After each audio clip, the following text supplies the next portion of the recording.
Tabling of documents. J'ai l'honneur de déposer. I have the honour of tabling the report of a parliamentary delegation visit to the Republic of Malta and the Republic of Albania from the 10th to the 14th of October 2022. Tabling of documents, the Honourable Parliamentary Secretary. Oh, I'm sorry. It's good.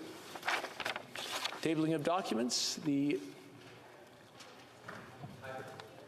Oh, I'm sorry. Yes, the Honourable Parliamentary Secretary to the Minister of Foreign Affairs. That's where I was going. Mr. Speaker. Go ahead. Thank you, Mr. Speaker. Mr. Speaker, pursuant to Standing Order 32.2 and consistent with the current policy on the tabling of treaties in Parliament, I have the honour to table in both official languages the treaties entitled 1.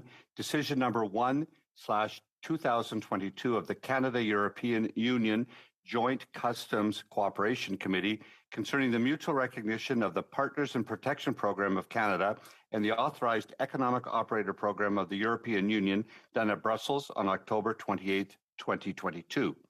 Secondly, I would also like to table the agreement between the Government of Canada and the Government of the Republic of Cameroon on air transport done at Yaoundé on June 1st, 2022. And thirdly, the agreement between the Government of Canada and the Government of the Republic of Rwanda on air transport done at Kigali on June 25th, 2022. Thank you, Mr. Speaker. Dépôt de projet de loi émanant du gouvernement. Introduction of government bills. Statements by ministers. Rapport de délégation. Reports from interparliamentary delegations. Presenting reports from committees.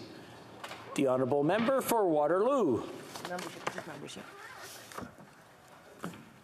Conformément au mandat qui lui confère les articles. Pursuant to our mandate, I have the honour of tabling in both official languages the 32nd report of the Standing Committee on Procedure and House Affairs regarding changes to the membership of standing and standing joint committees.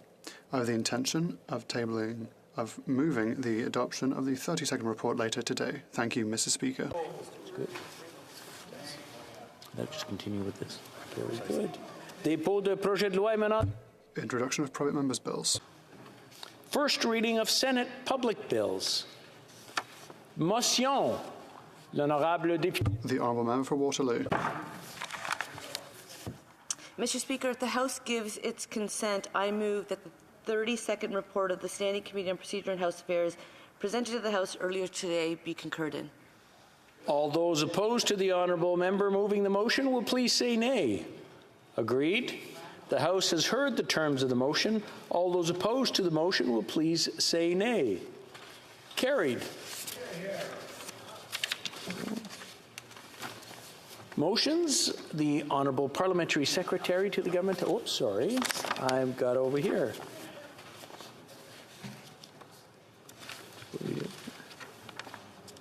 Okay, okay.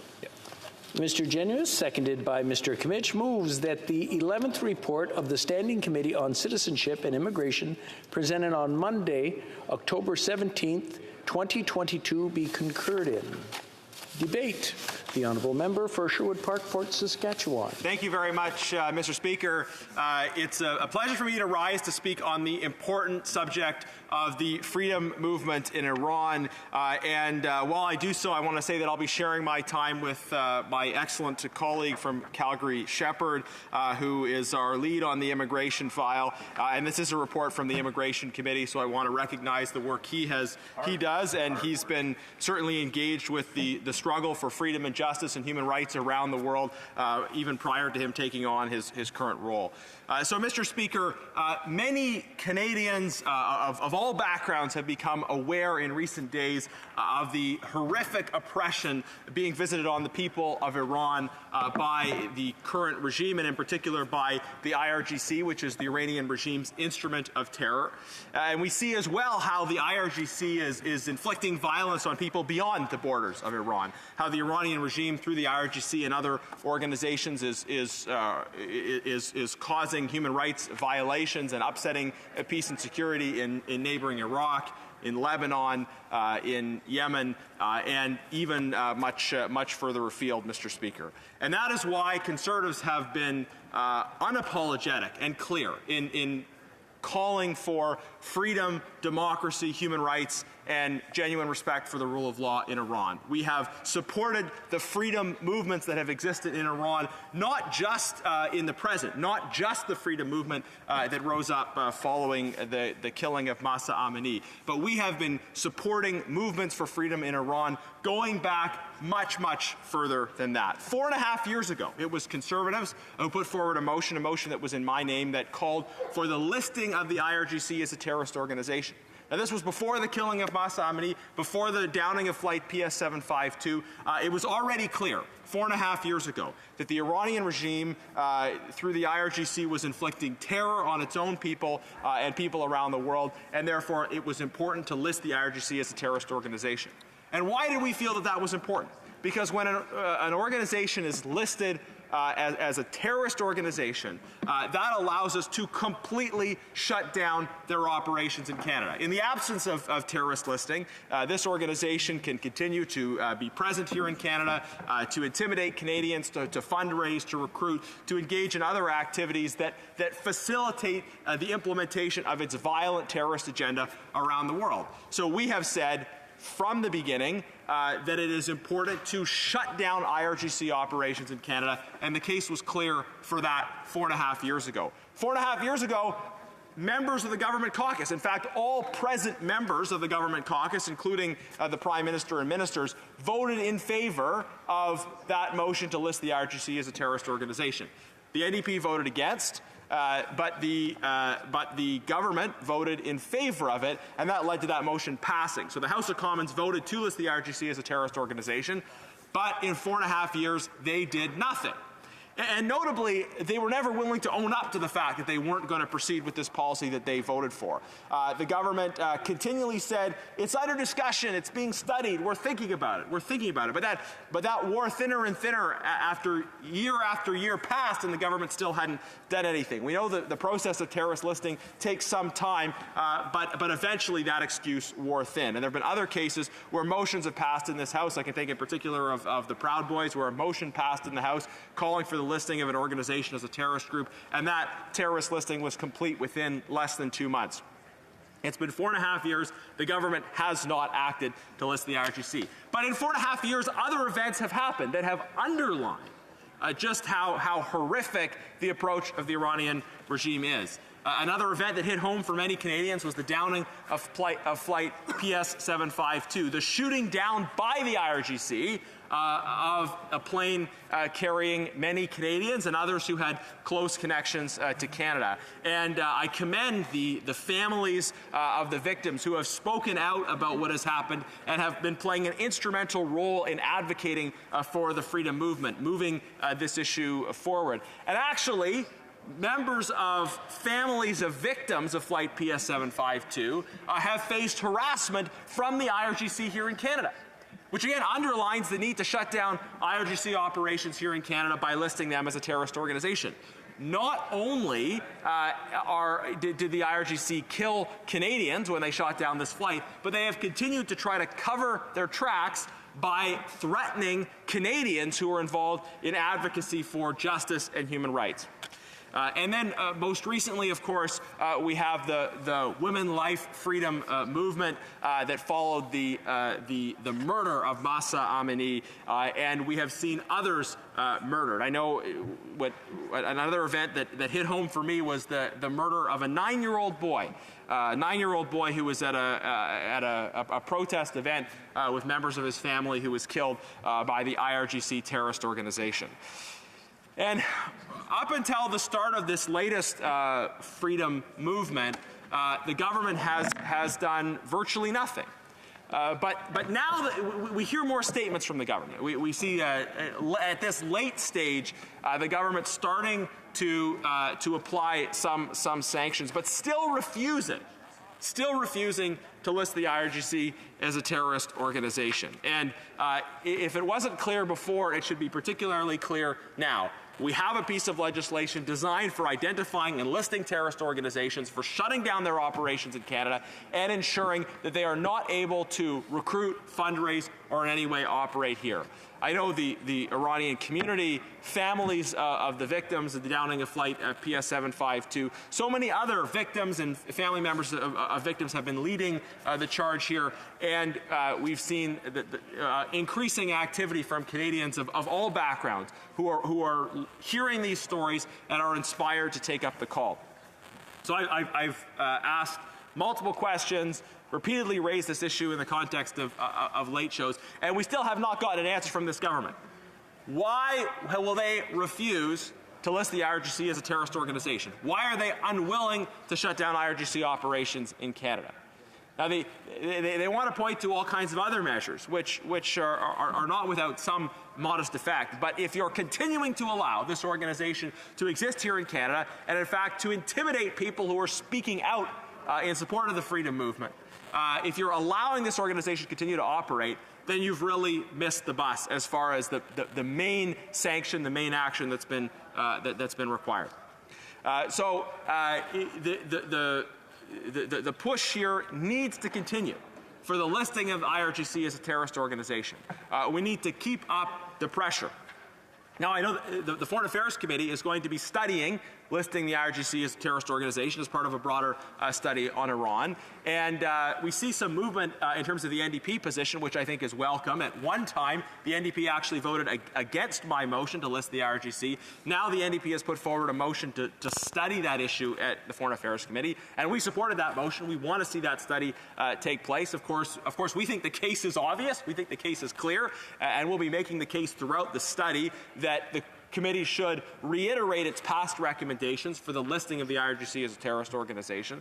But hopefully we'll see continuance of that shift, where we'll be able to bring other opposition parties on side with what has been our long-standing position, which is that the IRGC needs to be listed as a terrorist organization. Now, I should just say the 11th report we're debating today is the Immigration Committee using its resources to highlight the issue of IRGC listing. And it says in particular that the government should stop issuing visas to all Iranian nationals directly affiliated with the IRGC, Iranian Armed Forces, Iranian Guidance Patrol, or Iranian intelligence organizations. So this is the Immigration Committee calling on the House to take action in line with its powers, and I think this is a very important step, and we've seen actions at other committees as well. Part of the listing process is to say that we do not want people that have an affiliation with these oppressive organizations being able to come to Canada. Canada should be a safe haven for human rights defenders. Canada should be a safe haven for those that have been victims of injustice around the world. Canada must not be a safe haven for their persecutors, because if it becomes a safe haven for their persecutors, it can no longer be a safe haven for victims, Madam Speaker. Victims of the Iranian regime should not have to worry about their oppressors showing up here in Canada. Victims of the Iranian regime should know that Canada is a safe place for them and will not allow their oppressors to come here. So this is why this report is important. This is why the strong measures that Conservatives have called for, the listing of the IRGC as a terrorist organization, are required. It has been 4.5 years since this House originally passed my motion. The case was obvious then. It's obvious now. The government should do it. Questions and comments? The Honourable Parliamentary Secretary of the Government House Leader. Yes, thank you, Madam Speaker. And there's no doubt the issue of IRGC and how it's labeled is of the utmost importance. And I don't question that. I have, and I will be afforded the opportunity to comment on the issue shortly, Madam Speaker. But Part of the concern I have is the games that get played by the Conservative Party. We were supposed to be debating Bill C-27 today, and I'm wondering why it is the Conservative Party continues to want to go out of its way to prevent debate on government's bills. Does the member not feel any obligation to Canadians or the constituents in which he represents to at least ensure that there is debate time, they ask for debate time, and to use that debate time to at least debate the government agenda?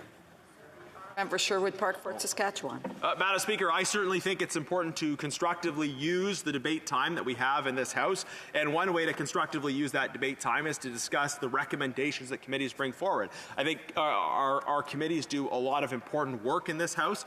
Committees study issues, they bring forward recommendations, and any recommendation that comes from a committee already has the support of a majority of members of that committee naturally. They bring it to the House, and then the House has an opportunity to look at these committee reports, study them, debate them, and the debate is limited. It's only a 3-hour debate, but I think the implication from the members' comments is that there's something illegitimate about the House of Commons responding to the important work that committees do, and I don't agree with that. I think part of what drives the agenda in the House, it's opposition motions, it's private members' motions, it's government bills, government motions, and also committee work. And unlike a government bill or an opposition motion, committee motions are one thing where it already has the support of a majority of members of the committee before coming here. And I would just happily spar with anyone who claims that the Iran freedom movement is not an important issue to discuss. I think it's a very important issue to discuss. The honourable member for New Westminster Burnaby. Thanks very much, Madam Speaker. I don't deny it's an important debate. I'm just a little concerned about the consistency of the Conservative Party. We certainly support the concurrence motion today and condemning the violence that we're seeing in repression in Iran. But last week, you'll recall, Madam Speaker, we had the motion that the NDP brought forward on a public inquiry on foreign interference. Now, at the committee level, at Procedure and House Affairs, members of the Conservative Party sought to take out references would have included Russia and Iran and India, the foreign interference writ large as part of the public inquiry. So at the time, Conservatives didn't feel it was important to actually have foreign interference include Iran. Today they're bringing forward a concurrence motion on an important issue, but they seem to be on two sides of the same fence in the course of 1 week. I just wanted to ask the member to clarify what the position of the Conservative Party is. A member for Sherwood Park, Fort Saskatchewan. Madam Speaker, the reality of what happened at the committee, and the member will know this, that in fact Conservatives moved an amendment to strengthen the motion by ensuring that there would be input from other parties into the appointment process. The NDP were essentially enabling their coalition partners by initially proposing a motion that would have given the Liberals the ability to fully, in an unfettered way, select who is going to do this inquiry. And we've seen in the past how they don't exactly have a great track record when it comes to making independent appointments. The record will show that I and all members of the caucus voted in favor of having an inquiry into foreign interference. We voted in favor of having that inquiry cover the broad range of possible actors. We voted in favor of that at committee and in the House. And we voted in favor of an amendment that we had in the motion that strengthened it by having opposition input around the appointment process. Hear, hear. Time for a brief question. The honourable member for Black River, Humber River, Black Creek. Thank you very much, and I want to acknowledge my colleague for the commitment that he has to ensuring that democracy is promoted and fought for. He has many files that he works on over the years, and I've always respected him immensely. Certainly, I, on a personal level, very much support the IRGC being labeled a terrorist, supported it when it came, and would certainly like to see more activity happen given the incidents that we have seen of the schoolgirls being poisoned and other things happening. What other action would you like the government to be taking today? I just want to remind the member she's to address all questions and comments through the chair. There's not very much time left, so I just want to ask the honourable member for a brief answer, please. Well, thank you. I want to recognize that the member is joining us in calling for the listing of the IRGC as a terrorist organization. And I would just like to see other members of the government, if they want to meaningfully show solidarity with the Iranian community and stand with the freedom movement, they should join us in asking their government to list the IRGC as a terrorist organization. It's a responsibility of members of parliament to speak out for truth and justice and to hold their own government accountable when there's a lack of action. Hear, hear. Resuming debate, the honourable member Calgary-Shepherd. So let's start with the obvious. The IRGC, or SEPA, as it's known in Farsi, is a terror group. It's a terrorist organization for decades since 1979. It's been both organizing terror campaigns in the Middle East against opponents of the Iranian Islamic regime in Tehran, but also against its own people. And it's been very successful, both at intimidating bullying, but also at murdering its political opponents wherever they are, whether they are in Europe, whether they are in Africa, the Middle East, and as well right in Iran. And we see that ever since September of 2022, after the murder of Jina Amini, a Kurdish woman from the city of Sakuz, visiting Tehran, which was picked up by the morality police for not wearing her hijab properly. When they noticed that she was Kurdish, that led to her eventual beating and murder by the regime, which then kicked off the mass protests in her hometown of Sakuz, and then the worst protest in Sanandaj, which had the worst repression by IRGC militiamen. When I was looking up on ChatGPT, because if you haven't known, it's a great little fancy program, AI, I was asking it, what's a great Yiddish proverb on doing the right thing? So ChatGPT gave me this one: to conquer the world, the best tactic is to be a mensch. And they mean a mensch, a person of integrity. And the government needs to be that personhood of integrity in this case. In 2018, the Parliament of Canada passed a motion calling on the Government of Canada to list the IRGC as a terror group. A person of integrity would have listened to Parliament then, would look at 2022 today and 2023 and the ongoing protests, because they haven't ended. They haven't ended. Many protesters have been executed. Many protesters have life sentences that have been given to them for the simple act of standing up for the democratic and human rights that they are entitled to by their very creator. Just by being they're entitled to these rights, to disagree with their government, to protest peacefully on the streets of whatever the city they want to do so in Iran. Something that many of them have not been able to do so since 1979, since the mullahs of Qom took over the country and have led it down a dark, dark path. There are names I want to mention because I have been told repeatedly by Iranians, both Persians, Kurds, Baluch, and Azerbaijanis who live in Iran, that this House actually matters the names that we mention. The Iranian regime is worried that we will mention protesters and human rights activists and democracy activists because it will save their lives. So I'm going to start with a few. Dazila Marufian. She is a 23-year-old journalist. She was actually a journalist with Ruda 24. She was one of the first to cover the story. She interviewed one of the parents of Jina Amini, and for her troubles to get the truth out, she was jailed. She was put on a show trial at first, released, put on a new show trial. Her sentence is 2 years in jail, a 5-year ban from leaving Iran. She is one of those victims of the IRGC, and I'm calling on the Iranian regime to release her. There are many names you can go and see on the HoC Organization for Human Rights. It's a human rights group working in Iran itself, which has been for decades describing the different crimes being committed by the Islamic regime against all the peoples of Iran, targeting often many Kurds from the western provinces, a region that many Kurds will call Rajalat, especially Kolbar Kurds. These are people, typically men, who go across the border into Iraq because they bring much-needed supplies, medicine, food. Supplies are very hard to get by in certain parts of Iran, or the costs are extremely high. These are individuals who are shot at by IRGC border guards and indiscriminately killed for the simple act of trying to bring bread and food and medication to people on the Iranian side. I want to mention two more that I politically sponsored, a practice that is done often in the European Union by politicians in their national governments. One is Mohammed Amin Aklagi and Amir Mohammed Jafari. Both of these individuals were peaceful protesters. They were simply standing up for their rights, just to be heard as citizens of their country. In their cases, the first one has now a retrial, and the second one was sentenced to death and that was commuted to a prolonged imprisonment. It's unclear how long he will be in jail. Another 2 victims of the IRGC. So why don't we list them as a terror group? None of these people have done anything violent. They've simply stood up for their rights. And the list goes on. There was an Iranian soccer player who was sentenced to death, Amir Nasser Azadani, for the simple act of disagreeing with his government, saying his government was wrong in the suppression and oppression of women in Iran and how they're doing it. That's another victim of the IRGC, a terror group. And he is being victimized by them. He faces a death sentence.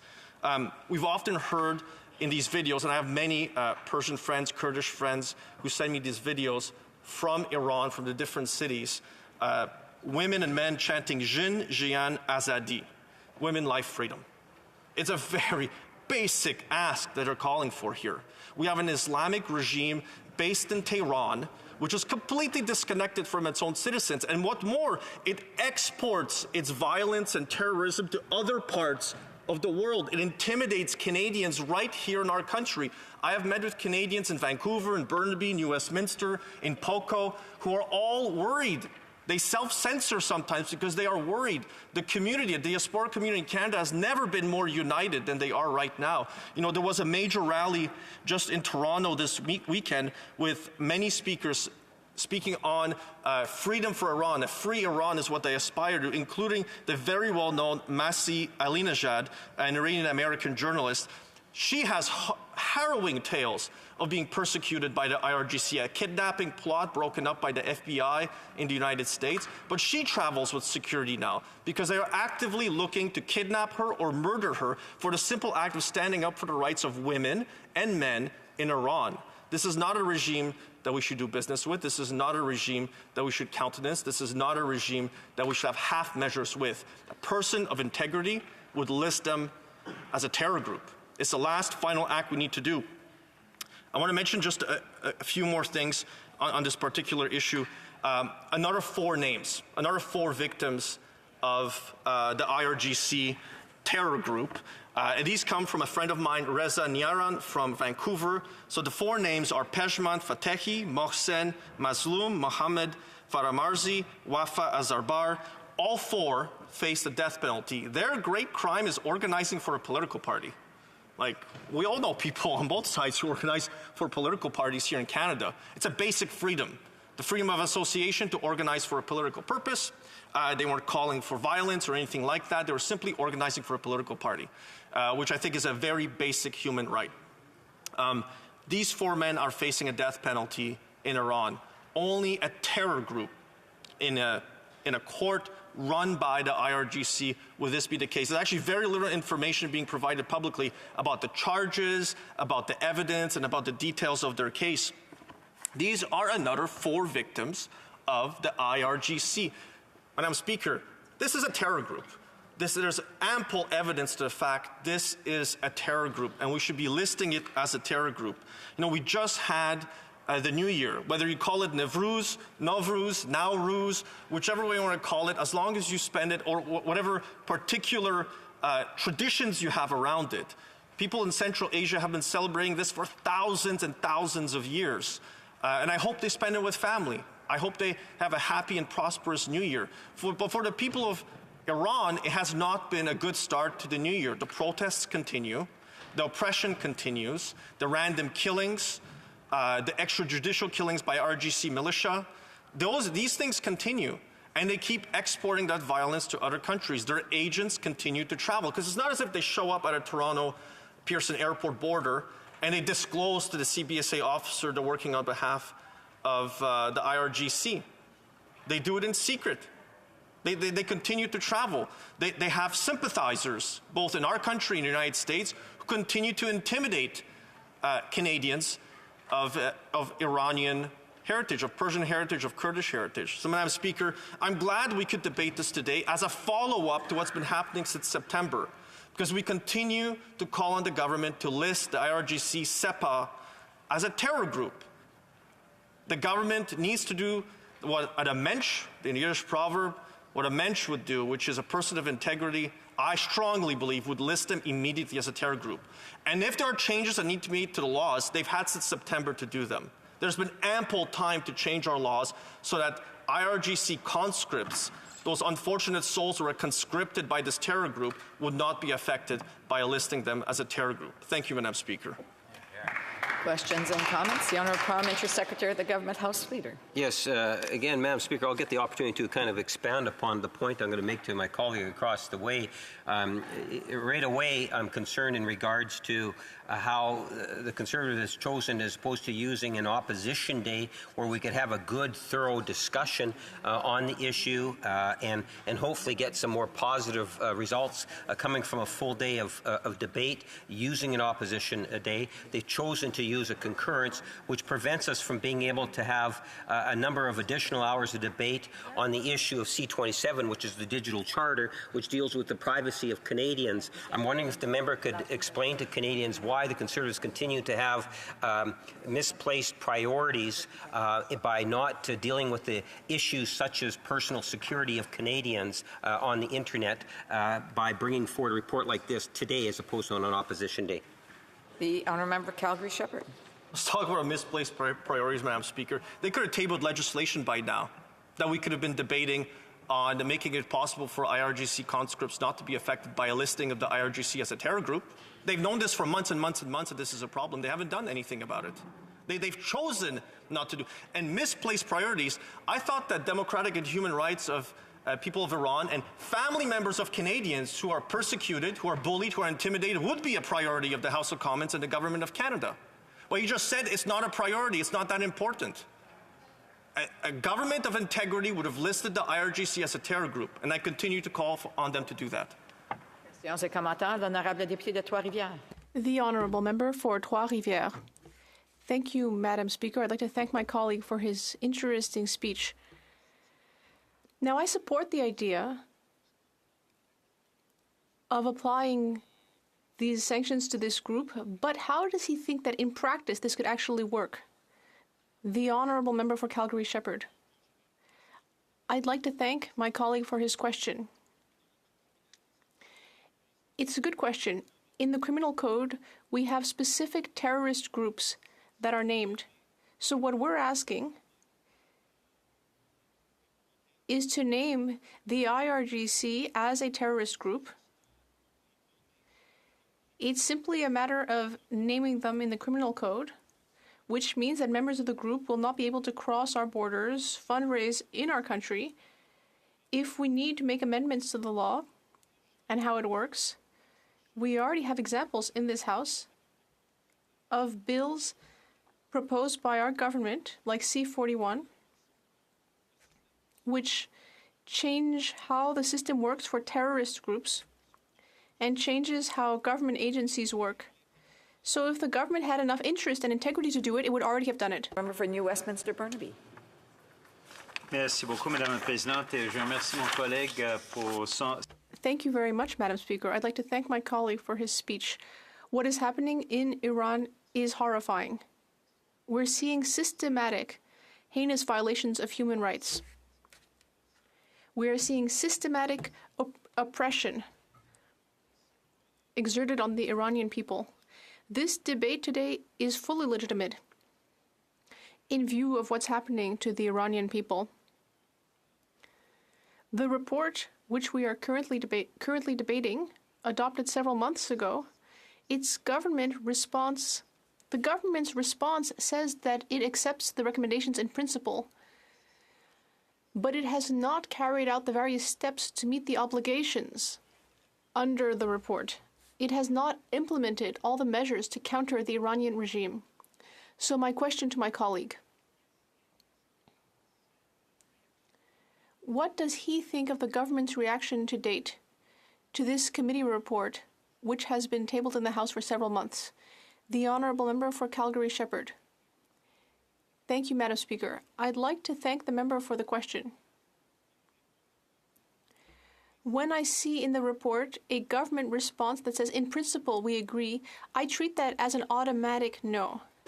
Because the government rarely wants to say no to committee recommendations, because then it would have to explain why it doesn't want to. So it's much easier to say, yes, in principle, we agree, but in reality, we're not going to do anything.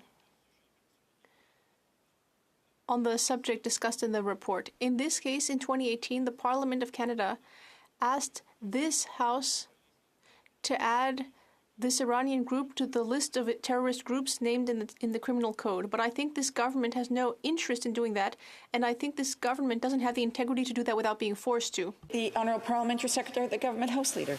So thank you, Madam Speaker. Well, here we go again. We have the Conservative Party of Canada playing that destructive role here on the floor of the House of Commons, Madam Speaker. And it is intentionally done. For those that might tune in and try to follow the debate, one would think that today is about talking about what I would argue is a very serious issue. There is absolutely no doubt. There's not one Liberal member of Parliament that wouldn't question the importance of the issue in which the Conservatives have actually brought forward today, Madam Speaker. Ever since, I would suggest to you, the 2020 January, I believe it was, the downing of that Ukrainian airline, where Canadians on board were killed, Madam Speaker. It really ratcheted up from a public awareness here in Canada some of the horrible things that were taking place in Iran. And Canadians have been very sympathetic, even before then. But that particular incident, I think, created a great deal of publicity in which Canadians could really identify with, Madam Speaker. So there's no question. It is an important issue. And I want to make that very clear. It is an important issue. So is it a priority? Of course it is a priority. Madam Speaker, there are many issues around the world that Canada contributes to. Just yesterday, we were talking about C-41. C-41 was substantial legislation that has the support of all members of this House, best I could tell. A clear indication in terms of it actually coming into the chamber, and after a few hours of debate, it was unanimously agreed that we should advance it to committee. What did that legislation, the core of that legislation, the purpose of that legislation, was recognizing the values of Canadians, Mr. Speaker, by saying we have an important humanitarian role to play abroad. Now, if you listen to the debate that took place yesterday, you heard us talk a great deal about Afghanistan and many of the terrible things that are happening today in Afghanistan, Madam Speaker. When you look at the legislation actually is broader than just Afghanistan. The principles that were being talked about, even though Afghanistan was the focus, was in regards to how it is that Canada is going to be able to advance humanitarian aid to countries like Afghanistan, Madam Speaker, where there's terrorists and terrorist-causing actions. The government does not need to be told that these are important issues.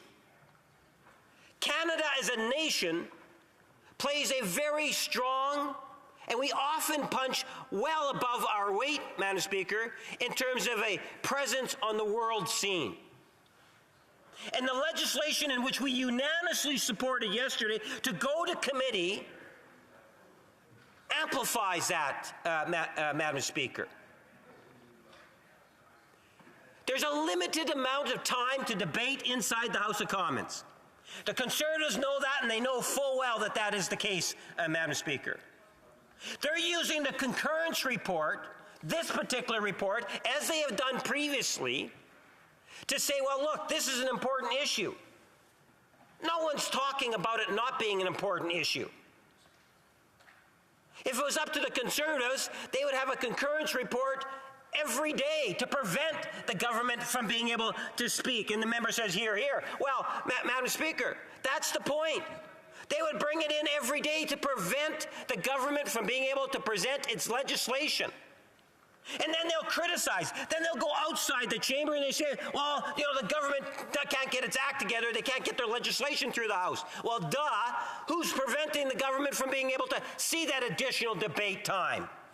And then when we propose, well, let's sit late in the evening, they cry and whine. Lorsque nous proposons de siéger tard, alors ils se plaignent. Ils ne veulent pas siéger tard. Les Canadiens, eux, ont l'habitude de faire des heures supplémentaires et parfois jusqu'à minuit. Et nous sommes prêts à le faire parce que nous débattions de projets de loi qui sont importants pour les Canadiens. Alors, qu'est-ce qui devait se produire aujourd'hui? Il y a un certain nombre de députés qui se sont présentés en Chambre et qui s'attendaient à débattre du projet de loi C-27. C'est un projet de loi qui porte sur les droits numériques. With it, I suspect at least everyone except maybe from within the Conservative Party, Madam Speaker. The Internet raises a whole litany of concerns. Concerns regarding personal identity, identity theft, and how data is being collected on the Internet. So when the member across the way says to me, and when I ask him a question on the report, and he says, well, it's about priorities. Yes, it is about priorities. And Canadians want their identity protected, Madam Speaker. This is substantial legislation that we're supposed to be debating as opposed to participating in... I'm sorry, we have a point of order. L'honorable député. The honourable member for Abitibi-Témiscamingue.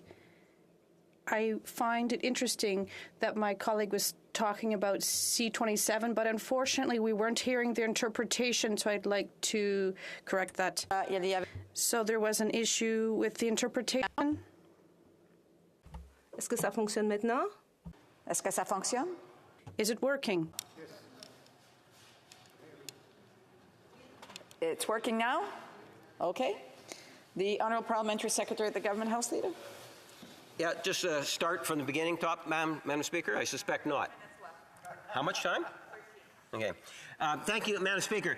And the point is that here we have a fixed amount of time to be able to debate a wide spectrum of issues, both domestically and internationally, Madam Speaker. And today we had members that were coming in prepared to listen and debate and exchange on the issue of that digital charter. Because Canadians are concerned, Madam Speaker. And we're going to have literally hours and hours of debate on it today. That won't happen. And it won't happen because the Conservative Party of using under the motions, they brought forward a report because they want to have the debate on that report. When in fact, Madam Speaker, yesterday, they could have provided ample ideas and thoughts and reflections on the report because we were debating Bill C-41. Now, I don't know if any member made reference to Iran, let alone the report at all yesterday, but Madam Speaker, it would have been absolutely completely relevant to have done so. What other options did the opposition party have? They just had an opposition day, Madam Speaker.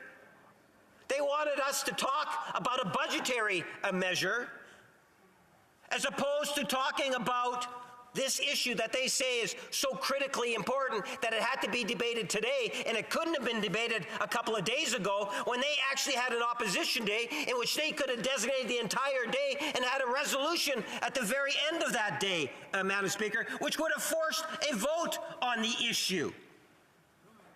But it's a part of the games that the Conservative Party plays day in and day out. As the Government of Canada continues to be focused on Canadians and the issues that are important to Canadians, Madam Speaker, we will continue to tolerate the games that are playing from the Conservatives, while at the same time deal with those international issues that are so critically important to our nation in reflecting true Canadian values, Madam Speaker. You know, last year, it's Masa Amin and a very young lady in her early 20s, Madam Speaker, was in the community in Iran where the morality police picked her up and then later said, well, she had a heart attack and that's what caused her death. They are not fooling anyone, Madam Speaker.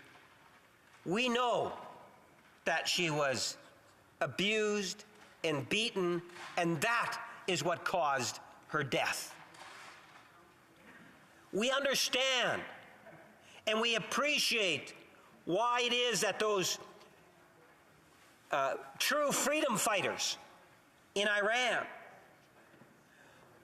the brave women of Iran that are standing tall and ensuring that individuals like Mahsa is not forgotten, and that what she stood for will continue to prevail and fought for in Iran, Madam Speaker. Mahsa inspired the world to mobilize and recognize that what was taking place was just so wrong, Madam Speaker. When I think of it, and you take a look at the motion itself, before I go into more details in regards to Mahsa, what is Mahsa, I would ultimately argue, is one of the reasons why even members of the Immigration Committee felt the way that they do in regards to Iran and what's taking place in Iran today, Madam Speaker.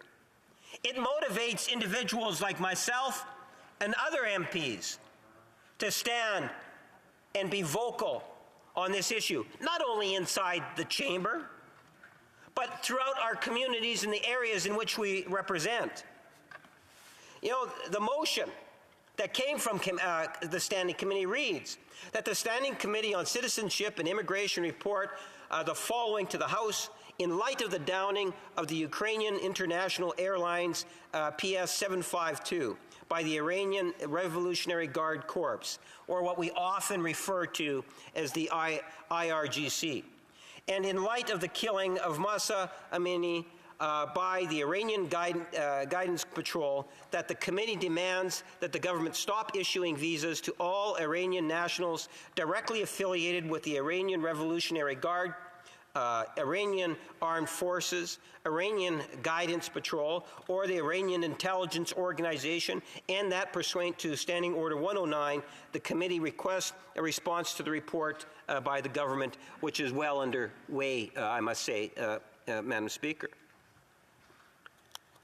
You know, Mahsa is someone that encapsulates what is so wrong when you contrast Canadian values as to what had taken place with her in the Iranian society in general that support, or those, I should say, not in general, but those that support the regime that's currently in place, and how wrong it is, Madam Speaker.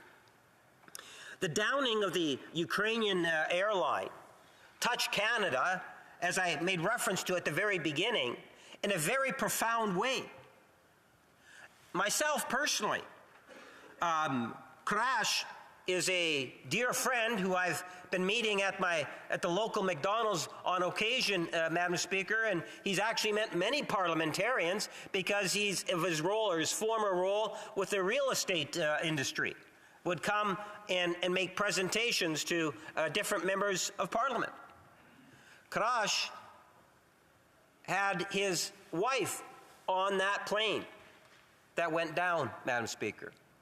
And like many other of the victims, the horrors of the downing of that plane. And that's why I think it was important that the Prime Minister did what he did when he appointed former Minister of Finance, Ralph Goodale, to investigate the situation. We want to ensure that there is a sense of accountability for that tragedy, Madam Speaker. And we work with other governments like Ukraine, where the air flight was heading to, Madam Speaker. And it was a Ukrainian international flight. The lives and the impact, not only on those that passed, but the impact here in Canada, so profound. When you take a look at those individuals and the achievements that they were able to get through in a relatively short time span here in Canada, for many of them, just incredible contributing people here in Canada.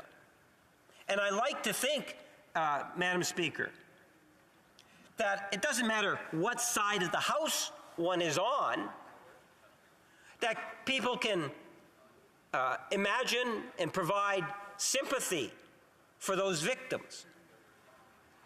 I would like to think that the broader community, the community that follows what's taking place in Iran virtually on a daily basis, Madam Speaker. And our Iranian community is large and very much interested and very much tuned in on the issue. And that is why I take offense when someone in the chamber accuses the government or myself of not having high priorities in regards to this issue. Because nothing could be further from the truth, Madam Speaker. The government and its ministers have been following what's taking place in Iran very closely and is taking actions where we can, and appropriate actions where we can, in dealing with the regime that's in Iran, Madam Speaker. Where I challenge opposition members is on the manner in which they feel that they can, declare an issue of urgent importance to the degree in which it is meant to be used as a tool, as opposed to a legitimate debate, Madam Speaker. So the Conservatives will stand up today and they will reflect on this issue as opposed to talking about the important domestic issue of the digital charter and the protection of personal information, Madam Speaker.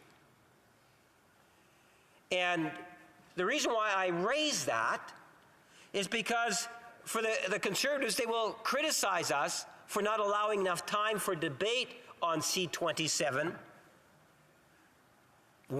if the government needs to bring in any form of time allocation in order to get the bill through, Madam Speaker, because unfortunately, this issue today is no more a priority for the Conservative Party than it was last week, when they completely ignored the issue when they had an opposition day motion, Madam Speaker.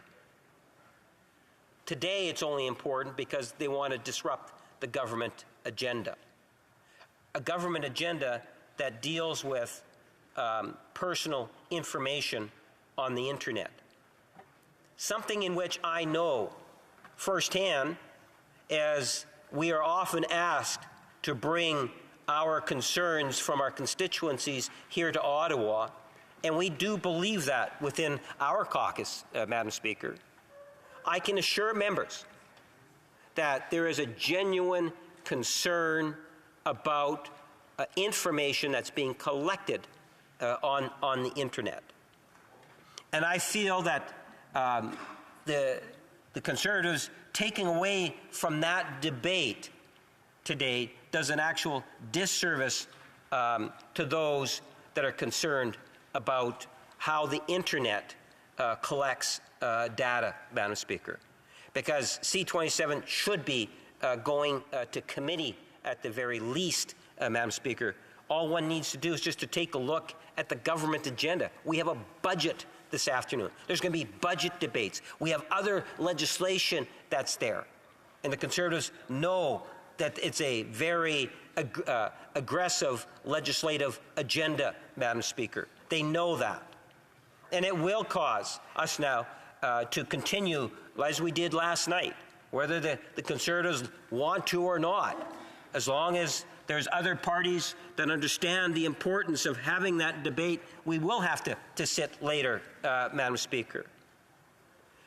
I see you're giving me 1 minute, and I just wanted to conclude maybe, Madam Speaker, by talking about the debate that we had on C-41 yesterday. As substantial legislation that is there to ensure that there's ongoing humanitarian aid to countries like Iran and other countries in the world, Madam Speaker. To those in our Iranian community to know and understand that the Government of Canada, through its ministries, are in fact very much following what's taking place in Iran and taking actions that will make a difference. We want to keep our Iranian community not only safe, but feeling safe, Madam Speaker. And with that, I would conclude my remarks. Thank you. And comments, the honourable member for Calgary-Shepherd. Thank you, Madam Speaker. I don't really have much of a question because I'm not convinced that I'll get an answer, but I do have a commentary to make. The government is confusing, and that member is confusing the best interests of the Liberal Party of Canada and the best interests of the House of Commons and the way that we conduct the business here. Members get to decide what we debate on the floor of the House of Commons. And when issues come up and when there's accountability that needs to be done, like through a report where a committee reports to the House its findings, we get to debate that here in the House and then pass judgment on it. To make a ridiculous claim that the government can't get its agenda passed, that is the whole point of this place, is debate ideas and issues on the timetable of members, not what the government wants. The government isn't in charge 24/7. It doesn't get to tell everyone here what we have to do and how we're going to do it. I think the Iranian community, the diaspora community in Canada, deserves to have their issues heard on the floor of the House of Commons, and I'm glad that we can have this debate here so they can be heard. Hear, hear. The Honourable Parliamentary Secretary. Well, Madam Speaker, you know, in the last federal election, the electorate determined that there would be a minority government. And in a minority government situation, it takes opposition parties and government in order for things to work and move forward on a wide variety of issues. I've been a parliamentarian for over 30 years. I'm not naive enough to believe virtually anything that the member just said, to try to say that, you know, it's a concurrence report and yeah, as a member we should be bringing forward concurrence reports. I understand how the timing and the agenda actually works. The member might be able to fool some of the people that might be watching. But at the end of the day, this report is being used as a conservative political tool in order to prevent us from having the debate on personal protections through the internet. They can say what they want, but that is the bottom line, Madam Speaker. And comments, the Honourable for Nunavut. I'd like to first send my thoughts to the family of Masa Amini. And to the Iranian people, I'm not too adept when it comes to international issues such as this, so I do appreciate this debate brought forward by MP Calgary-Shepherd. I do wonder, though, given that we do pay attention to what is going on, if the member can describe what Canada has done, because we have said that we won't tolerate violations of human rights and terrorist activities.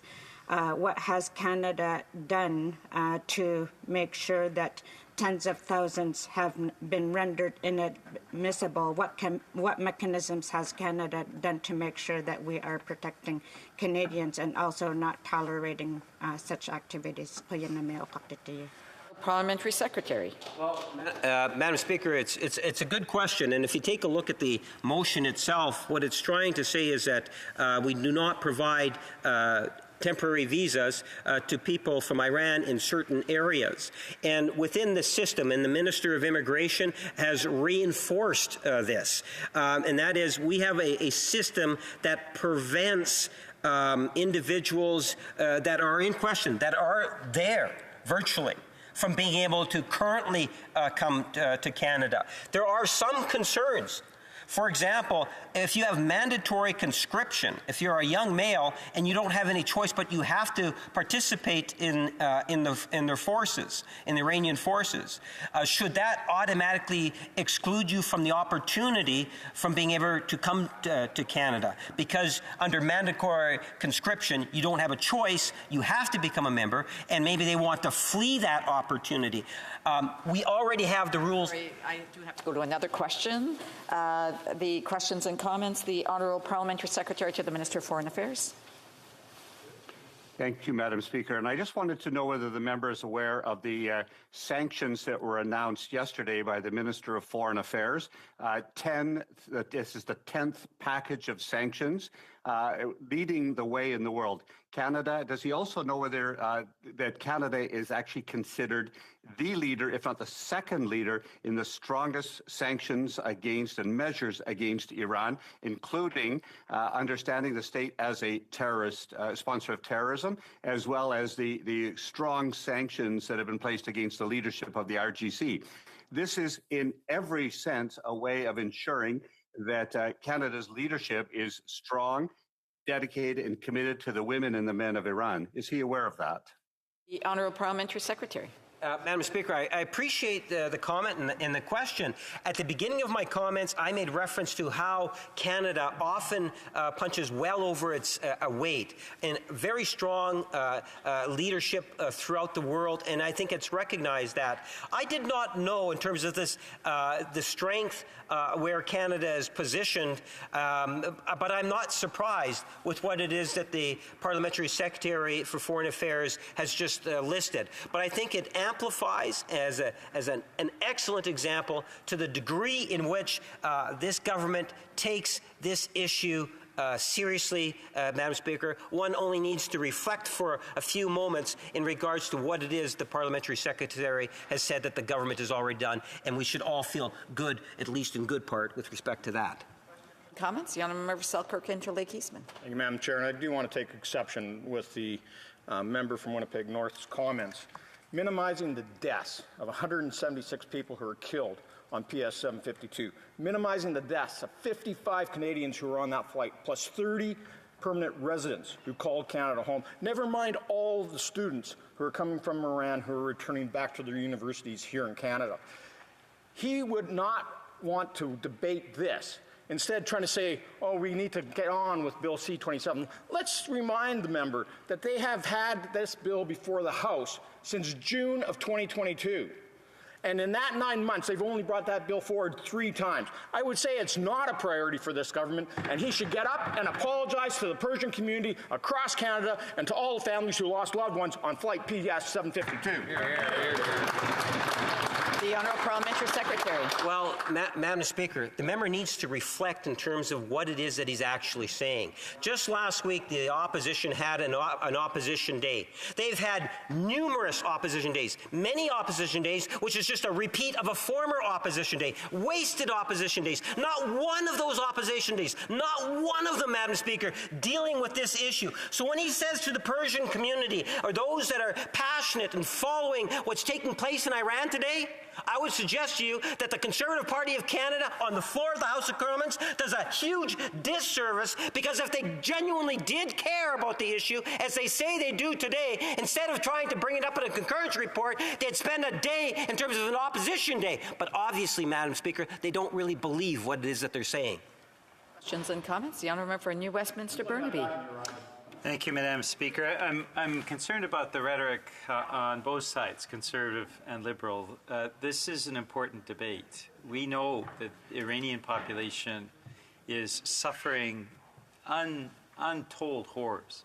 At this point, we know that there's torture, systemic torture going on, barbaric killings. What we see is a regime that is imposing oppression on their citizens, and not just in Iran, Madam Speaker. They're also doing this in Canada. We've seen threats against Canadians of Iranian origin here in the country. And we've also seen an Iranian regime that wants to interfere in our democracy. We have a public inquiry motion that was adopted last week. Liberals have refused to put that into place, but this would allow an inquiry that would also look into the Iranian regime's attempt to influence Canadian elections. Why hasn't the Liberal government put that public inquiry into effect? The Honourable Parliamentary Secretary has 1 minute to respond. In short, Madam Speaker, we have the special rapporteur who is looking at all options, including the possibility of a public inquiry, and I think we would be doing a disservice to the Premier, the former Governor General, by not holding off and waiting until what he ultimately comes down with in the form of a recommendation. I do appreciate the members' comments in regards to some of the heated parts of the discussion. I would suggest that for the Persian community or those that are following what's taking place in Iran, yes, at some point it would have been wonderful, maybe whether it's a take-note debate, an opposition day debate on this. There are other alternatives that would have allowed for a more wholesome debate on the broader issue in terms of what it is that the Government of Canada could be doing. And I would recommend to the Conservatives and others that we have that discussion amongst the House leadership and see if something can be accommodated to facilitate a healthier debate on the issue. Resuming debate, the Honourable Member for Battle River Crowfoot. Thank you very much, Madam Speaker. And as always, it is an honor to enter into the important debates that are taking place in Canada's House of Commons. And before I get into my remarks, I would like to note that I am splitting my time with my honourable colleague and friend from the riding of Selkirk, Interlakes, Eastman. Madam Speaker, it's as you know, things can change quickly and develop quickly in this job that we all have as members of Parliament, which led me to be making a speech from a little bit of a unique location, having seemingly come down with the flu over the weekend. I was delayed in my return to our nation's capital, and as a result, my flight, I wasn't able to get on my normal Sunday afternoon flight, which would make the what is normally my commute, and therefore I am in a little bit of a unique location that, if you would indulge me, Madam Speaker, I'd like to highlight for just a moment. I am doing a speech from another chamber, actually, the Town Council chambers of the community of Drumheller, one of the many communities, the second largest community that I am proud to represent here in Battle River Crowfoot in this beautiful area in East Central Alberta. And I appreciate the community as I'm actually on my way to the airport here this morning, their generosity and hospitality that the Mayor, Council, and staff here have provided so that I could give this speech on what is an incredibly important subject. Now, just to note, Madam Speaker, if you would indulge me, many people, when they ask where I represent, I talk about East Central Alberta, describe the region to which I have the honor of representing, and affectionately refer to it as God's country.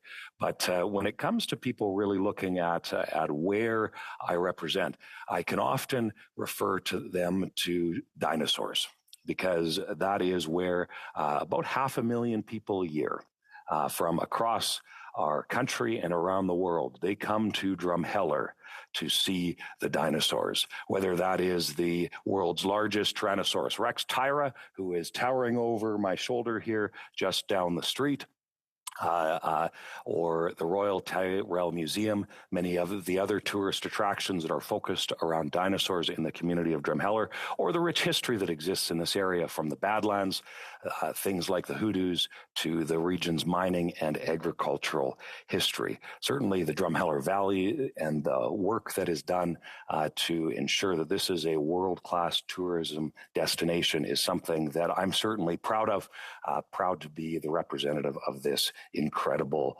place. And it's kind of a neat opportunity to be speaking from their council chambers here today. And again, I would thank Mayor Kohlberg and the town council and everybody in the community of Drumheller for their hospitality as I speak about this concurrence motion, but highlight how this incredible community and the hard work that they do to make sure that this is a great place to live, work, raise a family, and of course, be a visitor. And I would just note, before I get into the substance of my remarks as well, that this community is undergoing a massive infrastructure project that includes significant climate mitigation funding, including from the federal government. So I know the federal government... Have a point of order, the Honourable Parliamentary Secretary. Thank you, Madam Speaker. While I appreciate the member's speech, but up to this point, he hasn't once mentioned the Iranian people, the situation that is happening there. And if the Conservatives have moved this concurrence motion, it would behoove themselves to actually speak on the item. I just one moment, please. So I just want to remind the Honourable Parliamentary Secretary that there is a bit of leeway, and that no doubt that the Honourable Member will get to the motion before the House, or the concurrence motion that's before the House, and on the report. Some of what the Honourable Parliamentary Secretary spoke about was more of a point of debate, and so I will allow the Honourable Member for Battle River Crowfoot to continue on with his speech, and just want to remind all members that when they're speaking to a specific issue that's before the House, it should be related to that issue, and that individual should be mentioning it. So the Honourable Member for Battle River Crowfoot. Thank you, Madam Speaker, and certainly I always find it troubling how speaking about the communities in which we represent seems to be offensive to those within the Liberal Party. But when it comes to the issue that we are addressing here today, part of the reason why I brought up the rich history that exists in the community of Drumheller is because it has a rich Ukrainian diaspora, a melting pot, and it speaks to whether it's the mining or agricultural resources that we have here that speak to how this region has that very, very rich history to which we can all be incredibly proud of. And as we speak about the 11th report from the Standing Committee on Citizenship and Immigration, I think that it is that context to which I certainly bring these remarks today that is so very important. Now, I heard the Parliamentary Secretary earlier today dismiss how important this issue is, yet I would remind both this House and all Canadians watching that as we talk about the tragedy, the downing of Ukrainian International Airlines Flight PS-752 by the IRGC, the Iranian Revolutionary Guard Corps, that it is a tragedy that touched so many Canadians. I know, Madam Speaker, that although this happened a number of years ago, the impact far and wide that this had over the breadth of our country, the number of personal connections that were made to my constituents, that it was astounding to see how that history of the people of Ukraine is so deeply connected with that of our country. And then, of course, the killing of Mahsa Amini by the basically the morality police in Iran, the absolute tragedy that represents to the Iranian people, and the fact that you have an instance where terrorists are more or less operating as a legitimate state arm of the Iranian government. And what I think, Madam Speaker, is incredibly troubling, as we have seen over the last number of years since I've been elected in 2019, is that Parliament has actually taken couple of the parliamentary secretaries, if they want to have conversations, they should take it out, because an individual is presenting virtually. Means that, it is still interrupting the House here. So I just want to remind those honourable parliamentary secretaries they might want to take their conversation outside, because their voice are carrying it within the chamber. The honourable member for Battle River Crowfoot. Thank you, Madam Speaker. I have no doubt that they are listening intensely to the words that I'm sharing. But, Madam Speaker, I would go on to say how Parliament has, in the midst of the minority circumstances to which we find ourselves in, has actually spoken quite clearly over the last 3 parliaments about how it is important to take a strong and consistent message to demonstrate Canada's commitment to support the Iranian people and to ensure that the types of terrorist activities to which the IRGC has shown themselves to be so willing to employ to further their political agenda. And Madam Speaker, we see that in the 2 instances related to this motion here today, but Parliament has made it very, very clear. I believe there's been a number of votes, and it wasn't until just recently that the Liberals finally started taking some more concrete actions, although they seem to, in what is honestly a confusing word salad, continue to bring sanctions forward to those involved within the IRGC, defend their actions, but refuse to come outright and list them as a terrorist entity, when certainly Parliament has made it very clear, and as the supreme legislative authority in this country, it would behoove them, I would suggest, to listen to the will of Parliament to take that strong and firm action to stand up for the people that are suffering the consequences of the IRGC's terrorist-like actions. Madam Speaker, while the government has brought about sanctions, has taken some steps that are in the right direction, I think that it is troubling that they don't seem to be willing to go quite far enough, especially in the context when it comes to the downing of this Ukrainian Airlines, where you had 176 people tragically lose their life, including, Madam Speaker, 55 Canadians and I believe around 30 permanent residents, as well as a number of students and other individuals who had their lives, entire lives ahead of them. Those families had loved ones ripped from them without justification, without cause, and as a clear act of terrorism, something that was most definitely an attack on the peace and security of all of those involved. So, Madam Speaker, when we talk about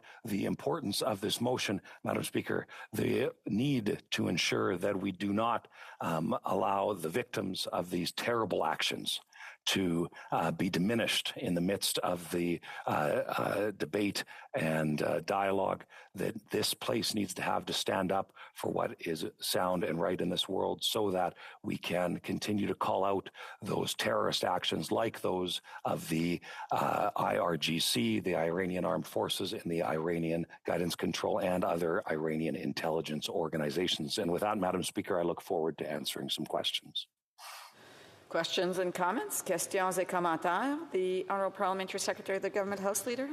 Yes, thank you, Madam Speaker. I'm wondering if the member could provide his thoughts in regards to why it is that the Conservative Party has decided to take this very important issue and utilize it in the form of a concurrence motion, as opposed to designating it as one of their opposition days, where there would have been an opportunity to have a more thorough debate on the issue, a day-long debate with the ending of some form of a vote, I think, of where there would be more of a unanimous consent being formalized, or even possibly having the House leadership teams look at a take-note debate, as opposed to just having a concurrence on a report. The Honourable Member for Battle River Crowfoot. Thank you, Madam Speaker. And it's interesting that the Parliamentary Secretary, I would hope, is aware that the government controls the legislative agenda, and that and especially in a minority parliament, it requires that the government does work, of course, with opposition parties. But when it comes to the bill that was scheduled for debate today and will be debated here in a couple of hours, as well as much of the legislation that they have attempted and in a few cases have been able to succeed. We have seen over especially the last two minority parliaments, and I know there's been some significant challenges, but we have seen a level of mismanagement when it comes to this House's legislative agenda that is absolutely astounding, and I would say, quite frankly, embarrassing. So when important issues come up, this House needs to address them, and to diminish the importance of this issue, Madam Speaker, I think is incredibly short-sighted and unfortunate. Is something that I would hope members of the Liberal Party would take pause and consider carefully how they have seemed to be willing to put their political interests before that of such important issues like that which we have moved concurrence on here today. The honourable member for Port Moody, Coquitlam. Thank you, Madam Speaker. And I rise today as an opportunity to share the names of a family in my community that was impacted by the downing of the flight that we're talking about today. Ardalan, his wife Nulufur, and their son Kamyar. This debate today hits home for the Iranian community of Port Moody, Coquitlam, Anmore, Belcarra, and also Port Coquitlam. This impacted our community. This impacted people in our community, a part of our community that the community loves. So I wanted to talk about family reunification because that's what I hear about in my riding. I hear about the need for families to reunify. And I wanted to ask the member about the super visa and if the Conservatives and the member agree that the super visa program that allows for family reunification, especially in times like this, can be enhanced. Member for Battle River Crowfoot. Thank you very much, Madam Speaker. And like the member from the NDP, so many of us have those connections with our constituencies and families that were devastated because of the downing of this flight. And when it comes to the immigration system, super visas, and the work that needs to be done, I find it that this has to be a concerted effort to bring about reforms to our system so that we can have that secure, compassionate, and efficient immigration system that I believe all Canadians expect. There is nothing compassionate about having, a 2 million person backlog for people waiting for answers as to whether or not they can come visit this country, come see loved ones, come here to start a new life. Madam Speaker, these things have to be addressed. On a temps pour une brève question. The honourable member, l'honorable député de Drummond.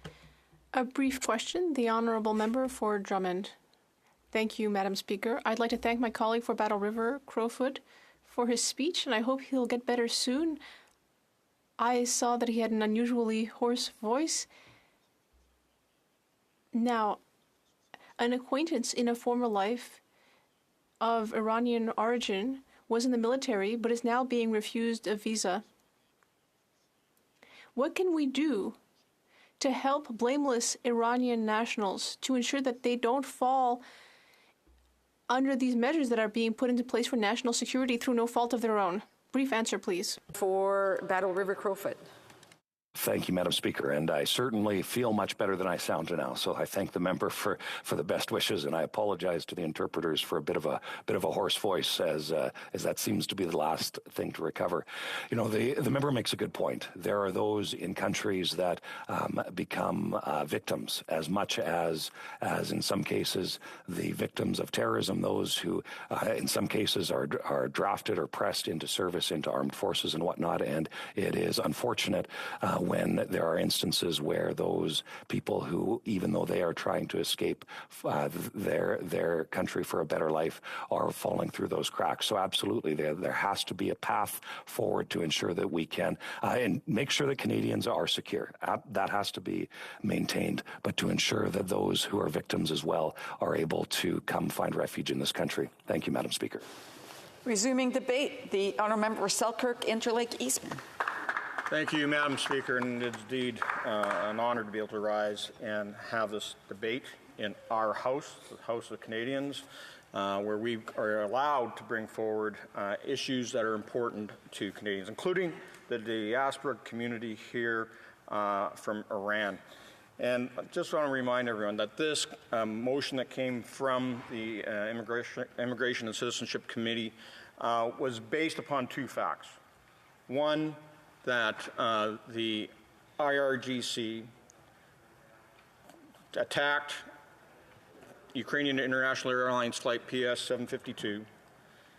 It was determined to be an act of terrorism and that the Iranian regime needs to be held to account for it. 176 people died on that plane. 55 of them were Canadian citizens. 30 of them were permanent residents.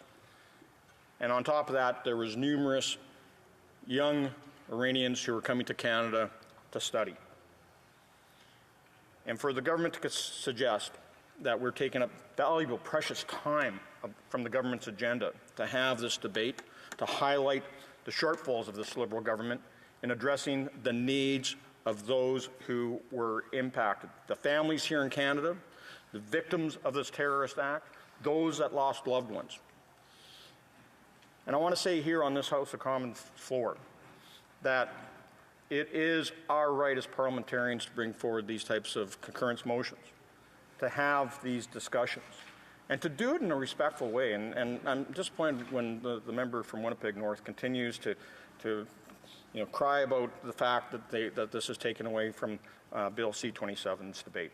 I remind the Parliamentary Secretary that this bill was tabled in the House of Commons in June of 2022. I'd like to remind him that they've only brought this forward on 3 occasions for debate. So I would say that the digital charter that he's decrying as being so important to Canadians hasn't been a priority for this government because they haven't brought it forward very often over the last 9 months. So 3 hours of debate on this important issue to talk about how the government of Canada still hasn't listed the IRGC as a terrorist organization is something that I think all Canadians need to understand. This is about Canada. This is about the threat environment that we're facing, and we know that there is increasing threats from the IRGC. Their terrorist activity is not just against the people of Iran. It's not just against the people that were unfortunate enough to be on flight PS 752 and were shot down and killed. We got to remember that the IRGC is exporting their terrorism around the world. They are on the ground, as we've just witnessed, in Syria, killing American soldiers. We know that the IRGC has been supporting the genocidal Assad regime in Syria. We know that the IRGC has been helping Hezbollah in Lebanon, in Syria. They've been helping Hamas carrying out terrorist actions against the state of Israel. And we know that today, in Ukraine, the IRGC are on the ground operating drones, killing Ukrainian civilians and bombing Ukrainian infrastructure. All of these are atrocities and war crimes and violations of the Geneva Convention. And if there's any organization that ever deserved to be listed as a terrorist organization, it is the IRGC from Iran. Now,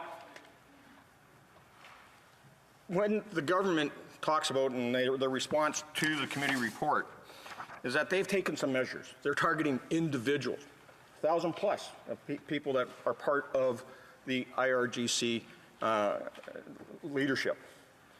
But let's remember that this is an elite fighting force that the Iranian terrorist regime has brought forward. They've recruited. They've molded them. These are the people that have continued to serve, even though there's a 1-year mandatory service. But these are the people that stay in, and they are more than happy to go out there and kill those that they consider as being unclean. And we see them active here in Canada. That today, the Persian community faces coercion, intimidation, death threats from operatives of the Islamic Revolutionary Guard Corps. We've seen them interfere in our politics.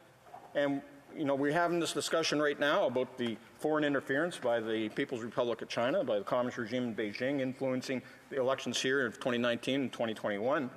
But we also know that Iran has been active in trying to intimidate and coerce the Persian community to support their efforts and their cause and their potential for election outcomes. We think about, in this motion, Mahsa Amini, women, life, freedom. a brave young Kurdish girl who stood on the streets of Tehran and refused to put on her headscarf. And the morality police, under the direction of the IRGC, beat her to death. And that has sparked civil disobedience, protests throughout Iran, and rallies across Canada and around the world. I've had the pleasure of being able to join our Persian community and stand with them in solidarity, fighting for women, life, freedom, the things that we take for granted here. And our diaspora community from Iran expect this government to do better in supporting their cause, supporting those that seek democracy and liberty and enjoy the life that we have here in Canada. They expect us to be there for them. And as we witnessed, the IRGC continues to crack down on those that take to the streets. Not only are they going after those brave women and those that stand beside them, who are fighting for equal rights, for an egalitarian society, for a pluralistic culture, but they're also cracking down on religious and ethnic minorities, like the Kurds, like the Baha'is, like the Baluch, and the Azerbaijanis. They continue to target them, make them political prisoners, torture them in those prisons, and really, it is time for us as Canadians and for this government under the Liberal Party to stand up for those people that are fighting so hard for that opportunity to have freedom, democracy, and a rule of law that respects the individual, not their ideology. I call on this government to do more than just list the IRGC as a terrorist organization. We should be paving the way at the International Criminal Court to make sure that those that are responsible for the attack on PS-752, those that are responsible for the attacks against those innocent civilians, that they be dragged in front of the Hague and tried for their atrocities that they're committing, the crimes against humanity that are so easily documented. If we believe in the Geneva Convention, if we believe in the International Criminal Court, then this is the time that we start bringing forward the cases, as we just did with Vladimir Putin in Russia, to ensure that he's held responsible for his crimes against humanity with the kidnapping of thousands of children from Ukraine, brainwashing them in Russia. But this is about also making sure that those in the regime in Tehran, that those fanatics are also dragged in front of the Hague for the crimes that they're committing against their own people, for the crimes that they're committing throughout the Middle East, for their crimes that they committed against Ukraine, both in shooting down PS-752, as well as going to war with Russia in Ukraine and flying those kamikaze drones against civilians and civilian infrastructure. I call on this government to use Magnitsky sanctions once and for all. They quit using them in 2018, especially when the IRGC are shoulder to shoulder with Putin. Let's call them out under Magnitsky sanctions, recognizing that they are both, gross human rights violators as well as corrupt foreign officials. And as this motion calls on the government, let's finally do the right thing, Madam Speaker, and list the IRGC for what they truly are, a terrorist organization, and that they should never be allowed to have any assets or the ability to raise funds in Canada, directly or indirectly, that benefit their ideology as well as their terrorist activities. Thank you very much. Questions and comments? The honourable member for Humber River, Black Creek. Thank you, Madam Speaker, and thank you to my colleague for his very accurate comments. And I know that we are pretty much all, as parliamentarians, feeling that same frustration of wanting to see more done. But the fact that the government has taken the stance of refusing visas to any of the Iranian officials and has quite a long list of people that would be denied visas to come to Canada. That would be inadmissible. But part of the concern is all of those younger people that would have been enlisted by force, they had no choice, that they would be caught up in a blanket covering of everyone. I'd like to hear my colleagues' comments on that, I thought. The Honourable Member Selkirk Interlake Eastman. Madam Speaker, I appreciate the member's comments, and I appreciate the work that she's done on this file over her career. It's one that we've often walked in lockstep on. And, you know, I appreciate comment because I actually just recently met with one of my constituents who is an Iranian who had mandatory service in the military in Iran, who now would find himself under the current listing, as they are in the United States. He no longer can travel to the U.S. because of the listing of the IRGC as a terrorist organization. However, by just picking and choosing and allowing lists to go stale doesn't provide us with the ability to actually stop those that come over here and coerce and intimidate our Persian community and diaspora here. Rather, I would want to see us take a more aggressive stance of making sure that everyone that has ever belonged to the IRGC are banned and sanctioned and listed as terrorists. But those that are already here in Canada, that they should have those opportunities to apply for exemptions, go through the proper security clearances, and that's the way that we can address the needs of our Canadian citizens and those that continue to stand alongside Iranians fighting against the regime in Tehran. Comments? The Honourable Member for Nunavut. I'd like to thank the member for his intervention. I understand that Canada is already using existing mechanisms to ensure that people who violate human rights or undertake terrorist activities are being prevented from being admitted into Canada. People that are from the IRCG, Iranian Armed Forces, Iranian Guidance Patrol, otherwise known as the Morality Police. And I wonder if the member can provide us some more information on what specific what are the specifics that the Conservatives are seeing that are gaps that need to be addressed in ensuring that we are doing better to protect people and their human rights. Honourable Member for Selkirk Interlake Eastman. Thank you, Madam Speaker. And just say this. First of all, we did list the Quads Force, which is a special operations military unit of the IRGC, as and designated them as a terrorist organization.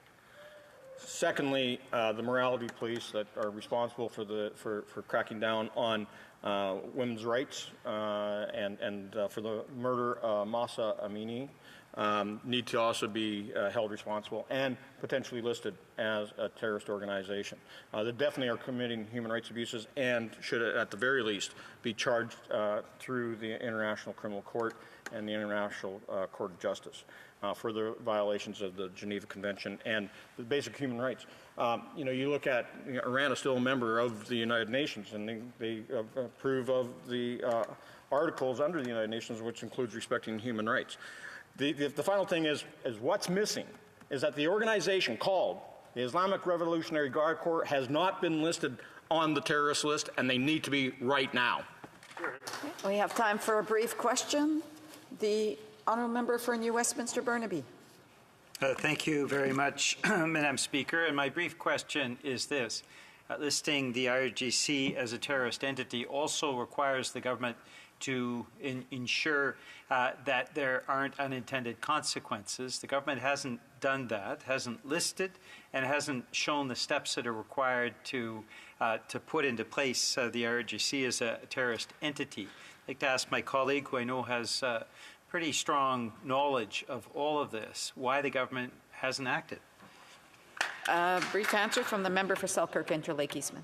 Well, I would hope that that member, as part of the Liberal NDP coalition, would be able to put pressure on the Liberals to actually finally do the risk analysis, provide the exemptions that are required to ensure that Canadians who are of Iranian descent are not caught up in these sanctions that we're bringing forward. But more importantly is they need to have a better explanation why one of the most murderous regimes in the world, one of the greatest terrorist organizations that we've ever witnessed, has not been listed by the Government of Canada.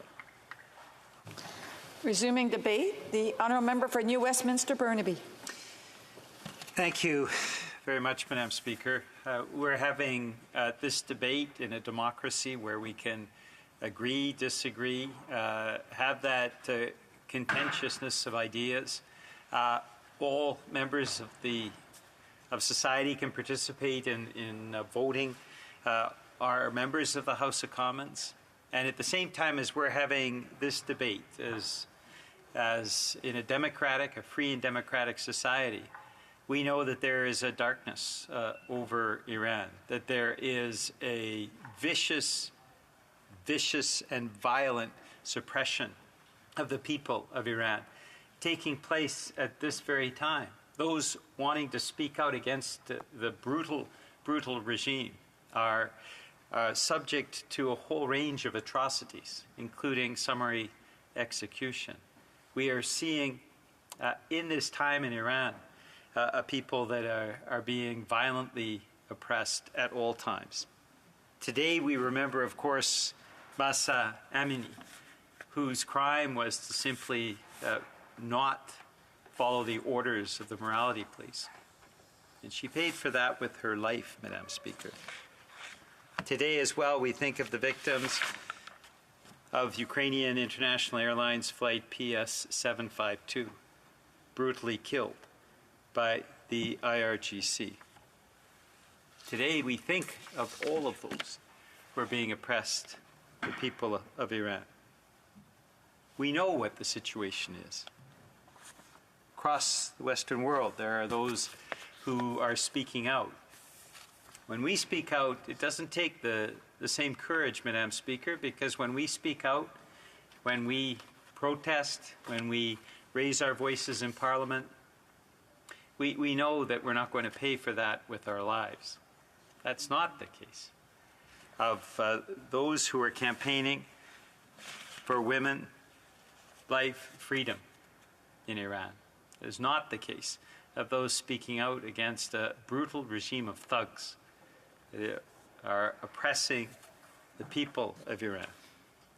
And I think it's important to start, Madam Speaker, by talking about what is actually happening in Iran right now, because that needs to formulate the policy of the federal government, of the government that responds to this Parliament, so that we are doing everything possible to show solidarity with the people of Iran and doing everything possible to end the impunity of the violence, the brutal killings of this regime, to ensure that the victims will eventually see justice, whether that is through the International Criminal Court, whether that is through banning these individuals for life. We need to ensure that Canada's response is proportionate to the brutality that the regime is showing to its people. Now, Speaker, the Amnesty International report for the end of the beginning of this year, for last year, tells the tale of what is actually happening, the scale and scope of the brutality that is being used against the Iranian people. In its report, Amnesty International says the following, quote, Iran was rocked by an unprecedented popular uprising against the Islamic Republic system. Security forces unlawfully fired live ammunition and metal pellets to crush protests, killing hundreds of men, women, and children, and injuring thousands. Thousands of people were arbitrarily detained and or unfairly prosecuted solely for peacefully exercising their human rights. Women, LGBTI people, and ethnic and religious minorities suffered intensified discrimination and violence, enforced disappearances, torture, and other ill treatment, including through the deliberate denial of medical care, were widespread and systematic. Cruel and inhuman punishments, including flogging, amputation, and blinding, were imposed and or carried out. The use of the death penalty increased and public executions resumed. trials remain systematically unfair. Systemic impunity prevailed for past and ongoing crimes against humanity relating to prison massacres in 1988 and other crimes under international law, unquote. Madam Speaker, Amnesty International tells a profound story of the brutality of the thugs the regime in Iran are exercising against the very people. When we scale through this executive summary, and the details are in the following pages of the ending of freedom of expression, association, and assembly, arbitrary detention, unfair trials, discrimination, torture, ill treatment, all of those things, the death penalty and impunity by the IRGC and other thugs associated with the regime. When we look at what in black on white written in this report, it actually details the horrors are unbelievable. People are having their limbs cut off by the regime. People are having their eyes punctured in the torture chambers by this regime. We are seeing widespread sexual violence by this regime in their torture chambers. We are seeing public executions and summary executions, and beyond that, security forces simply mowing down hundreds of Iranian civilians exercising their peaceful right to protest, speak out against the regime. And they are greeted with mass killings, massacres by the thugs of the regime against their people. This report by Amnesty International and the many other reports that we have seen detailing the widespread human rights violations are not something that in Canada or in any other country we can simply turn away from. We have to take every action that we can to ensure that we are fighting back and fighting in solidarity with the people of Iran in the face of these atrocities. Madam Speaker, we're talking about human rights violations that are atrocious in terms of the presence of the regime against its citizens. We have seen limbs cut off and eyes cut out. We have seen a whole range of horrors being perpetuated against the Iranian people. Also, there have been arrests, thousands. Students, young girls and boys, high school students that have been arrested and tortured. We've seen journalists, lawyers, activists, people who are fighting for the environment, artists, musicians. They have all been subject to this violence, either having been killed or tortured once arrested. There's no room for this, Madam Speaker. We can't allow these Iranian citizens. We can't simply say, in opposition to this regime, this violent regime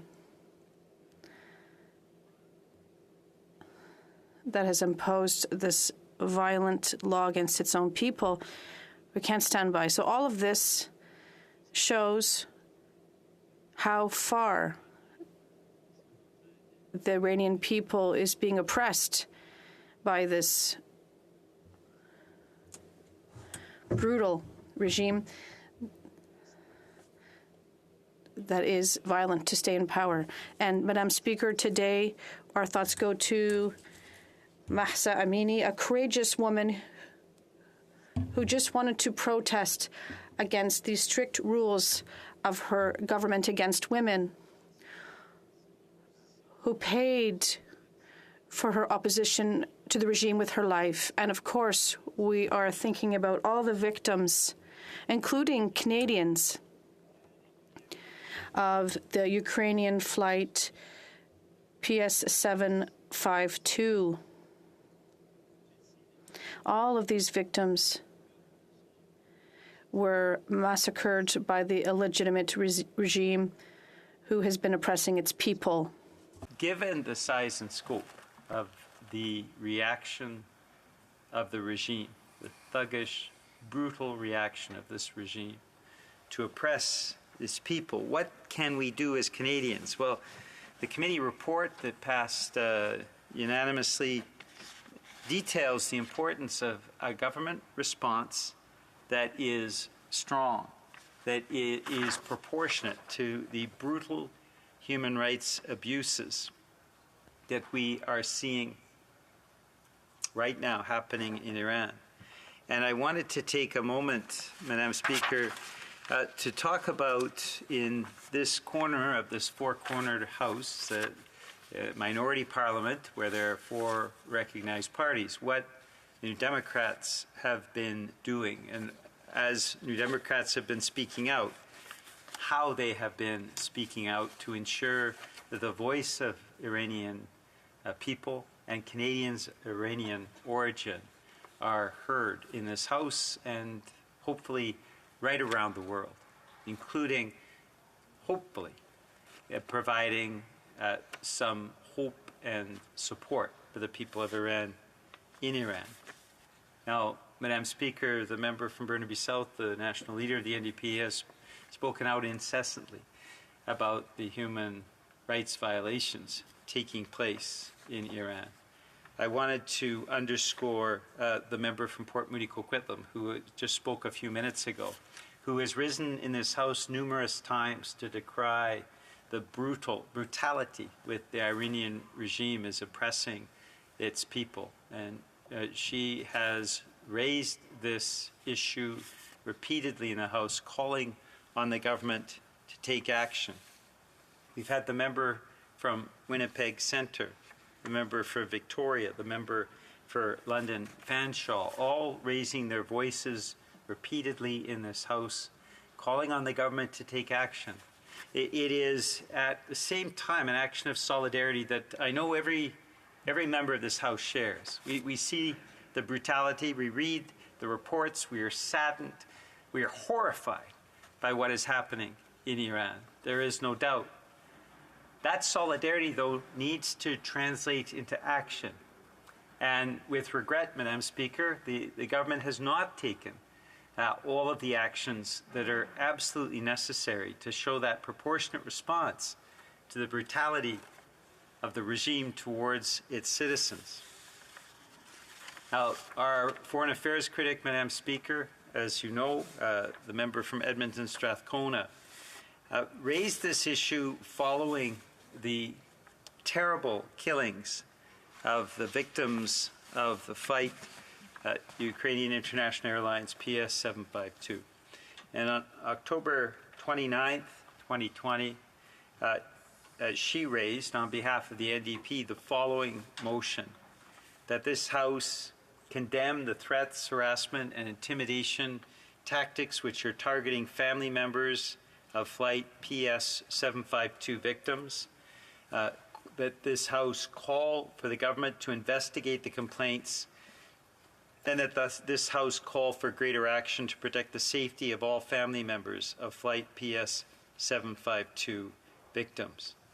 And that passed unanimously, to the credit of every member of this House, Madam Speaker. That is in keeping with our concerns about how this brutal regime, the Iranian regime, is not only oppressing its citizens, but also threatening Canadians of Iranian origin here in Canada. And Madam Speaker, last week, our call for a public inquiry that was endorsed by all of the political parties and independents in this House, with the exception of Liberal members, sadly, I wish that the public inquiry had passed unanimously, but I think it's fair to say, Madam Speaker, having had 4 of the 5 parties in the House and all the independent members endorse it, sends a powerful, powerful message, not only to the special advisor, to the rapporteur, but also to the government, that a public inquiry on foreign interference is warranted and needed immediately. And the NDP had to steer this motion through, including the issue of Iranian interference. We felt very strongly that Iranian interference, like Russian interference, Chinese interference, is something that had to be fully investigated through a public inquiry.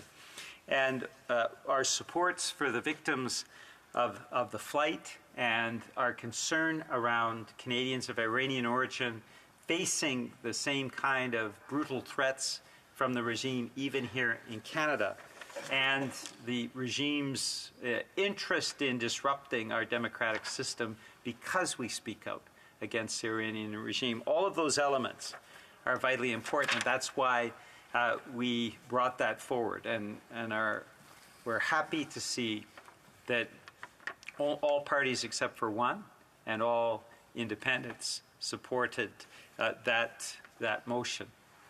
Now, Madam Speaker, our Foreign Affairs critic, the member from Edmonton Strathcona, also last month, you'll recall, put forward a motion at Foreign Affairs to study the current situation in Iran, examining the federal government's refusal for listing of the Iranian Revolutionary Guard Corps as a terrorist entity, the connections between people or assets in Canada and the IRGC, and pass forward to support Iranian human rights activists, artists, journalists, and other political refugees.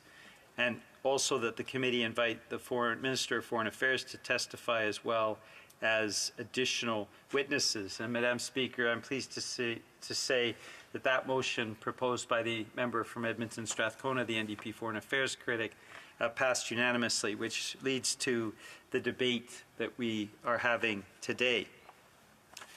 Sadly, we have not seen the reaction from the government that we have hoped. They have taken a number of measures of sanctions, there's no doubt about that, and we commend them for the sanctions that they have put into place so far.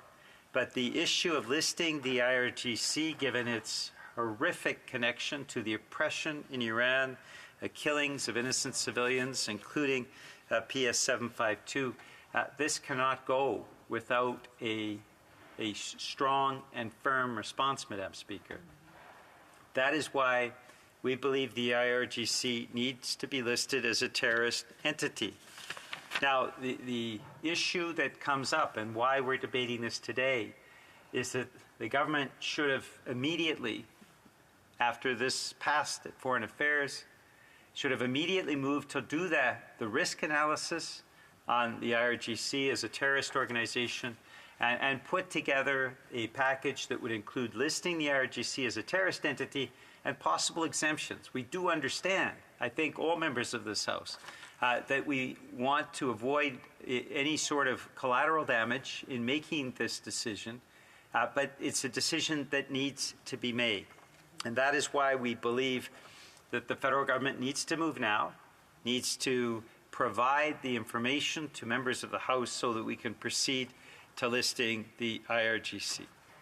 We also believe that there are a number of stronger steps, including referral to the International Criminal Court, that Canada can take to ensure that the Iranian regime, this brutal Iranian regime, is held to account. We have to end impunity, Madam Speaker. We have to listen to the voices, the victims of PS 752, Mahsa Amini, the hundreds of civilians that have been brutally killed, and the thousands of Iranians that have been tortured, have had their limbs amputated, have been blinded by this brutal, brutal regime. Mr. Speaker, there is no doubt that Canada can be a stronger voice. We need to step up. That's why we're having this debate today. New Democrats believe strongly that there should be no impunity for the violent thugs that are oppressing the people of Iran, and we hope that the government acts accordingly. Thank you, Mr. Speaker. Questions and comments? Questions et commentaires. The honourable for Humber River, Black Creek. Thank you very much, Mr. Speaker, and thank you to my colleague for those excellent comments. I don't think there's a parliamentarian in this House or anywhere else that doesn't support the people of Iran and their quest for freedom, for a free and democratic Iran ultimately. So I believe we all, through you, Mr. Speaker, want the very same thing. The recommendation, the one recommendation that was put forward by the committee, and if I can, Mr. Speaker, read this quickly, that the Standing Committee on Citizenship and Immigration report the following to the House in light of the downing of Ukrainian International Airlines Flight PS-752 by the Iranian Revolutionary Guard, and in light of the killing of Masa Amini by the Iranian Guidance Patrol, that the committee demands that the Government of Canada stop issuing visas to all Iranian nationals directly affiliated with the Iranian Revolutionary Guard Corps, Iranian Armed Forces, Iranian Guidance Patrol, Iranian Intelligence Organization. And the government does agree with that in principle, with that recommendation. What else would you like to see the government of the day do to try to move forward in a way of removing the Iranians group that is there? The honourable member for New Westminster Burnaby. I thank the member for her question, and I think we all agree that every member of this House stands in solidarity with the people of Iran. That there's no question of that. I think this is something that is part of fundamental Canadian values. We see the brutality in which people of Iran are being treated. We see the threats that are being enacted and perpetrated on Canadians of Iranian origin here. And so we all stand in solidarity. The question then, Mr. Speaker, is how should the government act? The government has, I think, fair to say, dragged its feet on the issue of having the IRGC designated as a terrorist organization. It is true it's more complicated than it might be for other organizations, but the government needs to come clean on what the implications are, the risk analysis, and the possible exemptions to ensure that there are no inadvertent impacts that hurt innocent people. And this is why this debate today should provide additional direction to the government to take action. Simply can't drag its feet anymore. The people of Iran demand action from Canadians, and the government should be acting in consequence. Thank you. Questions and comments? Questions et commentaires. L'honorable député de Abitibi-Témiscamingue. Merci. The honourable member for Abitibi-Témiscamingue. Thank you, Mr. Speaker. This is a sensitive subject. This has had a very big impact on the international community. Our work is being followed by the world. What message is Canada sending through the adoption of this report, especially with regard to the issue of the rights of women? There's also the fight against terrorism. I'd like to hear my colleague on the matter, the honourable member for New Westminster Burnaby. Thank you very much to my colleague for his question.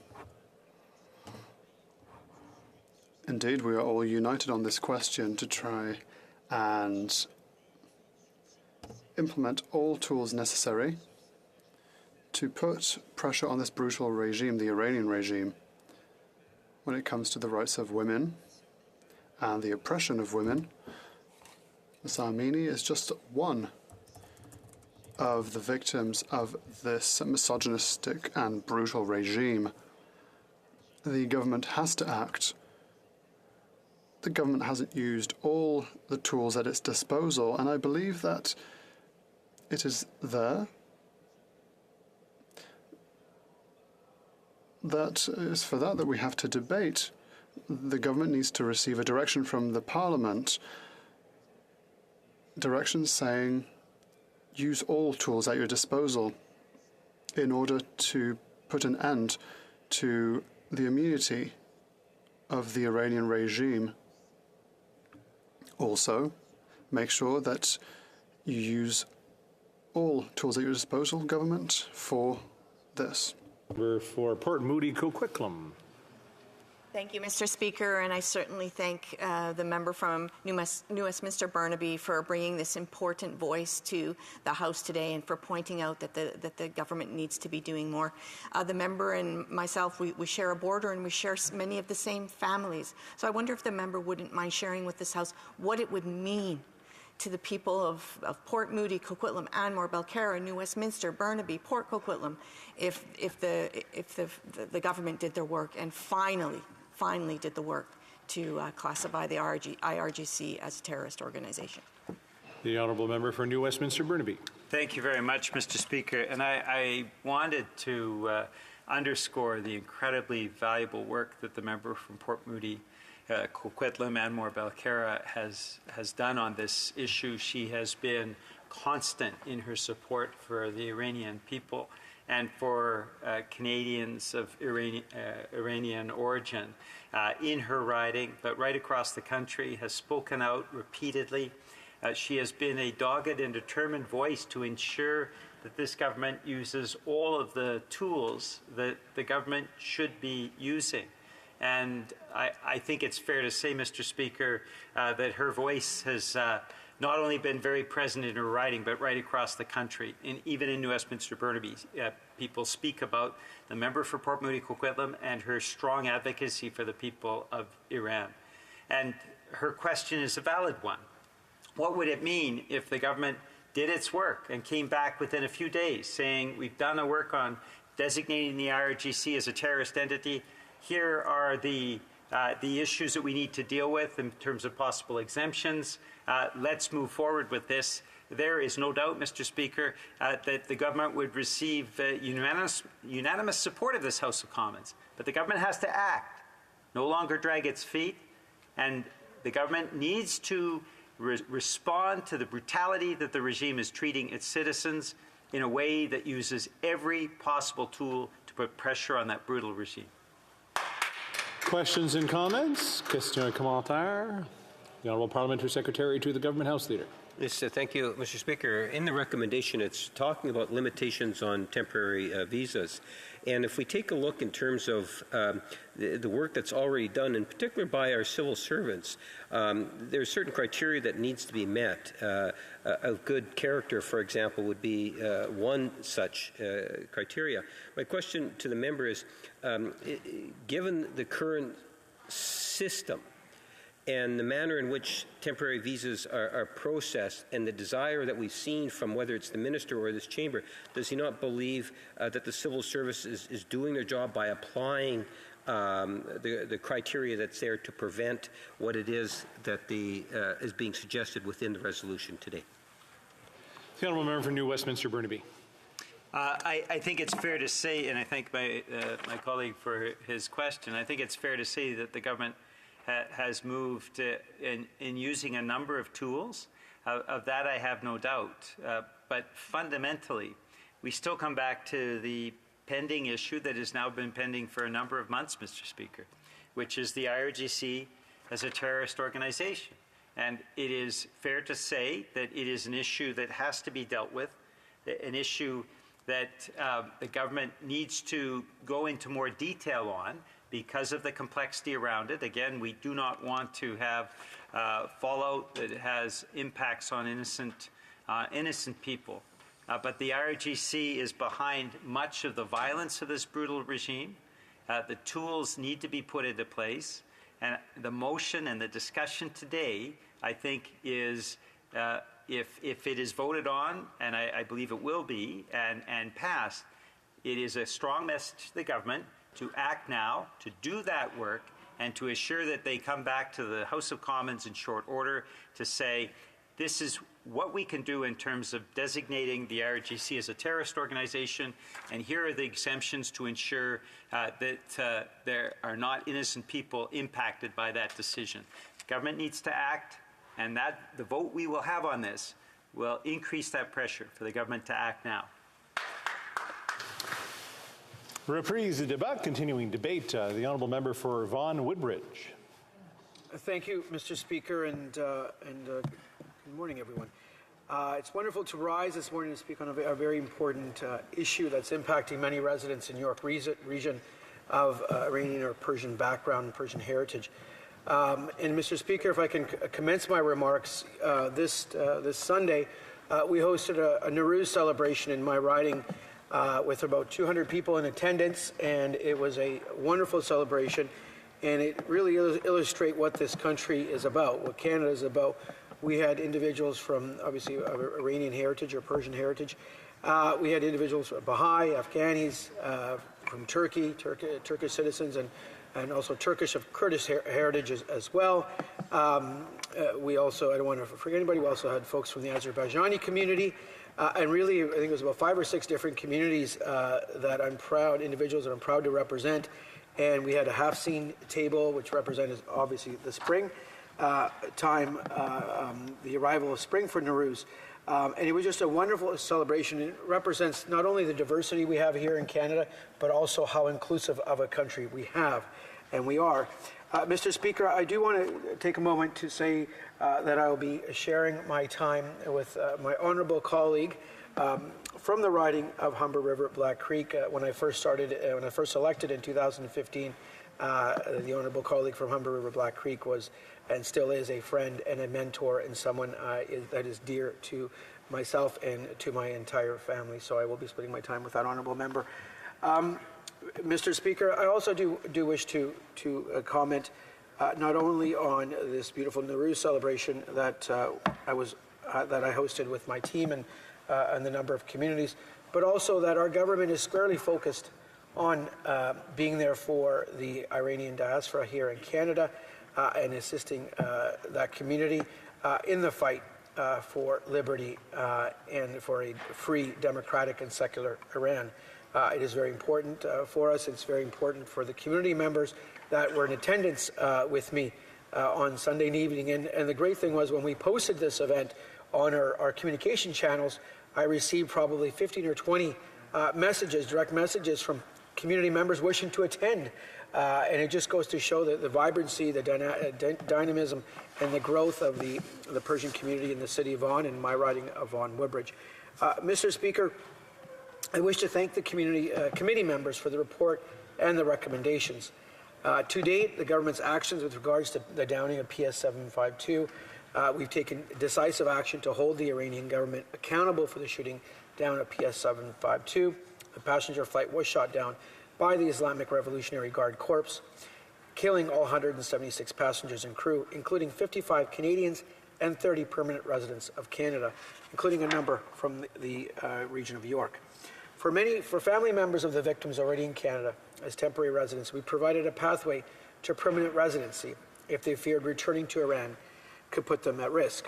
For people who lost family members, we provided expedited temporary residency visas to allow them to come to Canada and address personal matters and deal with the states. We have offered permanent residency for families of the victims of PS 752 in Iran who are at risk of threats and violence and retribution by the Iranian government, especially their security, intelligence, and police services.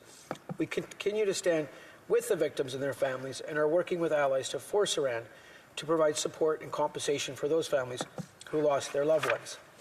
Iran has a history of violent actions and the use of threats and intimidation to force citizens to comply with their demands. Canada, all Canadians, stand for human rights and the equality of all. Iran continues to oppress many of its people, carry out acts of violence against women and children, imprisoning protesters and those who speak out against the regime and its leaders. And Mr. Speaker, we've all seen the gruesome pictures on TV of the executions, of the arrests and the beatings by a heinous regime.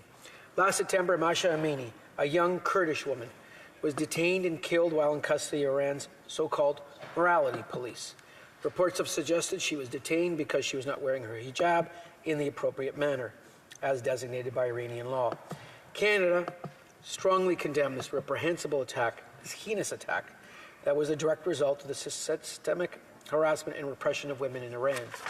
In response to this violence, tens of thousands of people across Iran have held protests demanding change on behalf of many victims like Ms. Amini.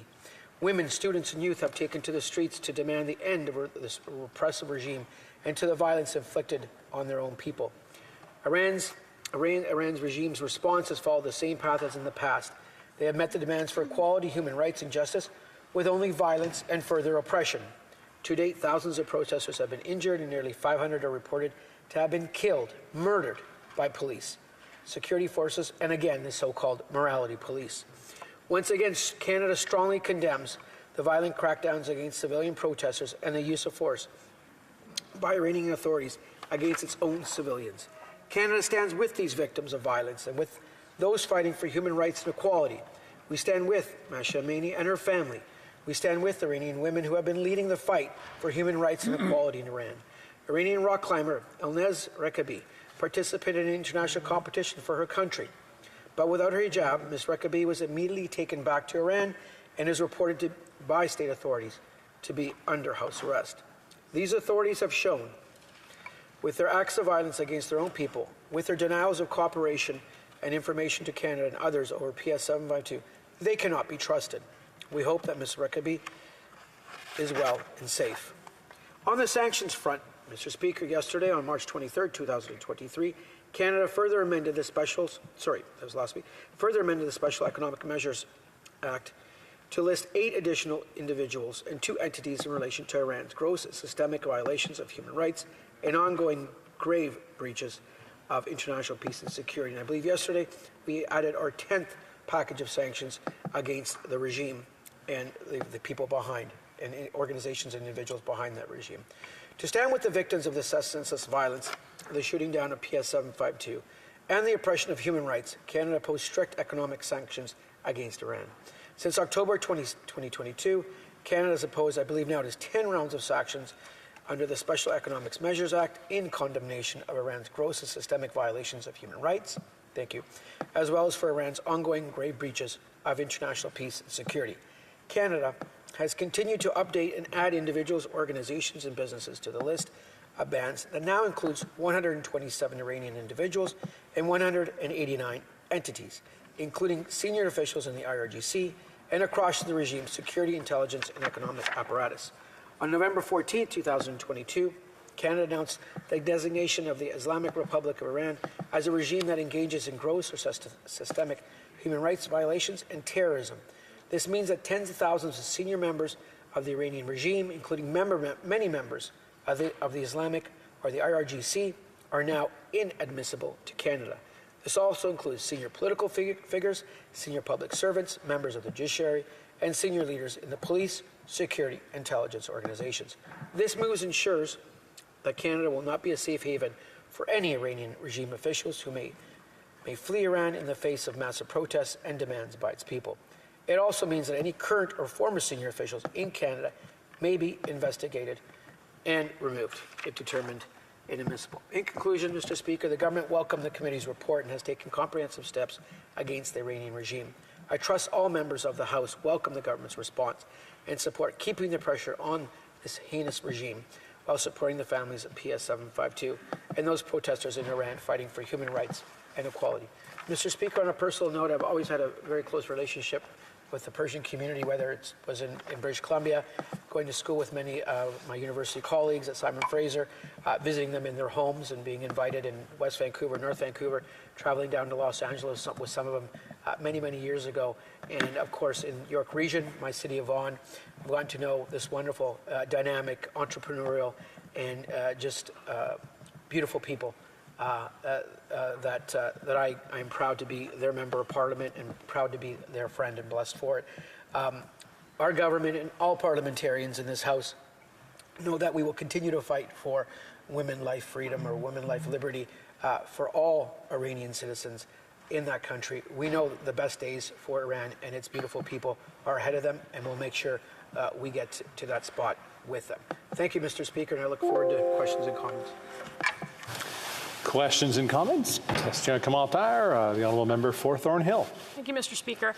Mr. Speaker, just a few days after the Parliamentary Secretary for Foreign Affairs stormed out of an event in Toronto in a stadium of 15,000 there to support the revolution in Iran. Just days after that, they've decided on more sanctions.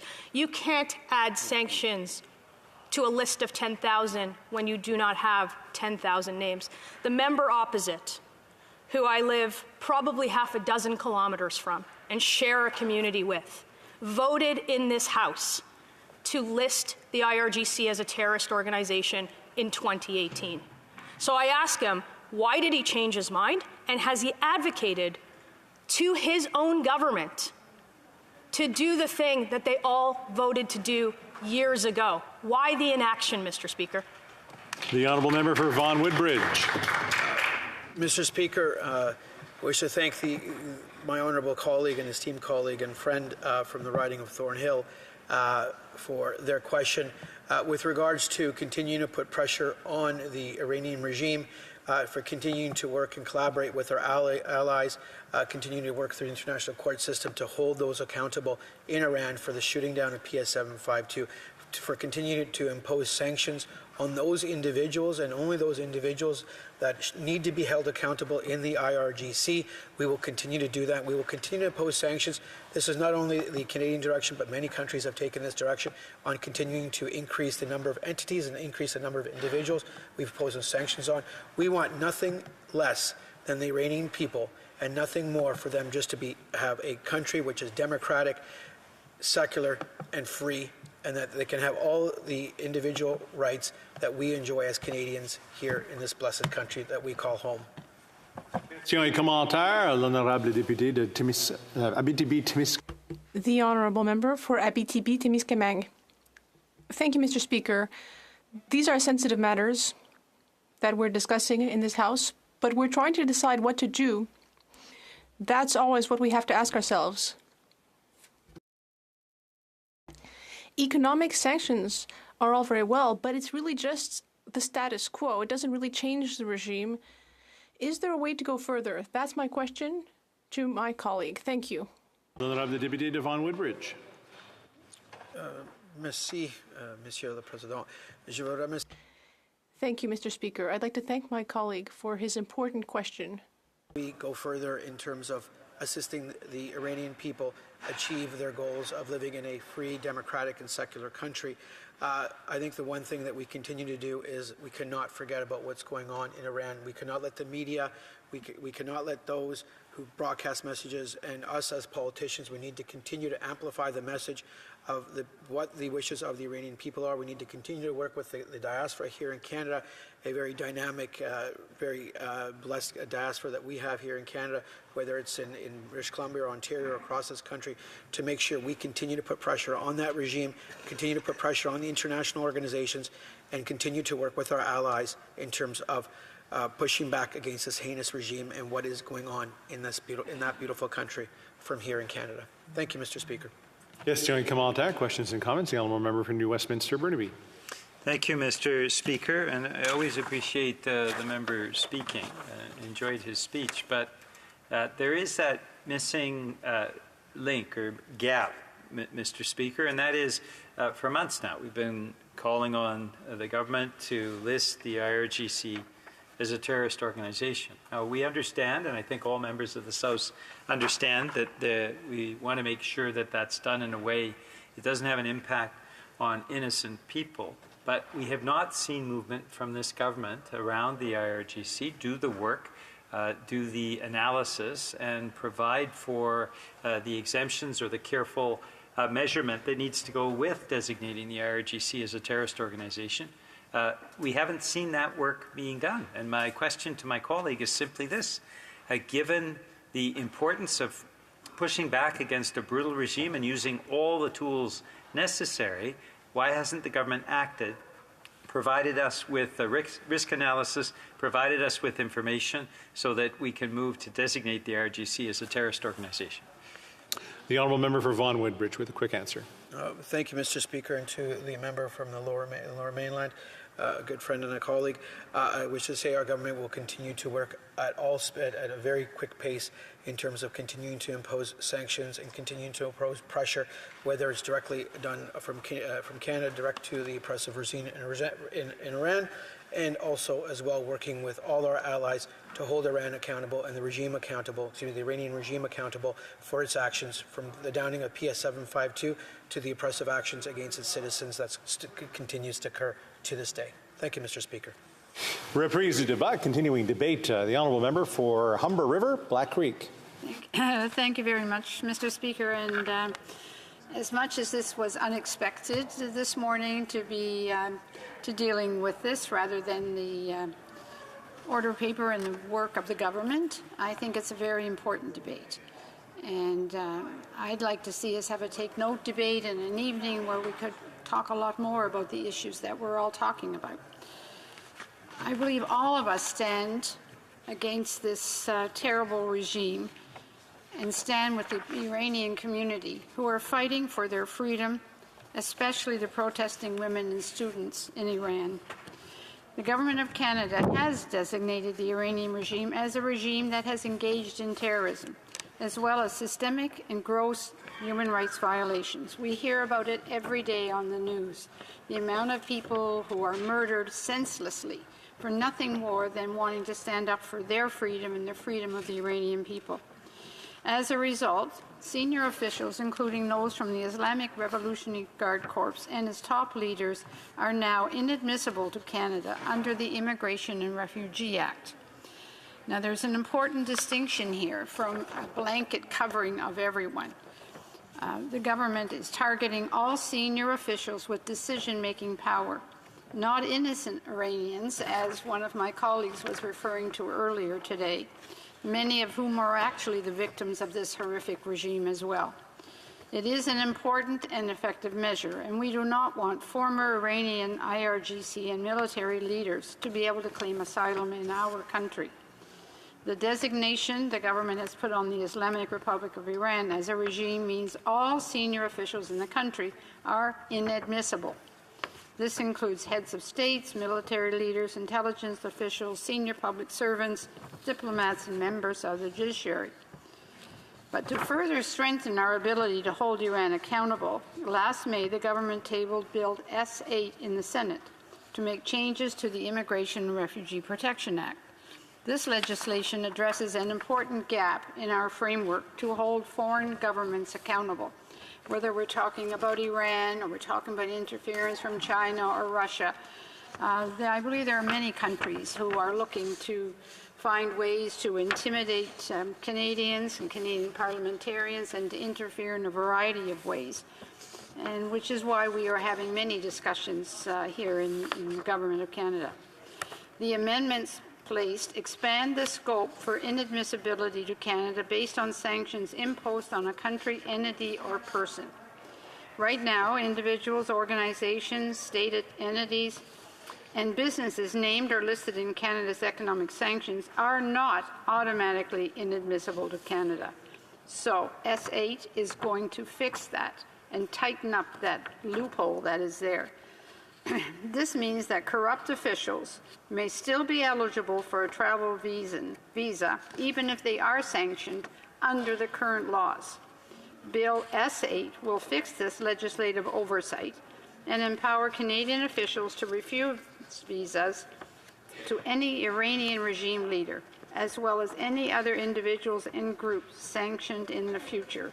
Again, this is another step forward to try to put down the kind of conditions that we want to see against Iran and to try to help to bring down the regime ultimately, which I believe it should be everybody's goal. Bill 8 was reported to the House in October of last year, but is not yet before the Standing Committee on Citizenship and Immigration.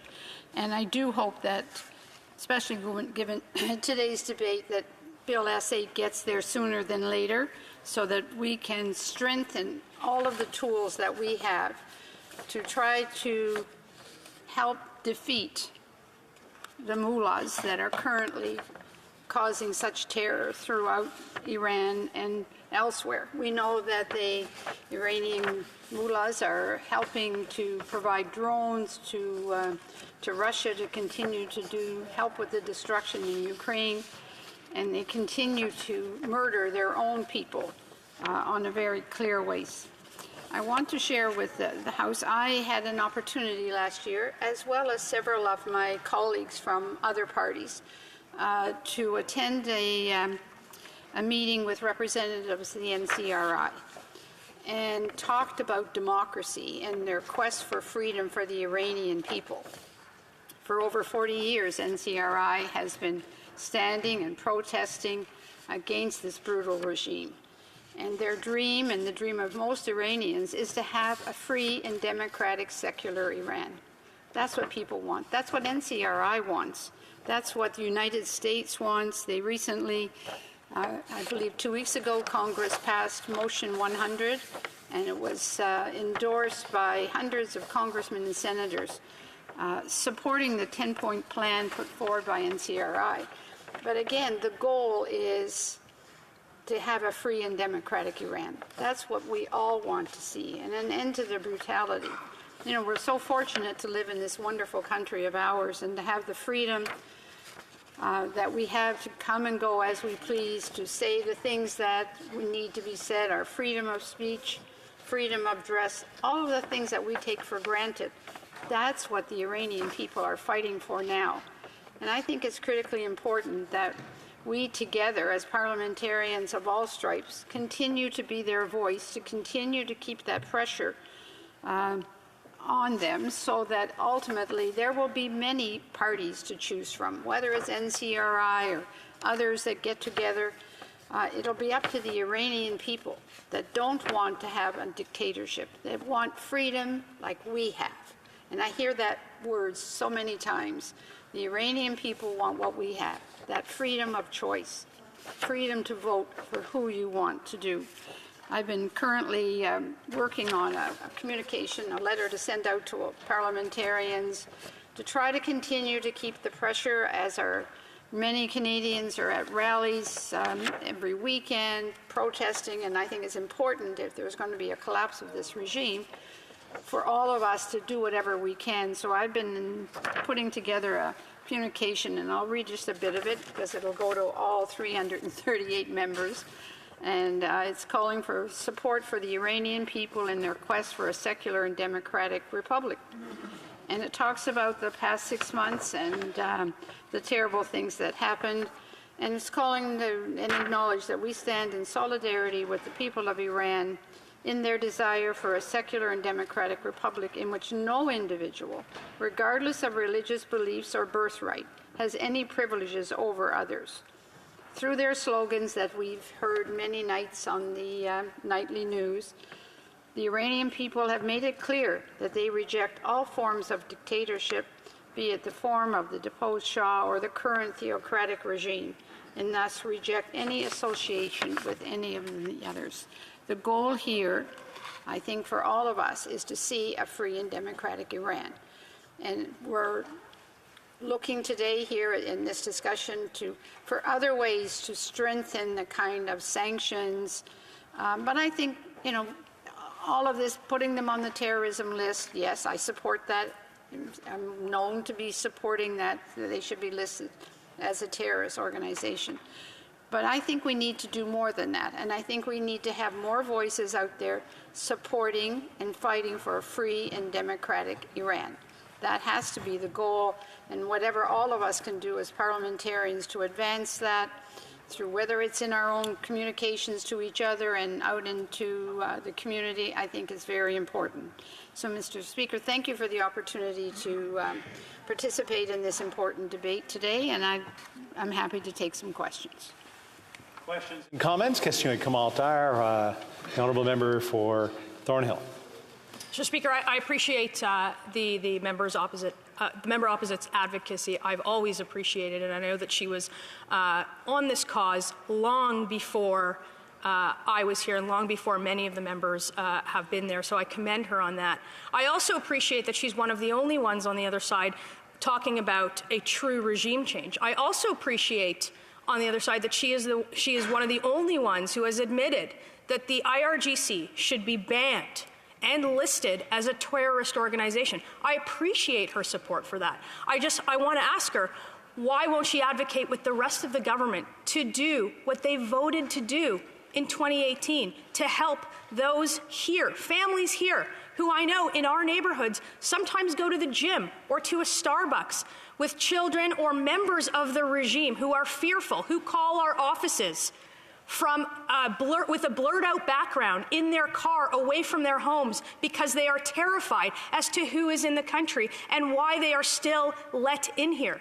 I know that the government has sanctioned a number of regime operatives, but they don't know who they've sanctioned. They don't have the names of all of those that they have purportedly put on a list in terms of a number. You can't put 10,000 on a list and not know who they are. That's not real action. So I wonder from this member if she'll advocate with her government to finally list and ban the IRGC as a terrorist organization here in this country.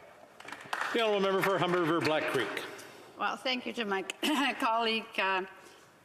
I very much enjoy time that we occasionally get together at events as well. But I believe, we don't always know what the government is doing. They don't, send out a message to us every day on what they're doing and what they're not doing. I believe that when the government chose to take this route about not doing a blanket cover over everybody in Iran that was part of the regime, it was an attempt to make sure that innocent people weren't caught up in that. And that is the route they chose to take. There are senior officials who know exactly how many people and who they are on that 10,000 plus list and are doing the best they can to protect people's individuality and their opportunity to be treated fairly. And we don't want to be like the regime in Iran and put a blanket over everybody and say everybody is inadmissible for whatever be those terrible reasons. But I do want to add that I think together we need to do more than just label them as a terrorism organization. More needs to be done. That's just one step, and it works for us to talk about here in the House. But more needs to be done. Question et commentaire, l'honorable député de Abitibi-Témiscamingue. The honourable member for Abitibi-Témiscamingue. Thank you, Mr. Speaker. Of course, I'm still shocked about the murder of Masha Amini. We know about these events because in some ways the morals police wanted to boast to send a message to the rest of the population, but also because of international reporters who go there risking their lives to tell us what's happening. But the cases we do hear about are probably only a few of those that happen in total. So how can we do more to ensure that what's happening in these countries is known internationally? Because it's very serious, and if we want to take action, we need to know exactly what's happening. What do we do to get more information? Thank you. For Humber River Black Creek. I want to thank my colleague for he continues to ask questions about what else can be done, rather than just talking about labeling them as a terrorist activity. I think many of us want to see that happen. The issue is what else can be done? How do we continue to be the voices against and for protection of journalism? So many journalists have been in jail that even the recent incident of poisoning of the many schoolgirls that happened in over 50 schools in Iran. The journalists that were able to report that apparently are all in jail. So it makes it very difficult, which calls again on us as parliamentarians and free voices to be their voices, to be standing up here in the House and outside, making sure people understand and care about what's going on in Iran. One more quick question. The honourable member for Port Moody, Coquitlam. Thank you, Mr. Speaker. And I just wanted to take this opportunity to ask the member for some facilitation. So in my community of Port Moody, Coquitlam, Anmore, and Belcarra, the community has been asking me to be able to assist them with getting a meeting with the government to talk about some of those exemptions that need to happen. They want to see the IRGC named as a terrorist organization, and they have some ideas on how to protect innocent people in that front. So could the member assist me with making a connection so that they can speak to the minister? The honourable member for Humber River Black Creek. Again, I want to applaud the member for the work that she continues to do on these issues, and I am very happy to try to facilitate that as soon as we can get together to do it. Reprise du débat, l'honorable député de Beauport. Resuming debate, the honourable member for Beauport-Limoilou. Thank you, Mr. Speaker. I'd like to start by saying that I will be sharing my time with my esteemed and dynamic colleague for Shefford. Women in Quebec and Canada are lucky in many ways. We can go to school, hold a job, take part in our communities, communities or politics. Of course, there is still much to be done to reach full gender equality, but when we compare ourselves to people in other situations, we see that there are places in the world where women just don't have the same rights and freedoms as we do. Far from it. After all, as we all know, Afghan women and girls can no longer go to school or university. Girls and women have been disfigured with acid because they turned down forced marriage. Girls and women are being kidnapped, held captive, forced to convert, forced to marry one of their torturers. And, of course, we all remember Masha Amini and all the other people who died after she was abused and beaten to death. All these people who were imprisoned, beaten, tortured, and killed. All because they stood up to ask for what we have here, freedom and equality of rights. This goes far beyond the veil required by the regime. It's a matter of freedom and equality. For months, we've been shocked to see such actions occurring over and over in Iran. But nothing is being done.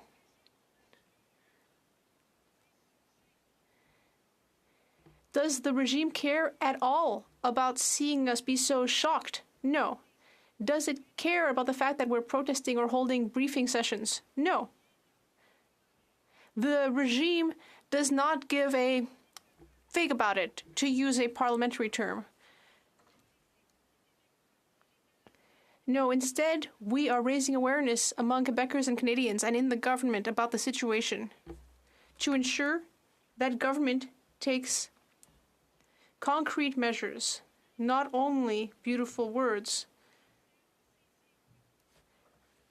It's no good to just use words. We need to do more.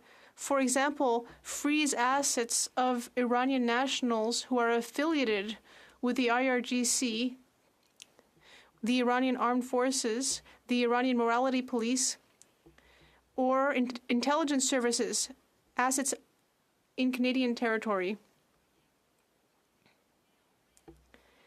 Now, the motion doesn't necessarily have to do with what my constituents are asking for, but it is a promising idea to stop offering visas to Iranian nationals with links to the groups that I just mentioned. Today, with my words, by raising my voice, I am bringing forth the message I've heard from my constituents. The constituents that I have protested with to inform people about what's really happening in Iran. I'd also like to talk about what is within our reach to really put pressure on the regime. My constituents told me that right now in Canada, there are still people with links to the regime who are making investments here and then are investing the money and using it to support the Iranian regime. And I'm being asked if we will impose the same sanctions as we did with Russian oligarchs. When will we freeze their assets so they cannot support that unacceptable regime? My citizens in my writing have also shared several fears with me. This tentacular, powerful regime means that the money here also supports this regime, but also it can affect permanent residents who are Iranians living in Canada. They fear for their security. So they have, even though they came to Canada for this, to be safe, so they could be free, to be equal, and to be secular. Some Iranians receive threats with respect to their families still in Iran. Threats every day, fears that their names will be put out and their families will be punished because they decided to choose freedom. They also fear to live what we have seen with other Chinese Canadians and Uyghurs. They even fear traveling abroad, rather. They fear that their plane could be unfortunately confused with a foreign missile. Canadians tell me that individuals funded by certain organizations that I previously named, who are highly active at all levels of government, they do everything to minimize actions, to make other actions committed to let the regime get off scot-free. They have a deep desire to not see happen here what happens there. People tell me they have chosen to live in Quebec because of this freedom and equality that we have and that they cherish above all. Now, what do? We protest side by side with protesters, with Iranian citizens. And once again, these are just fancy words. There's no action here. Where are the sanctions? The government is aware of the situations that I have mentioned, and there are Iranian Canadians with ties to the IRGC, and to the intelligence agencies, and nothing has been done. Sanctions are difficult to apply, apparently, and they can't be applied to everyone. And once again, there are means to do this. We have to take action. As you know, I was a teacher in my past life, and sometimes when I wanted to create rules in class, people said to me, "What is the objective? What will the sanctions be that we can apply?" Because ways and sanctions have to reflect the objective. And I talk about this because when you want to apply a sanction, it's important to have measures to apply it. Otherwise, you end up with a situation where you can never do anything, and that's what's happening right now. The Immigration Act and the protection of refugees does have teeth that allows us to analyze people on a case-by-case basis for the things I have mentioned. And how come we're not doing this? We have tools to apply our sanctions. Canada has a list of high-ranking officials from the Iranian regime, and the committee's recommendation even goes further to avoid any regime cells in Canada. So let us apply this evaluation on a case-by-case basis before we give someone a visa. Yes, of course, it's a lot of work, but it's the safety of our Iranian citizens that is at stake in Canada. In conclusion, as I was saying, it's a question of protecting our Canadian citizens who are of Iranian descent so they can truly live for the reasons they chose to come here, because they want to live freely with equality and in safety. We also have to apply concrete and real measures to cut the resources of the regime so it cannot find the means here to continue its damage and atrocities in Iran. For Mahsa and many others, we have to take action. If we don't do so, we are conspiring with the regime. And I will paraphrase a song in Quebec, "Get Moving."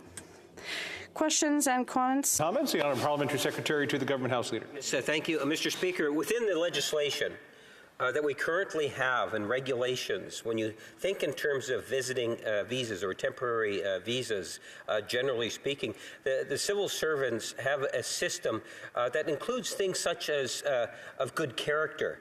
The civil service is very much aware of the issues that's taking place in Iran, and I'm wondering if the member could just provide her thoughts in regards to how it is that our current system seems to already accommodate and take into consideration what it is the first recommendation and only recommendation does, limiting temporary visas to individuals that should not be coming to Canada. The Honourable Member for Beauport-Limoilou. As I said, right now, the decisions we've made, particularly targeted high-ranking regime officials. But it is sad to see that there are citizens that are in bed with the regime and that managed to come to Canada, even though there are safety measures in place to do a case-by-case analysis. We have to make sure that we ensure for those who work with the regime and who have taken actions that are inhumane to their own citizens can be sanctioned and not come to Canada on a case-by-case basis. Questions and comments? The Honourable Member for Calgary-Shefford. Thank you, Mr. Speaker.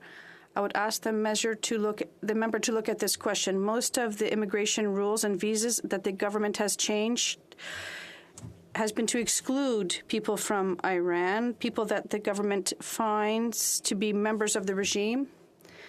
They won't have the right to come to Canada. But the next step is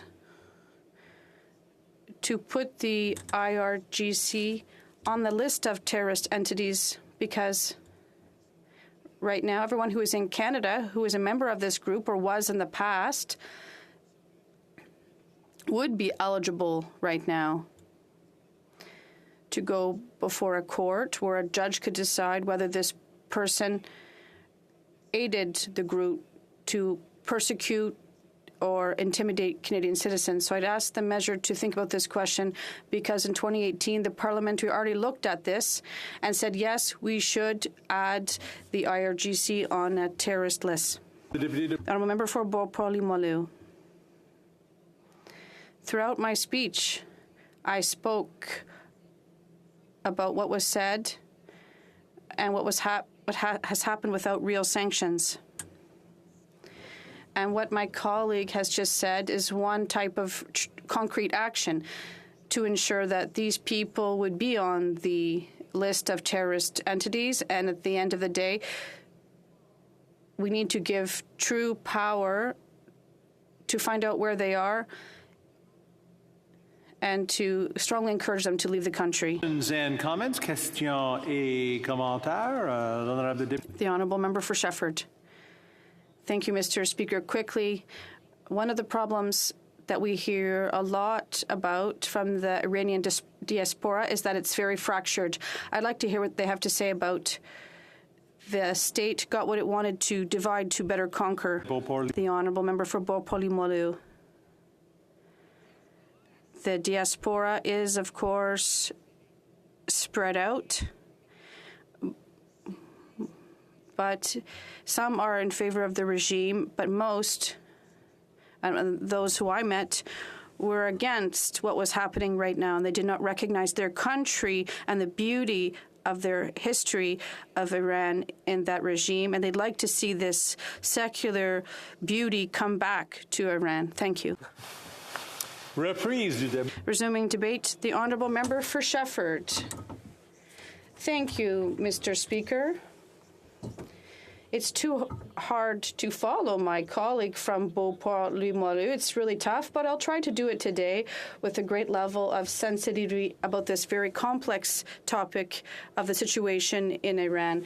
As the critic for the status of women, I am particularly concerned about the situation of Iranian women and girls. Specifically, it's about Report 11 of the Standing Committee on Citizenship and Immigration.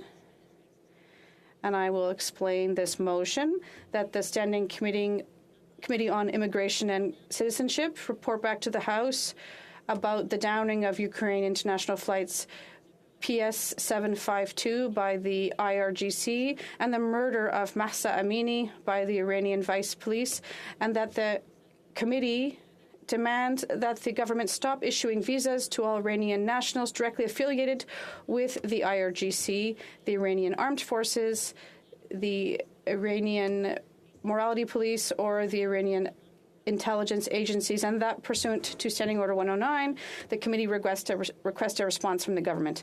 I would therefore give some background first and then address the situation of the women globally. First of all, flight PS-752 was shot down over Iran on January 8th, 2020. The U.S. and Iran had attacked each other after the U.S. killed a senior Iranian official, Qasem Soleimani, near Baghdad airport on January 3rd, 2020. Iran also attacked a U.S. airport in Iran in retaliation for Soleimani's death on the night of January 7th, 2020. Iran was therefore expecting a U.S. attack, and Iranian anti-aircraft defenses were on high alert. 176 people died on that flight, including 63 Canadians.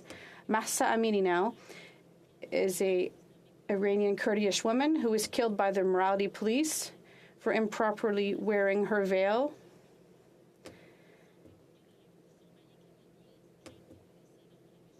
They saw that she would die, and Mahsa Amini was arrested on September 13th for not respecting the strict vestimentary code there. She was just simply not wearing her veil correctly. And on September 16th, she went to the hospital and she died. Almost immediately, there were unprecedented protests throughout Iran against the regime. She let her hair show through her hijab, and she was brutalized by police, which led to her death. Her death led to major protests across Iran, and more than 500 people have lost their lives so far as they sought to overthrow the regime. There has been solidarity across the country. Said that the authorities said that Mahsa Amini suffered from a head injury during her detention, and we're waiting for the results of the investigation. But protests in Iran against the price of gasoline led to other unrest, and an official account has mentioned 64 deaths, and the repression of these protests was denounced by the international community. Here is a reminder about the motion I tabled last year, that the House unconditionally support the Iranians who are peacefully protesting in Iran, that they condemn the murders, intimidation used by the Iranian state against the protesters that support the motion to liberate women in Iran, and that the UN remove Iran from its Committee on the Status of Women. Another motion was tabled by the member for Aurora Richmond Hill, who tried to act in a nonpartisan fashion, and this member brought attention, asked that this question be brought to the attention of the House of Commons, and that the petitioners asked the member to ask the Government of Canada to urgently apply sanctions to the Iranian regime, including the members of the regime, of the Guard and its key members in Canada, and put sanctions on people who conducted these human rights violations in our country, and rapidly seize the assets of these people subject to sanctions. The highest officials of the Iranian regime must immediately be banned from entering Canada, and former and current members should be the subject of an investigation and sent back from Canada as quickly as possible. The Minister of Foreign Affairs and the Canadian government and its partners and allies must make sure that this regime is removed from the UN Committee for the Status of Women and promote gender equality, and that is what we tabled as a petition in this House. And the U.S. announced economic sanctions against high-ranking Iranian officials. The Minister of Domestic Affairs and others are amongst the individuals who are sanctioned. Washington already announced on September 26 sanctions against the religious police in Iran and other security officials. the Republic's strict proposals ensures that Iranian women are forced to wear the hijab, and protests have been organized in several regions in that country, and women removed their veils and have cried out against the regime. Death to the dictator, some have cried. However, Mr. Speaker, students have lost their lives, and there are allegations of poisoning of students right now simply because they just wanted to protest. Thirdly, to go back to the motion, it intends to sanction members of the IRGC by refusing them visas. And these are very complex measures because many people serve the IRGC. For example, one man of Iranian origin was denied entry to Canada for his military service 20 years ago. The United States also imposes such restrictions, which leads many to say that they are discriminated against. It is therefore more reasonable to go on a case-by-case basis, although visas should generally be denied to those currently on active duty. But it's not easy. On the 14th of November 2022, Iran was designated by Canada as a terrorist regime. As a result of this designation, tens of thousands of senior officials, including those of the Revolutionary Guards, the military and the Vice's police, have been denied entry to Canada. Those at the bottom are considered on a case-by-case basis, which is reasonable. For example, those who have committed war crimes or other crimes will be denied entry into Canada regardless of rank. Since conscription is in effect in Iran, all males 18 years of age and older must serve. It is reasonable for the Canadian government to retain some latitude for sanctions. We do not want to see a case like the one where a refugee family of Iranian origin in Saskatoon tried to bring their brother from Turkey to Canada. He was refused entry to Canada because of his military service in Iran 20 years ago. Cases like that, there have been a number in the news. Zivan Zaraf Shanpur, 38, and his family managed to settle in Canada about 3 years ago after fleeing religious persecution in Iran. Zaraf Shanpur is still in Turkey, but Canada has refused him entry for supporting a terrorist organization, apparently because he did his compulsory military service in the Islamic Revolutionary Guard Corps. This is the current situation, Mr. Speaker, and so that's why a case-by-case is important. There are branches of the Iranian armed forces that are designated as a terrorist organization in the US, but not in Canada. So we are forced to see that there are still things to examine, but we have to be diplomatic as well in our approach. We have to do this on a case-by-case basis. I think it's better that way. There are still nuances to deal with. The current wait time is about 8 years, apparently. What I would like to say to conclude, Mr. Speaker, is that we deplore the situation that women are living in Iran. Women have the right to free speech, ideally, in a secular state where women and girls are no longer killed for who they are, where women and girls don't see their rights taken away from them, and where women and girls can continue to live a dignified life. Thank you, Mr. Speaker. And questions and comments. We have just 2 minutes before us. Thank you, Mr. Speaker, and thank you to my colleague. I enjoy working with her on the Status of Women Committee. She always has a great sense of purpose and always defends the rights of women. I'd like to ask her this question and make a statement. On January the 8th of this year was the 3rd anniversary of the downing of Flight 752. And on that day, and every year on that day, Shaheen, a father and a husband of Shakia and Rositin, a mother and son, last spoke to their father as they were departing for Canada. Unfortunately, the last conversation he had with his family was that he welcomed his son and wife home so that they could share some quality time together. That never happened. So each and every year he struggles, and to this day, he, a constituent in my riding, continues to suffer. Would she agree that this government needs to do more to ensure that we identify the IRGC as terrorists and nothing else? Thank you. The Honourable Member for Sheffield. Thank you very much, Mr. Speaker. I'd like to thank my colleague, and I also am very happy with our collaboration at the Status of Women Committee and on the file of seniors, so we have the two same portfolios.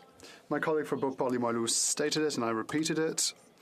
There has been a lack of action from the government with regards to Iran, and I saw that when I went to protests in Montreal in support of this movement for the rights of women. I went there with my colleague for Longueuil-Saint-Hubert, and the protesters were saying to us that the government of Canada was not doing enough, is not doing enough. They're not enacting enough tangible measures. The government seems to be afraid of imposing greater sanctions. We didn't have answers for the protesters, but we left the protest with their requests. This discussion has been on the table since 2018, so let us move forward and let us try to act as rapidly as possible in order to support women in Iran. Is the House ready for the question? The question is as follows. Mr. Jennis, seconded by Mr. Kmich, move that the 11th report of the Standing Committee on Immigration, tabled on the 17th of October 2022, be now concurred. As party president in the House wishes that the motion be carried or carried on division or wishes to request a recorded division, I'd invite them to rise and indicate it to the chair. The Honourable Parliamentary Secretary to the Government House Leader. Yes, Mr. Speaker, would be contented in passing it on division. As agreed, therefore declare the motion be carried on division. The House will now resume with the remaining business under routine proceedings. We are under the rubric of motions. No more motions? That's good. Presenting of petitions. Présentation de pétition. The Honourable Member for South Shore St. Margaret's. I have the honour to present a petition from 72 Canadians with regard to the holding of a Canadian in prison in China. The petitioners say that although Canadians Michael Spavor and Michael Korvig have recently been released after 1,000 days of unjust detention in China, there are at least 115 Canadians still being detained in China, including Hussein Cecil, who has been detained for over 5,000 days. Hussein is a Canadian Uyghur human rights advocate who is detained in China for supporting political and religious rights of Uyghurs. He is a Canadian citizen who escaped China to Uzbekistan after being unjustly jailed for 48 days in 2001, and on recognition from the United Nations as a refugee, migrated to Canada and obtained Canadian citizenship and gave up his Chinese citizenship. The Chinese government has refused to accept his Canadian citizenship and has denied access to lawyers, family, and Canadian officials. The petitioners demand that the Chinese government recognize Hussein's Canadian citizenship and provide him with consular and legal services according to international law. That they formally state that the release of Hussein from Chinese detainment and his return to Canada is a priority for the Canadian government of equal concern as the unjust detentions of the two Michaels. Appoint a special envoy to work on securing his release and seek assistance from the Biden administration and other allies around the world in obtaining his release. I need to remind people to be succinct. Petitions are the Honourable Member for Courtenay Alberni. Speaker, it's an honor to table a petition today about ocean protection. It's quite ironic. I'm sitting with my colleague from Nunavut whose birthday it is today, so I want to wish her a happy birthday, Mr. Speaker. Mr. Speaker, we know Canadians care deeply about the health of the ocean, and depend on thriving ocean ecosystems. And in 2019, over 1 million cruise ship passengers traveled off British Columbia on their way to Alaska. And these ships generate significant amounts of pollutants that are harmful to human health, aquatic organisms, and coastal ecosystems. And Canada's regulations under the Canada Shipping Act addressing the discharge of sewage and greywater are much less stringent than those in U.S. Pacific coastal states. Mr. Speaker, Canada has 0 no discharge zones off British Columbia, does not require third-party independent observers on board ships, as is required by Alaska, and is less stringent regulations that encourage cruise ships to discharge their waste off British Columbia.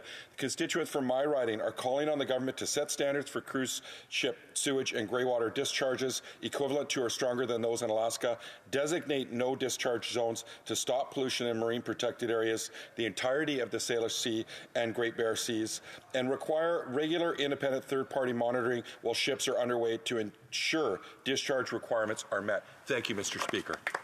Presenting petitions, présentation de pétition, the honourable member for Calgary-Shepherd. Thank you, Mr. Speaker. So glad I could catch your eye to table this petition on behalf of constituents in my riding. Again, it's regarding the ongoing genocide of the Hazaras and the persecution of the Hazaras in Afghanistan by the Taliban. They're calling upon the government of Canada to prioritize Hazaras coming to Canada as part of the 40,000 target of Afghani refugees. They're drawing the attention of the House that the persecution of the Hazara ethnic group in Afghanistan has been going on for hundreds of years. Most recently, in the last few decades, it's been made worse by the Taliban, who are originally from Pakistan, and that they are still involved in the extrajudicial killing of Hazaras, their forced expulsion from their homelands, the destruction of their villages, and some of the worst persecution was going on between 1998 and 2001. Massacres, arrests, forced mass displacement, and confiscation of Hazaras' lands. Again, they're calling on the government of Canada to make sure that they include Hazaras as part of the 40,000 Afghan refugees target. Thank you, Speaker. Presenting the petitions, présentation de pétition. Questions on the order paper. The Honourable the Parliamentary Secretary to the Government House Leader. Mr. Speaker, I would ask that all questions be allowed to stand at this time, please. And orders of the day. Government orders, government bills comments, resuming consideration at second reading of Bill C-27, the Digital Charter Implementation Act 2022. When we left it, the floor was free, so the Honourable Member for Medicine Hat, Carson Warder, has his 10 minutes. Thank you very much, Mr. Speaker. It's again an honor to rise and speak to this place on behalf of my constituents of Medicine Hat, Carson Warner. In relation to Bill 27, it's dubbed the Digital Charter Implementation Act. And it's really frustrating to continually see legislation from this Liberal government that is sloppy, lazy, and really incomplete, to be honest with you. And this bill is no exception. Mr. Speaker, Canadians have seen most of this legislation before in a failed attempt back in 2020. That legislation died on the order paper when the Prime Minister took his costly, ill-timed, and overly optimistic opportunity to call an election. Since then, we've seen 3 years of inaction on this file, and now the government has tabled this piece of legislation, Bill C-27, that should have been more focused on giving the people of Canada the privacy rights they deserve. This legislation instead is literally the least that they could possibly do with this in this regard. The bill is a flawed attempt to start the long overdue process of overhauling Canada's digital data privacy framework. Conservatives will be looking at putting forward some common sense amendments at the committee stage to protect both individuals and small businesses alike to ensure that it is the best possible legislation moving forward. The Conservative Party believes that digital data privacy is a fundamental right that urgently requires strengthened legislation, protections, and enforcement. Canadians must have the right to access and control collection, use, monitoring, retention, and disclosure of their personal data.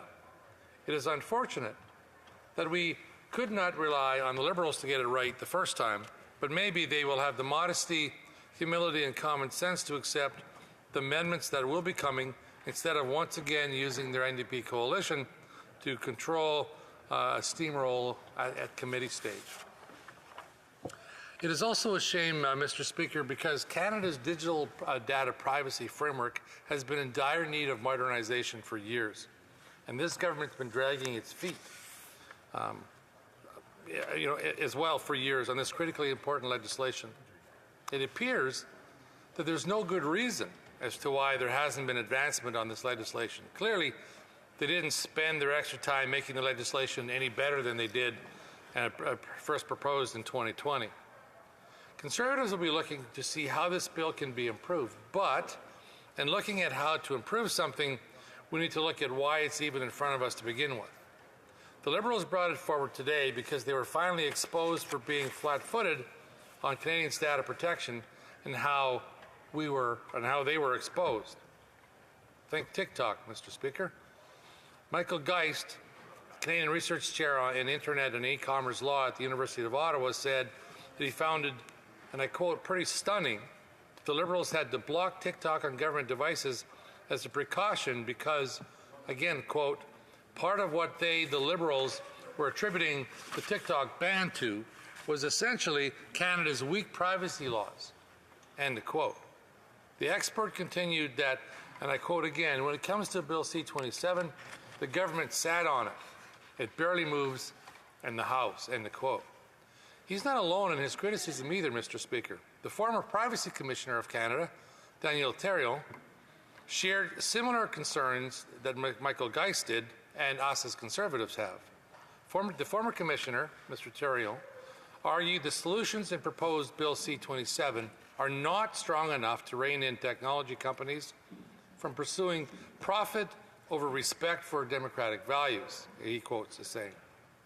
He also said that Bill C-27, and I quote, will not provide effective protection to individuals in part due to weak enforcement provisions, end quote.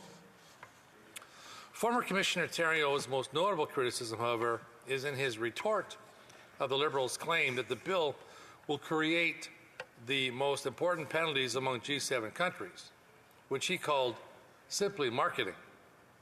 This is just a gentlemanly way of a former public official saying that it's not really the case. Those of us would call it by some other name. At best, C-27 is a first step. It is better than nothing the Liberals have done for the last 3 years. And that's where the catch-22 is with this bill, as proposed, Mr. Speaker. Sure, doing something would be better than staying in our current technological stone age with respect to data privacy. But specific items like the bill's requirement for all businesses to have a privacy watchdog and maintain a public data storage code of conduct is a positive measure. However, it does cause worry among both the burdens this new layer of red tape will have on small business, especially sole proprietors. Again, on the catch-22 of this lazy Liberal legislation, the law does not go far enough in protecting children's privacy, for example.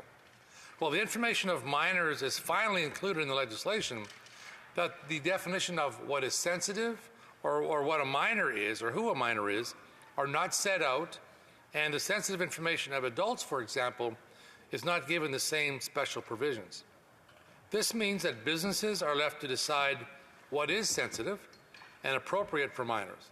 It also means that the courts, when interpreting the legislation, will understand that if not amended, the sensitive information of adults was specifically left out of the legislation. Further, businesses will have to navigate varying rules in each province where different definitions of a minor actually apply, depending on provincial law. This isn't good for protection for minors, this isn't good for protecting Canadian sensitive information, and this isn't good for businesses. Finally, Mr. Speaker, the fundamental problems in this bill can be summed in that this bill does not recognize privacy as a fundamental right. 34 years ago, the Supreme Court said that, and I quote, privacy is the heart of liberty in a modern state, end of quote. Conservatives believe that individuals are worthy of privacy as a fundamental right, and the concept of privacy as a fundamental right is worthy of legislative protections. Based on that alone, the Liberals have missed the mark on this legislation. Once again, it's up to the Conservatives to fix the Liberals' poorly written legislation. As I close, Mr. Speaker, I do want to offer my thanks to the hard work of the members of the conservative members of the Access to Information and Privacy and Ethics Committee. They've done a great job to date. They spent a lot of time on the previous iteration of this legislation, and I've heard a great deal about how Canadians' information and data is used without their consent. With the many identified flaws of the bill C-27, I think it would be best if this bill were voted down and redrafted honestly in order to take these issues into account. However, the NDP Liberal coalition will surely ignore doing these things right in the favor of expediency and send it off to committee. So, with that, Canadians and I are leaving the flaws that I've pointed out, and there's many more, by the way, along with the additional flaws that I'm sure my colleagues will find in their review of the to be fixed in the committee. The Liberals have left the committee a lot of work, but I know that my colleagues there are up for the challenge. Thank you, Mr. Speaker. Questions and comments? Question on commentaire. The honourable member for South Shore St. Margaret's. Thank you, Mr. Speaker, and I thank my colleague for his thoughtful speech.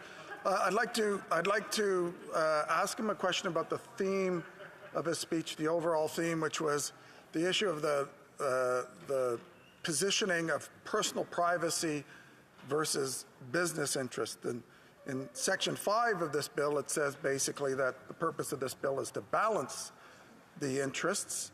And there's been a lot of discussion about the protection of personal privacy interests. But Clause 18 of the bill says that the business interests can trump individual interests by saying that express consent is not needed for a company to do something with that information of an individual if the company thinks it's in the legitimate interests of the company.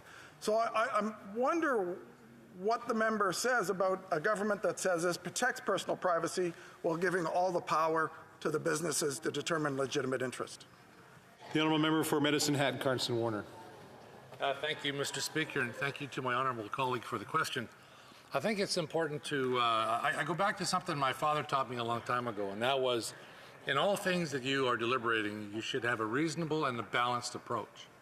And I think with respect to my colleague's question, there needs to be an appropriate balance between, and legislatively so that there's no ambiguity and misinterpretation, but that business and individuals whose information that business has have the comfort to know that it's used appropriately, there's safeguards in place for its use, and that it's not going to be misused. And I think that would be an appropriate balance to strike. Thank you.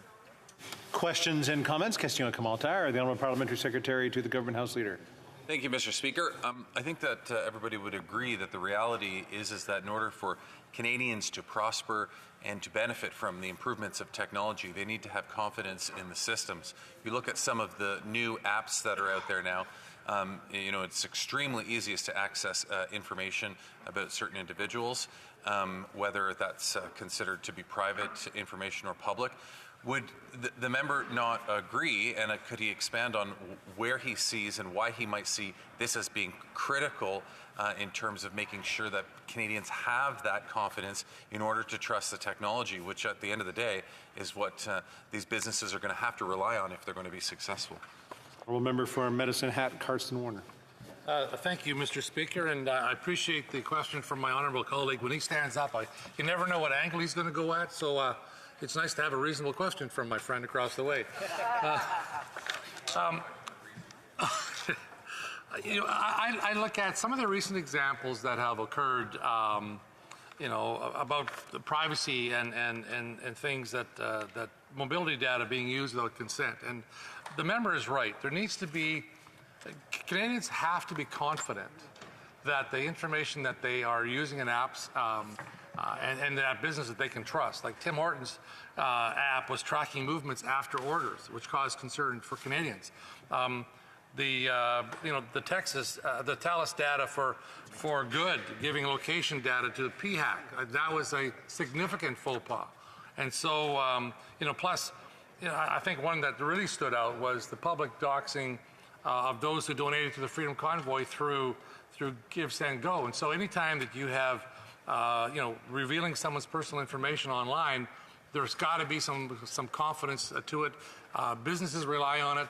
Those who use those businesses as consumers need to have confidence that that information isn't going to be abused and shared inappropriately. Thank you, Mr. Speaker. Question et commentaire, l'honorable député. The honourable member for Abitibi-Témiscamingue.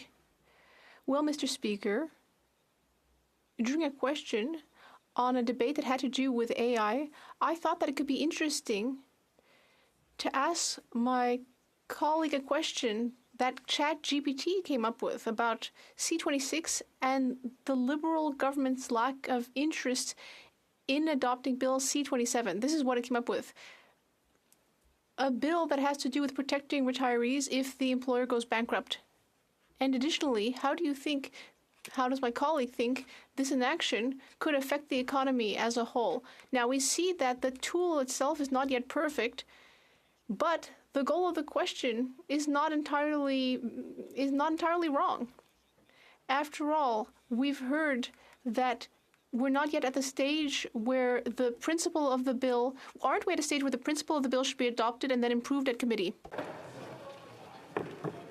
Well, I don't see the connection to my honourable colleague's first portion of the question. I do understand that this bill needs significant improvement. Absolutely, I'm certainly supportive of it in principle to go to committee to have the amendments ironed out, improved. So the legislation could address some of the concerns raised by my friend.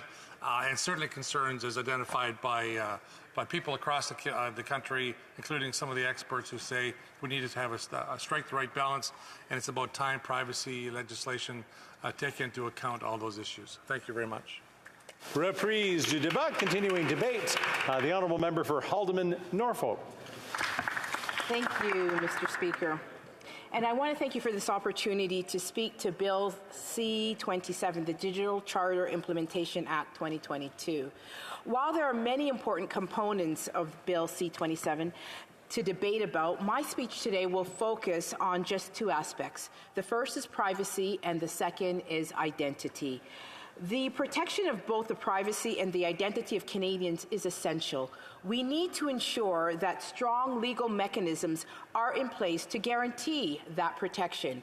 Connected with that is the need to protect from the commercial interests of private companies and the protection from the government and their potential overreach into the private lives of Canadian citizens.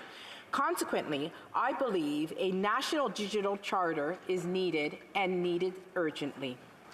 To protect Canadians, it is important that we have a piece of legislation that acts as an umbrella to protect Canadians from government and to uphold the privacy of Canadians' data and their digital identities. The second part of my speech will highlight some of the breaches that have occurred over the past 3 years. These breaches drive home the urgent need for more stringent protection for Canadians when it comes to privacy and when it comes to protecting their private information. Privacy rights are at the heart of any democracy. They are necessary for reinforcing the limits and boundaries between private citizens, their government, and the private sector. In Canada, individual liberties are guaranteed by Section 7 of the Canadian Charter of Rights and Freedoms. And our Chief Justice of the Supreme Court has made comments on this. She stated that liberty depends and mandates respect for an individual and his or her right to be free from government restraint, except as authorized by law.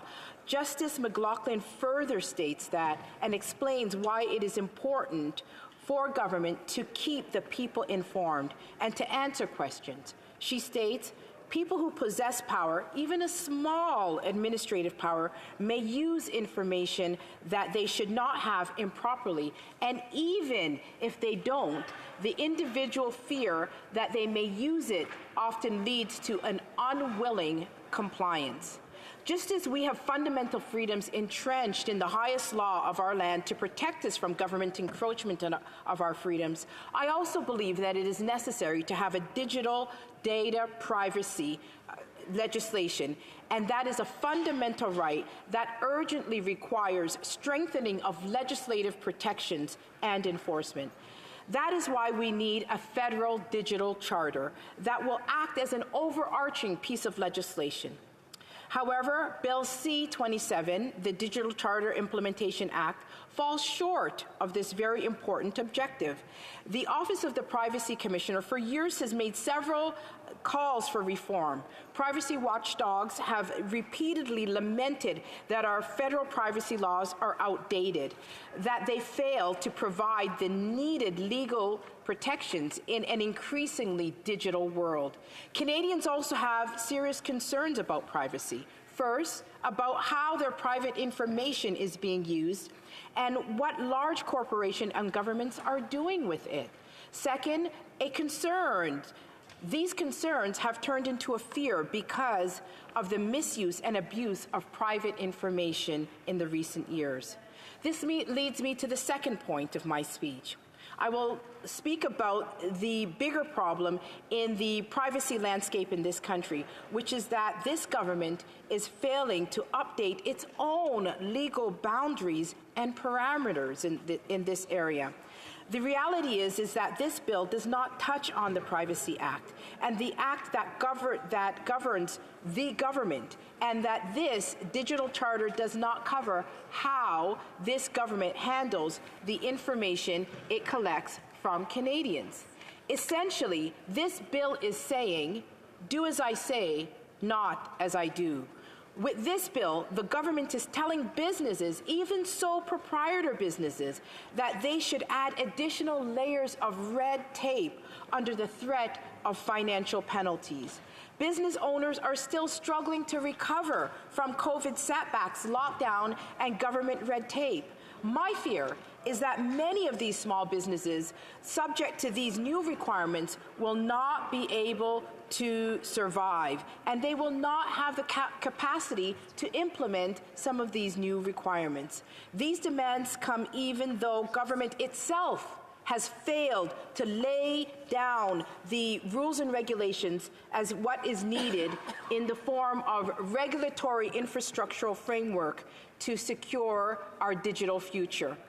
A digital charter is needed to protect Canadians, but the federal government should be leading by example by outlining a digital charter that would protect the personal data and privacy of its own citizens first before it asks businesses to do so. Let's be honest. The number one privacy concern Canadians have right now is how their government is using their information. These fears were exacerbated during the trucker convoy, when Canadians' bank accounts were frozen and property confiscated through the abuse of the Emergencies Act. Mr. Speaker, Canadians still remember how this government quietly spied on their movements during the pandemic without their consent. A year ago, it was discovered that the Public Health Agency of Canada was tracking Canadians' movement during the pandemic. This was done without their knowledge, and they wanted to keep doing it quietly for years in the future. But it was this Conservative opposition that discovered this breach and stood up for Canadians. We demanded answers from the Public Health Agency.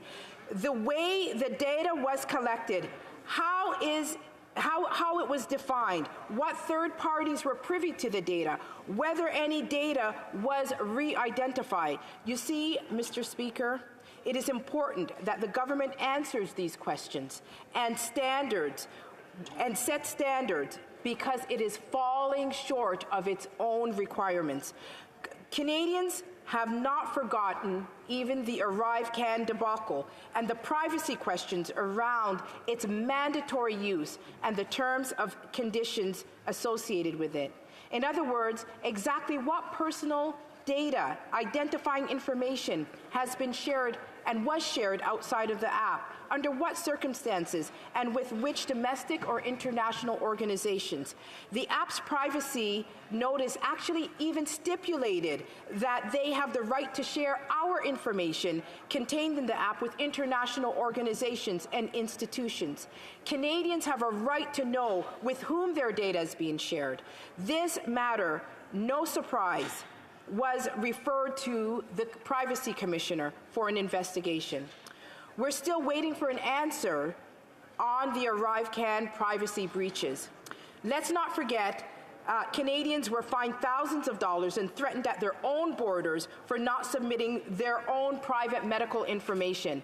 This was, in my view, a massive overreach of government powers.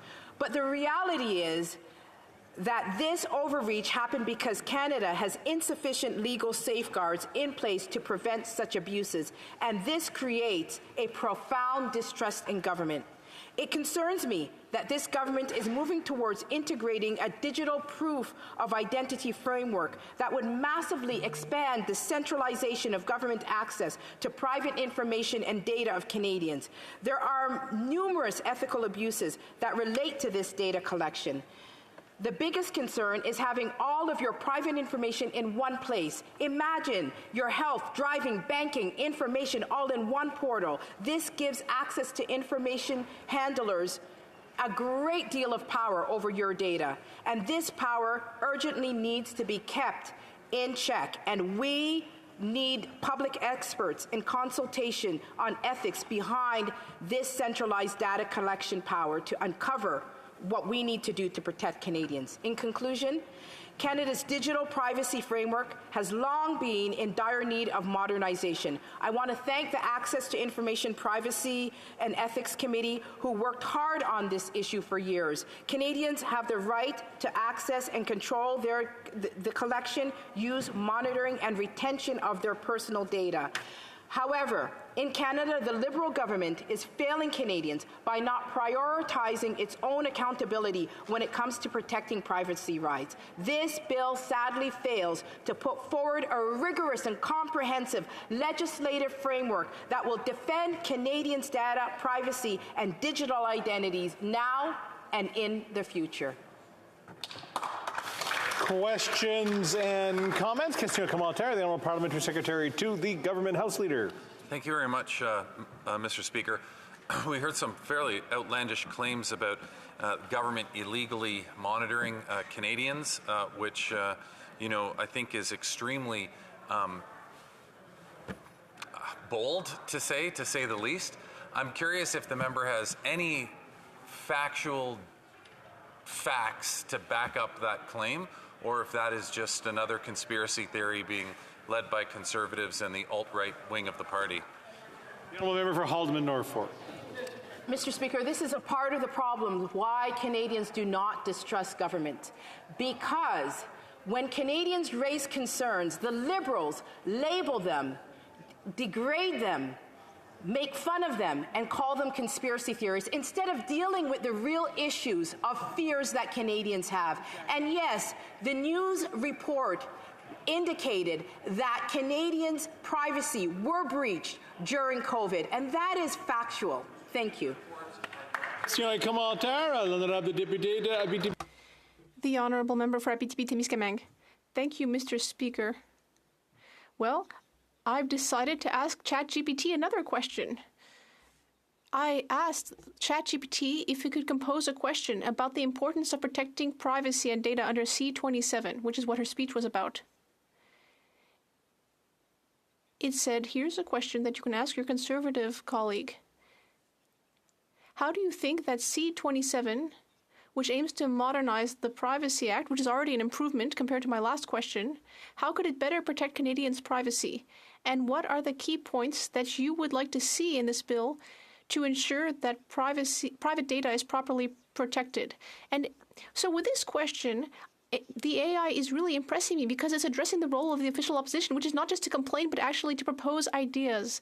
So I'd like to hear that from my colleague because there weren't that many constructive elements in her speech. Haldimand-Norfolk.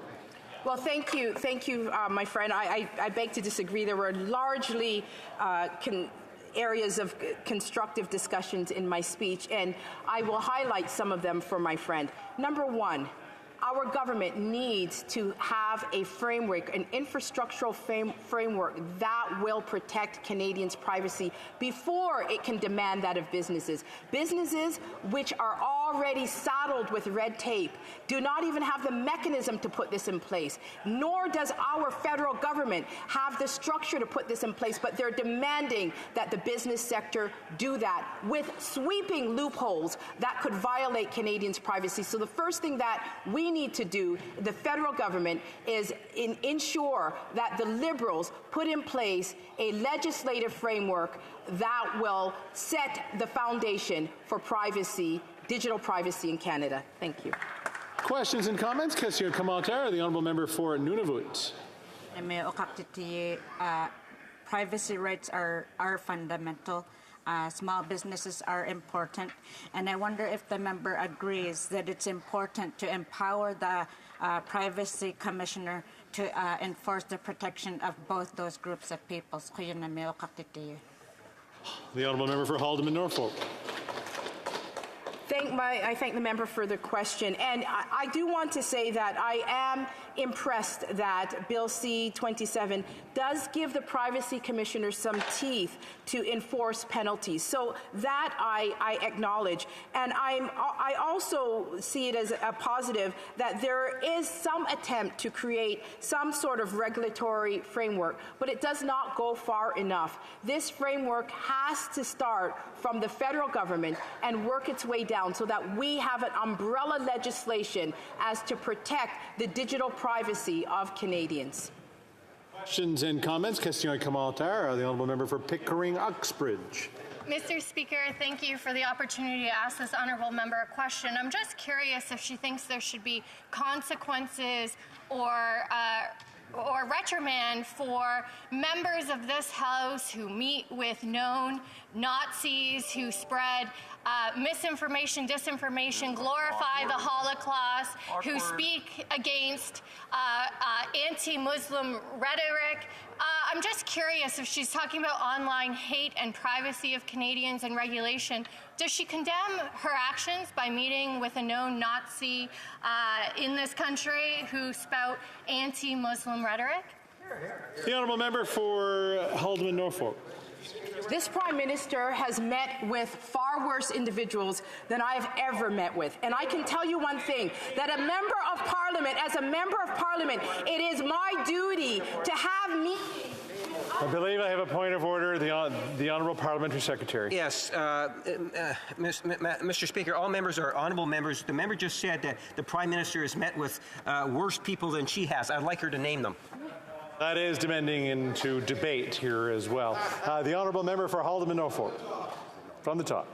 The Prime Minister has put on blackface so many times. He has degraded black people. He literally put a banana in his pants, and you have the audacity to stand and look at me as a black woman and ask about my meeting with another member of the European Parliament. That is within my job description. I do not have to approve of everything that another member believes in order to have the decency to have meetings with other individuals. Your Prime Minister, this Prime Minister, denigrated black men by putting a banana in his pants. Shame on every member over there that does not chastise them. If this were any other country, he would not be leading, and he would not have the moral authority to lead. He would not have that moral authority. Order. Continuing debate. The honourable member for Abbotsford. Well, thank you, Mr. Speaker. And to bring it back to the topic of this debate is Bill C-27. And the intention of this bill, of course, was to modernize the protection of digital privacy rights here in Canada. And the previous iteration of this bill, Mr. Speaker, was roundly panned by stakeholders when it was introduced in the previous Parliament. In this new version, C-27, the government has added a few new elements. For example, artificial intelligence, regulating that area. And unfortunately, There are so many different elements within this bill. Nobody could actually address all of those issues within a 10-minute speech as we have it. So, Mr. Speaker, I'm going to focus on the privacy issues that are sorely lacking within this legislation. And the bottom line is that this new bill, C-27, remains fundamentally flawed and is, simply put, a redux of the former bill. Essentially what it does, it puts lipstick on a pig.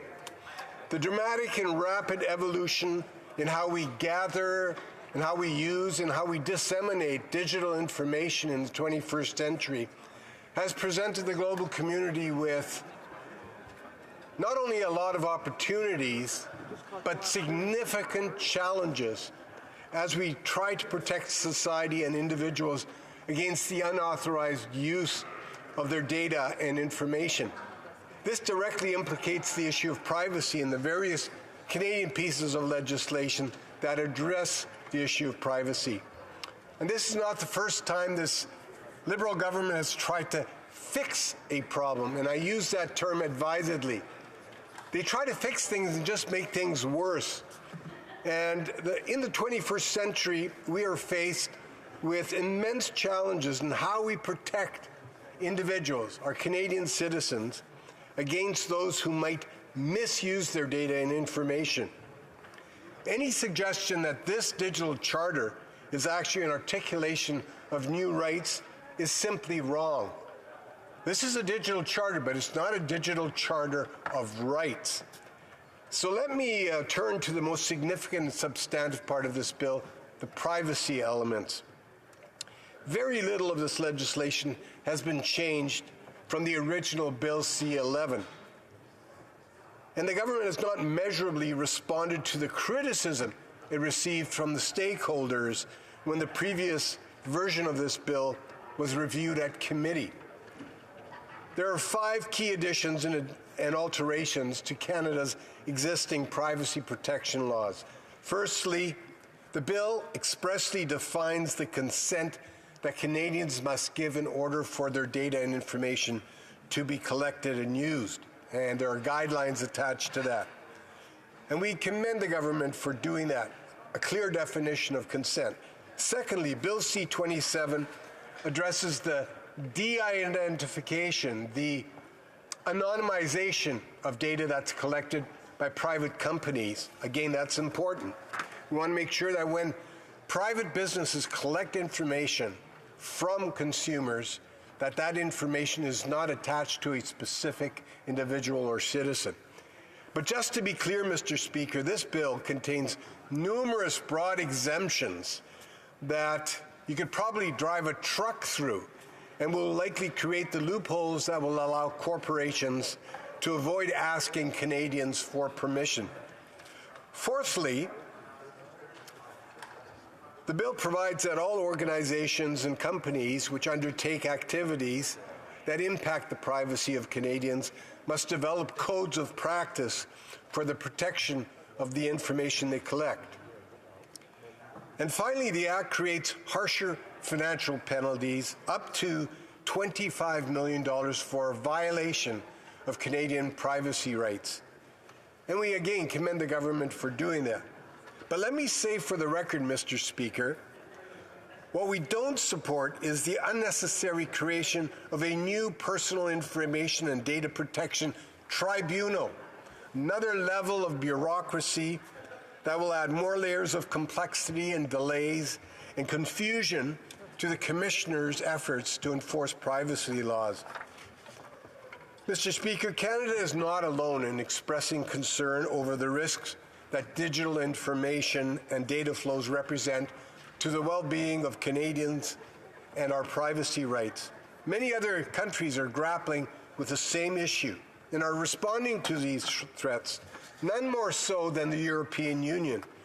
The EU has adopted its General Data Protection Regulation, the GDPR, which has now become the world's gold standard when it comes to privacy protection in the digital environment. The challenge for Canada is that the EU, which is a market of over 500 million consumers, well-heeled consumers, The EU measures its willingness to mutually allow sharing of information with other countries against that GDPR, that standard that they've set. And those who fall short of the rigor of that privacy regime will find it difficult to conduct business with the EU.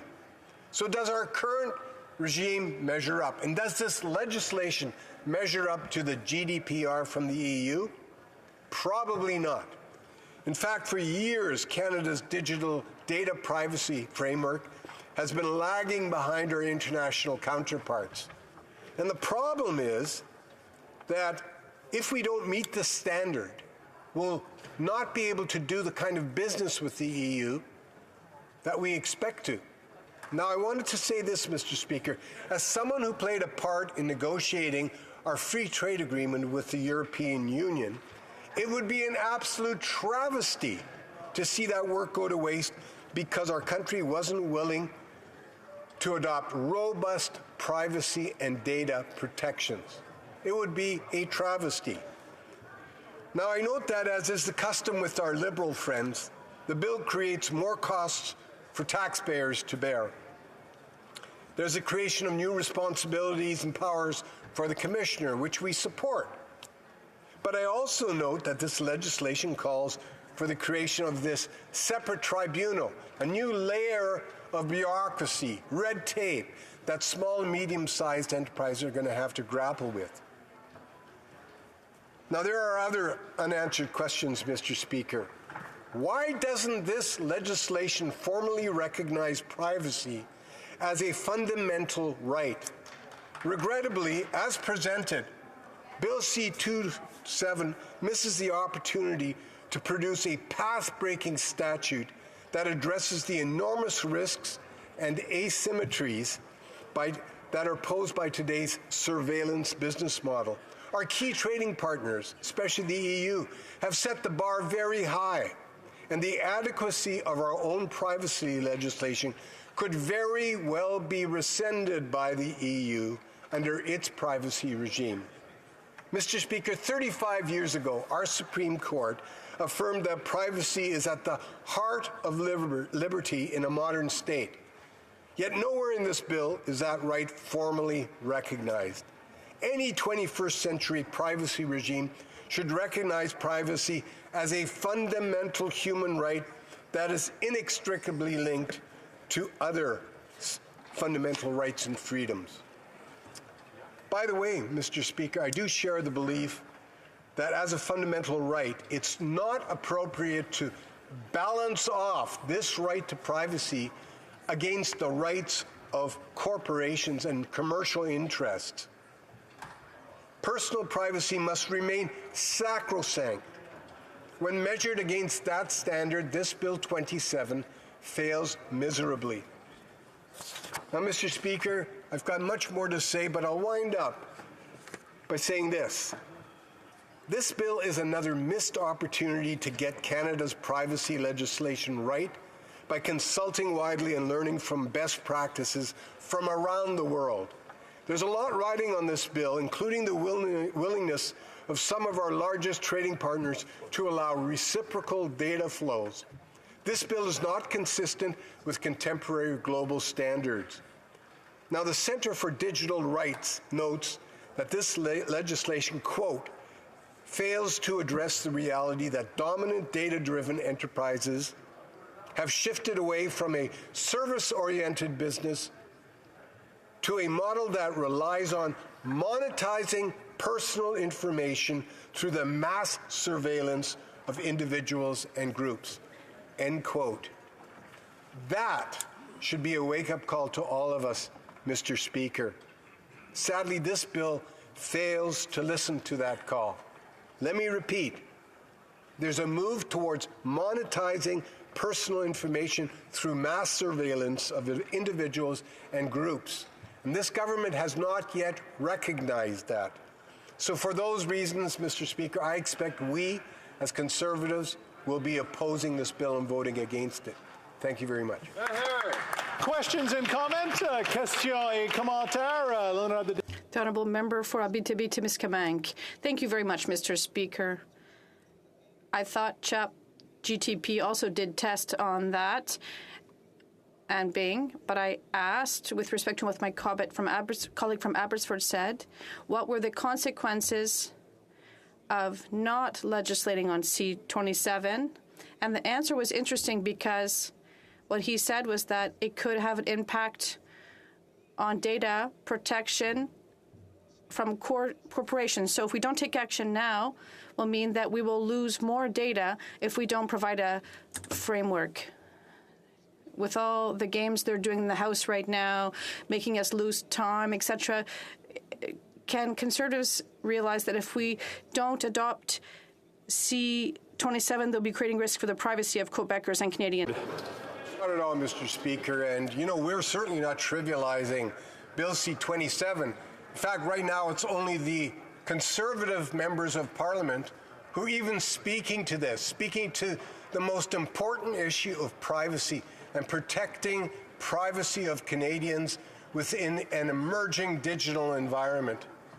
I'm actually disappointed that my colleague in this House from the Bloc doesn't take this issue seriously enough to get up in this House and actually debate it. It's important that we get this right. What we have is a redux of the old bill that the Liberals brought forward. It was so roundly castigated and panned at committee that the minister had to go back to the drawing boards. He comes back with essentially the same milquetoast legislation that actually doesn't address the most critical parts of protecting the privacy of Canadians. Commentaire, the honourable member for Timmins James Bay. Thank you. I have great respect for my colleague, and I had great interest in his speech and the issue of putting privacy as a fundamental human right.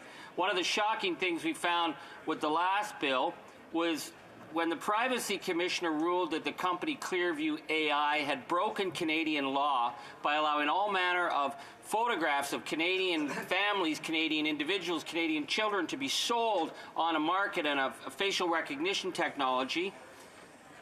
Our Privacy Commissioner called that out as illegal, but he told us, the Commissioner told us, that under the new law, it would be almost impossible for him to go after Clearview AI because his rulings could be overturned by a board that the Liberals will appoint above him. We trust our Privacy Commissioner. We need to protect privacy. I want to ask my honourable colleague why he thinks the Liberals are undermining privacy at this time. The honourable member for Abbotsford. Well, Mr. Speaker, I have mutual respect for that member. We're both class of 2006, I believe. 2004, okay, he's got a couple of years on me. But, Mr. Speaker, I agree with him 100%.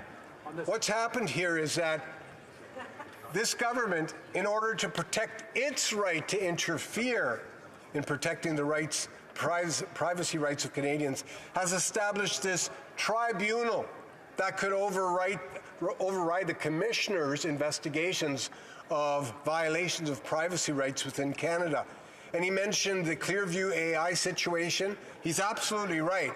That was a fundamental breach of our privacy rights. But you know, there are Canadian companies like Tim Hortons that have also violated Canadians' privacy rights. That's why it's important we get this right now, not put through a milquetoast bill that won't actually achieve what we want it to do and allows this Liberal government to continue to interfere and protect its big business buddies. I just mentioned the importance of making sure our privacy rights are protected in an era when data is being monetized. Canadians' own personal information is being monetized by corporate interests. We need to make sure that our rights are protected. This bill does not go far enough. In comments, question commentaire, the honourable member for South Shore St. Margaret's. Thank you, Mr. Speaker. I'd like to ask the honourable member a question about Section 5 of the bill. Section 5 is the purpose section. It's probably the most important section of any bill, the purpose section, which sets out the reason why this legislation is in. And that's a section where the government says an individual's rights are equal to that of a business right to use your personal information.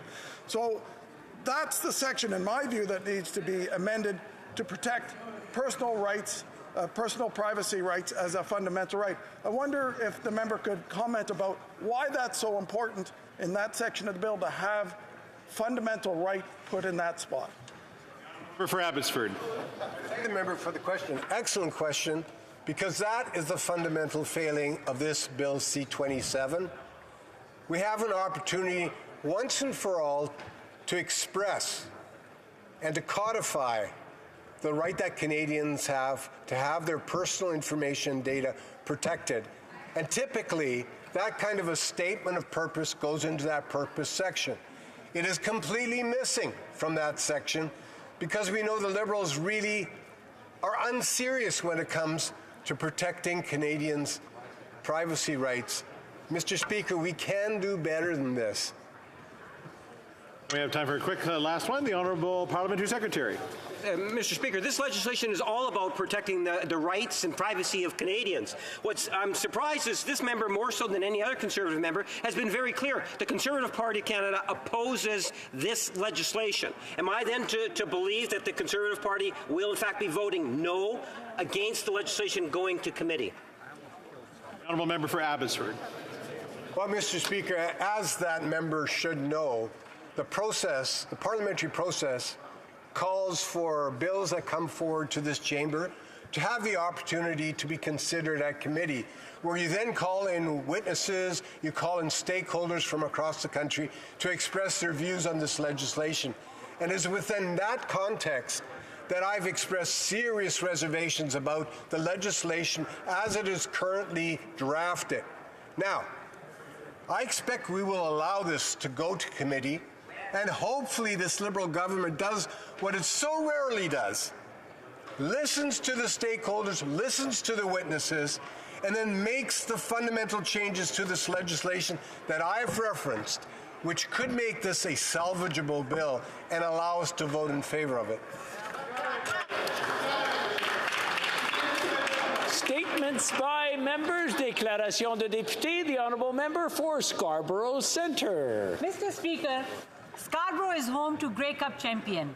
On Sunday at Scarborough Town Centre, Toronto Argonauts running back Daniel Adebobai brought the Grey Cup home to Scarborough, signing autographs and posing for pictures with fans. As part of the 2022 Grey Cup champion Argos, Daniel was a nominee for the league's most outstanding special teams player and is an inspiration to our local youth. He took the time to speak with all of the kids and encourage them to reach for their dreams. Daniel grew up in Scarborough, and also on hand were his proud parents, Pastor Ty and Marianne Adeboboy of Wilmer Heights Baptist Church. Mr. Speaker, Daniel Adeboboy reminds Scarborough youth that with hard work and determination, all is possible. Thank you, Daniel, for bringing the Grey Cup home, and let's go Argos!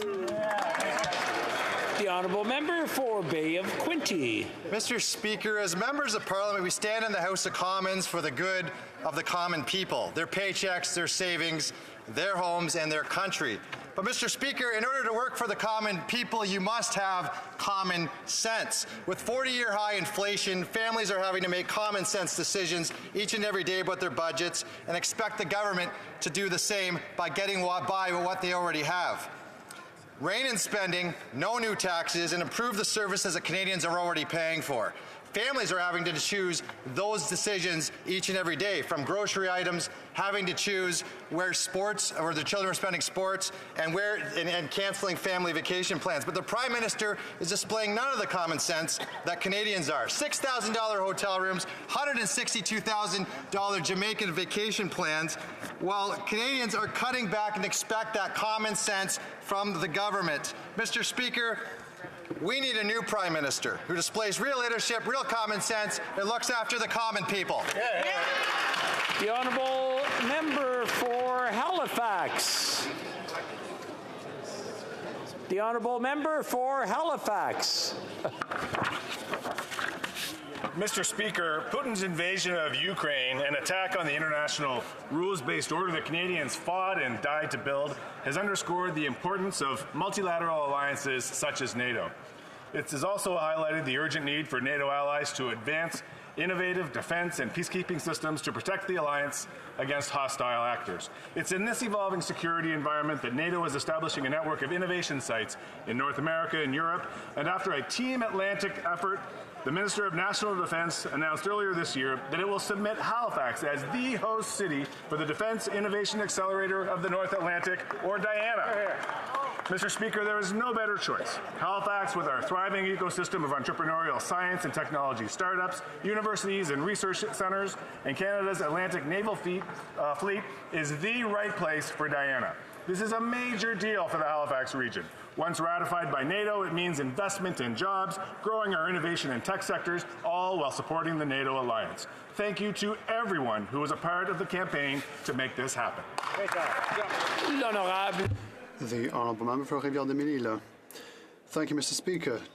Today I would like to highlight the anniversary of an organisation that has been serving Rivière-des-Mille-Îles for 50 years, and that is the Centre Dentaire de Racine-Lavoie. The centre encourages the autonomy and development of low-income individuals and families by offering a wide range of services and activities. Year after year, the Centre Racine-Lavoie offers a tax clinic for people who cannot afford professional services, a collective kitchen to promote healthy eating, a lunchbox workshop, a workshop called Le Bonhomme à Lunettes for affordable optician services, conferences on a variety of subjects, and so much more. The Centre Racine-Lavoie is a tightly knit family where the values of sharing, mutual aid, and solidarity prevail. Congratulations to the Centre Dentaire de Racine-Lavoie team for this jubilee. Thank you, Mr. Speaker. And good budget day to all. The Honourable Member for Alfred Pélan. Mr. Speaker, I would like to highlight the performance of our Laval athletes at the 56th Quebec Games held from the 3rd to the 11th of March in Rivière-du-Loup. They won 8 gold, 6 silver and 11 bronze medals. You make us all proud. But it is the performance of young Liam Schmidt from Alfred Pélan that deserves special attention. At only 14 years of age, Liam gave us an extraordinary performance, breaking the Quebec Games record in novice figure skating with a score of 92.2. He said, "I'm surprised to have broken the record. I'm very proud and I'm going to keep working hard." In addition to being an outstanding athlete, he shows us that our Quebec youth is full of talent, determination and hope. Congratulations, Liam, for your incredible performance, and keep doing what makes you happy. The Honourable Member for Red Deer Lacombe. Mr. Speaker, today I would like to acknowledge a significant accomplishment by a Canadian angler that has made our nation proud. Jeff Gustafson of Kenora has made history by becoming the first Canadian to win the Bass Master Classic, a prestigious tournament in the sport of professional bass fishing. With a 5-pound, 12-ounce lead going into the final round over American John Cox, Gustafson managed to boat just 2 fish that weighed a combined 6 pounds, 13 ounces to edge his opponent and win. And what a spectacle it was, Mr. Speaker. Gustafson's win is a testament to the hard work and dedication of Canadian anglers who continue to showcase their skills on the world stage. Conservatives know that fishing is more than just a hobby for many Canadians. It's a way of life. We take pride in our Canadian heritage, and we celebrate Gustafson's win with him. May his achievement inspire generations of Canadians to continue to celebrate our heritage and the great outdoors through the sport of fishing. Way to go, Gussie. The Honourable Member for Surrey Newton. Thank you, Mr. Speaker. March is National Engineering Month. As a fellow engineer, I want to acknowledge the individual work that engineers do in my riding of Surrey Newton, and of course in my colleague and dear friend, Minister of Transport and a fellow engineers riding of Mississauga Centre and communities throughout Canada. Presented by Engineers Canada, the annual campaign is designed to spark an interest in youth and the next generation of engineering professionals while celebrating the role that engineers play in our daily lives. The theme for this year's National Engineering Month is "There is a place for you in engineering," which highlights the inclusive nature of the profession and showcases its diversity in perspectives, opportunities, and people. To all those considering joining the profession, I can proudly say there is a place for you in engineering. Thank you. The honourable member for Parkdale High Park. Mr. Speaker, on Saturday, a 16-year-old was stabbed to death at Kiel subway station in my riding of Parkdale High Park. Gabriel Magaloish was simply sitting on a bench, minding his own business, when a complete stranger, unprovoked, randomly attacked him, stabbing him 3 times. On December 8th, 2 women were stabbed at High Park subway station, also in my constituency. Vanessa Korpieska was killed that day. Again, the violence was unprovoked, the attacker and the victims unknown to each other. Over 12 months, there have been 4 homicides and countless assaults. Passengers have been attacked with weapons, pushed onto subway tracks, and a woman was set ablaze. The senseless, random violence must stop. Torontonians cannot be frightened about taking transit. Immediately, we need an increased presence of uniformed staff and TTC officials to reassure passengers of their safety.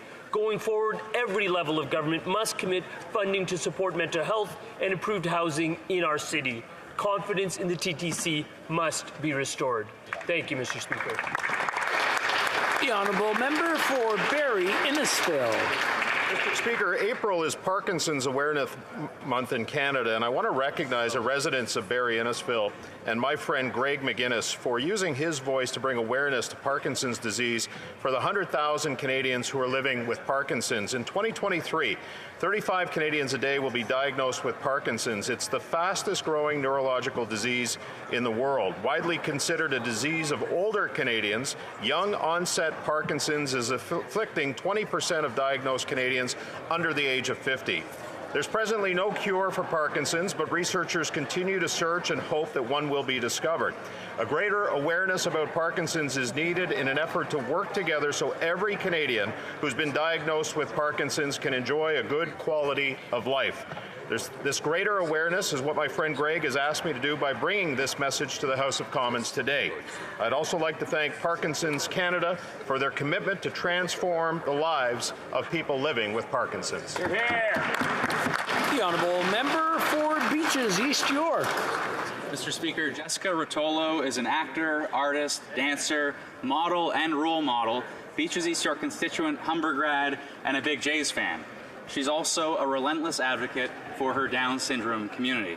In addition to her award-winning PSAs and countless media appearances, Jessica is the winner of Down Syndrome International's Lots of Socks competition. Her heart design was chosen among hundreds of submissions and can be found on over 17,000 pairs of socks sold for World Down Syndrome Day last week. I was lucky to spend that day with Jessica, other Down syndrome advocates, and a loving community at her old school, Hayden Park. Everyone there understood the core idea of inclusion. No matter our differences, we all deserve equal treatment and opportunity to participate. And it isn't a matter of working for the Down syndrome community, but with them. On behalf of everyone in this House, thank you, Jessica, for what you've done and continue to do. We can't wait to see all that you accomplish. Here, here. L'honorable député. The honourable member for Charlesbourg-Saint-Charles. Mr. Speaker, I'm saddened today to learn the death of Sergeant Maureen Bro last night whilst making an arrest. In Louisville, Sergeant Bro had over 20 years of experience with the Sûreté du Québec. It is true that every time officers lose their lives in the line of duty, it is a painful reminder of the constant danger they face every day they wear their badge. We do not put our lives at risk when we go to work in the morning, but police officers do.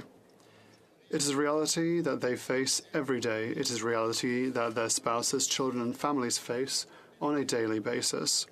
For Sergeant Bro's family, my condolences. I want them to know that we all feel a sense of helplessness when evil strikes, but that evil cannot stop us from celebrating the importance of Sergeant Bro to public safety and what she meant to her friends and so many others.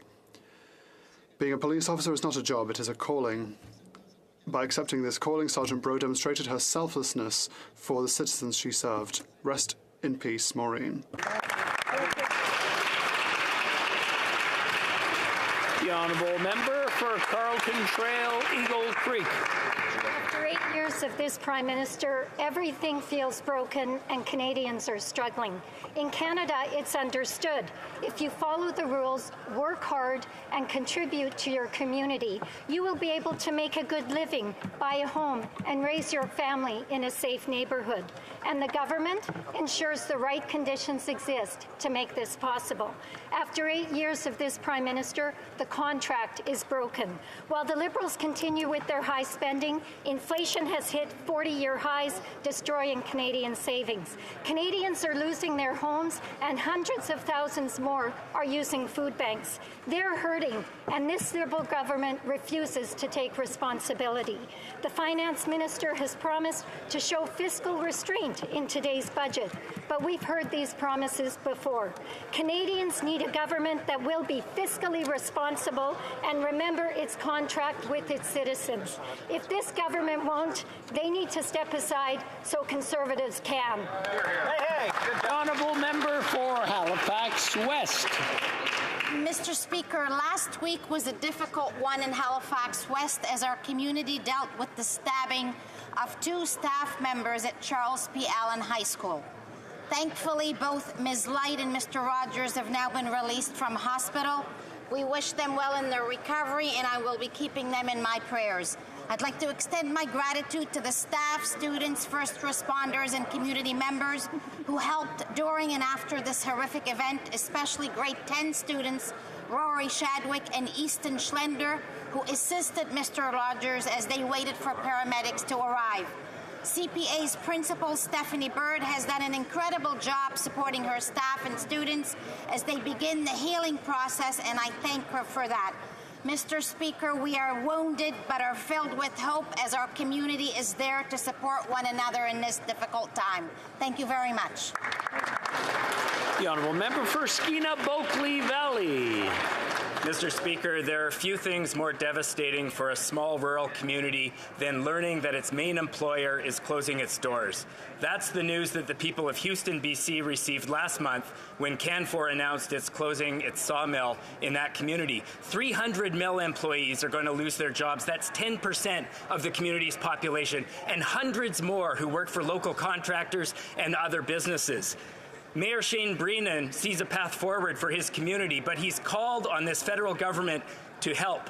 I spoke with Scott Rozelle from the forestry consulting company ProTech, and he talked about the need for a program like the Job Opportunity Program from 2009 to help displaced forestry workers. The steel workers have called for reinstatement of EI flexibility that was put in place during the pandemic, and yet this government has done nothing. The BC government is there in Houston on the ground, working with the community, coming up with a plan. I implore the federal government to be there for the community during this difficult time. Thank you, Mr. Speaker. The Honourable Member for Avignon Métis Matane Matapédia. Mr. Speaker, for our police officers, the price of public safety is to put every day their safe return home on the line. Last night in Louisville, police officer Sergeant Maureen Bro lost her life in the line of duty during an arrest. Sergeant Bro had been a police officer with the Sûreté du Québec since 2002. She had more than 20 years of experience in police patrol and had been a relief supervisor since 2019. Mr. Speaker, this tragedy is a reminder that there is no such thing as a routine interventions for our police forces, that each one is critical, even for experienced officers. Let us never forget the importance of the work done by our police officers and the respect they deserve. On behalf of the Bloc Québécois, I would like to offer my most sincere condolences to Ms. Bro's family and friends. We also offer our solidarity to the entire team of the Masquinongé RCM station. Finally, we wish a speedy recovery to Ms. Bro's colleague who was also injured during this intervention. Thank you, Mr. Speaker. The Honourable Member for Leeds, Grenville, Thousand Island, and Rideau Lakes. Canadians need the truth about Beijing's interference in our democracy and to know what the Prime Minister is hiding and why he refused to act in defense of Canada. The Globe and Mail reported that Beijing, quote, employed a sophisticated strategy to disrupt Canada's democracy in the 2021 federal election campaign, and that, quote, their proxies backed the re-election of the member for Papineau's Liberals, end quote.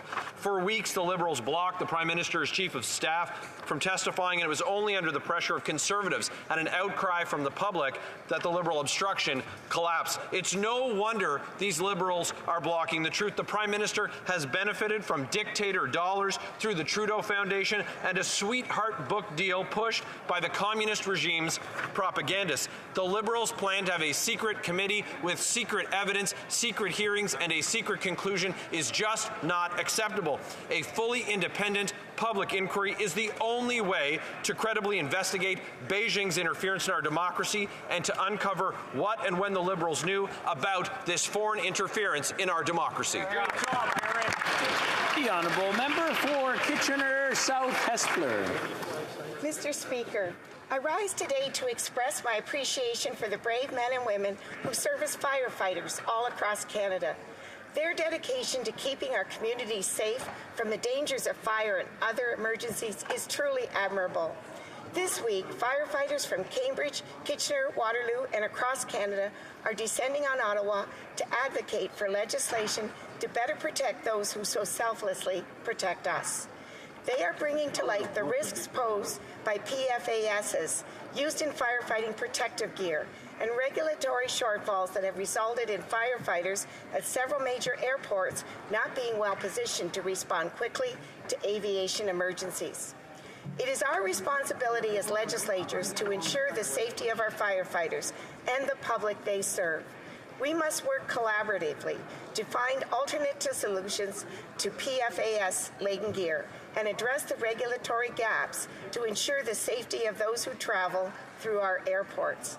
I want to express my deepest appreciation to all firefighters for their service, dedication, and sacrifices.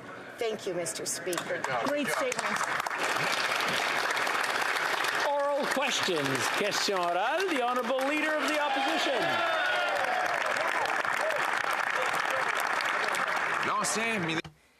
The former Minister of Finance under the Liberal government, Bill Morneau, the future Liberal leader, Mark Carney, Tiff Macklem, the current Governor of the Bank of Canada, and now the current Finance Minister has admitted that deficits lead to inflation.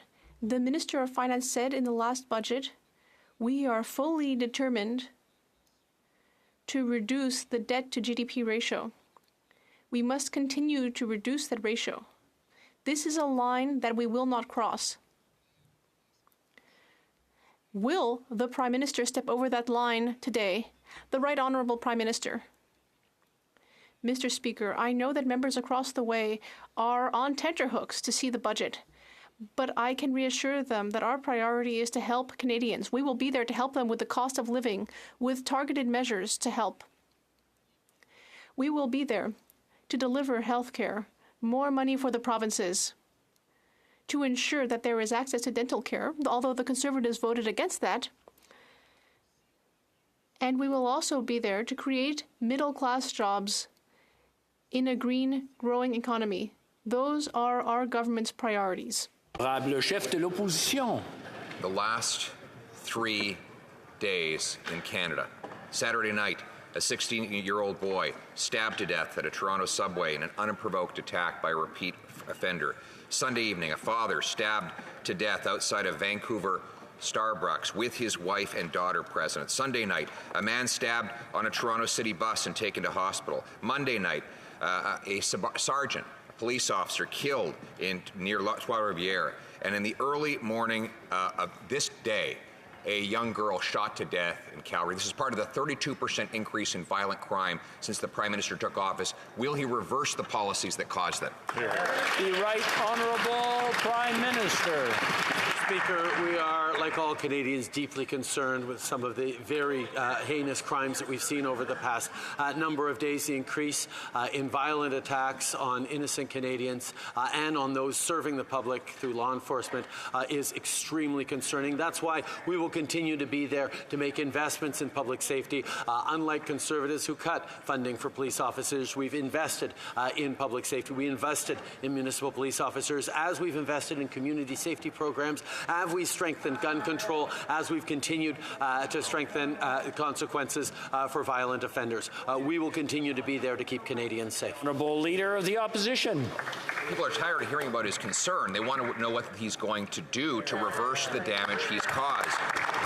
brought in a bail system that allows repeat violent offenders back out on the street again and again, sometimes released the very same day. In Vancouver, the same 40 violent offenders were arrested 6,000 times in a year. That's 150 arrests per criminal per year as a result, a direct result of the Prime Minister's easy bail system. Will he replace bail with jail for repeat violent offenders? Right Honourable Prime Minister. Speaker, we will continue to work on bail reform, including working with the provinces to ensure that we have a fair and responsible system that keeps Canadians safe right across the country. But if the member opposite was really serious about moving forward on keeping communities safe, he'd back our upcoming Bill 21 at third reading to make sure that we're keeping assault weapons out of the hands of people across this country, that we're strengthening gun control to freeze handguns, that we're continuing to move forward instead of being in the pockets of the NRA to focus on Canadians. The Honourable Leader of the Opposition. Unbelievable. He thinks that a hunter in Nunavut is responsible for the stabbings in downtown Vancouver. How ridiculous. Under his policy of targeting law-abiding citizens while we're allowing repeat violent offenders to go out on the street again and again, we've seen a 32% increase in violent offenses. And in fact, one of the detectives close to the case in Toronto said that the offender was out again on numerous releases. Probation, prohibited bail, you name it, he's been released on it. This is a full-scale justice system failure. Will he reverse it? The Right Honourable Prime Minister. Mr. Speaker, amidst all this tragedy, it's interesting to see the lengths to which the Conservative leader will go to avoid talking about his desire to weaken gun control in this country, to bring assault weapons back into the communities where they were banned over the past couple of years by this government. We've put a freeze on handguns, the market across the country. We're strengthening gun control, and every step of the way, the Conservative Party stands against it, Mr. Speaker. And that's why I'm asking them, with their concerns about public safety right now, will they step up and accelerate the passage of C-21 when it comes back to this House for third reading? Leader of the Opposition. When we were in office, in the last year, there was 124,000 fewer violent crimes than there was last year. Violent crime, including murders, have skyrocketed under this policy of this Prime Minister. He's targeting law-abiding hunters and farmers rather than the repeat violent offenders who are committing the crime. Why won't he look at the evidence which has demonstrated that our streets have now turned into war zones after 8 years of his policy, and will he replace bail with jail for repeat violent offenders? The Right Honourable Prime Minister. Mr. Speaker, the member opposite himself brought up what they did under the Harper government in those years. What they did was loosen gun control laws. What they did was make it easier for people to buy assault-style weapons, and that led to direct increases in gun ownership and, unfortunately, in violent crime across the country. That's why we're trying to bring back stronger gun control legislation, despite the Conservatives' ideological opposition to gun control. We will continue to put the safety of Canadians and their communities first. We will continue with stronger gun control laws right across the country.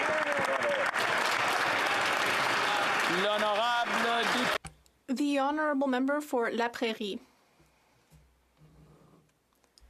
Mr. Speaker. Mr. Speaker, let's talk about Chinese interference. The media have alleged that a Liberal MP advised a Chinese diplomat to delay freeing Canadians held in China.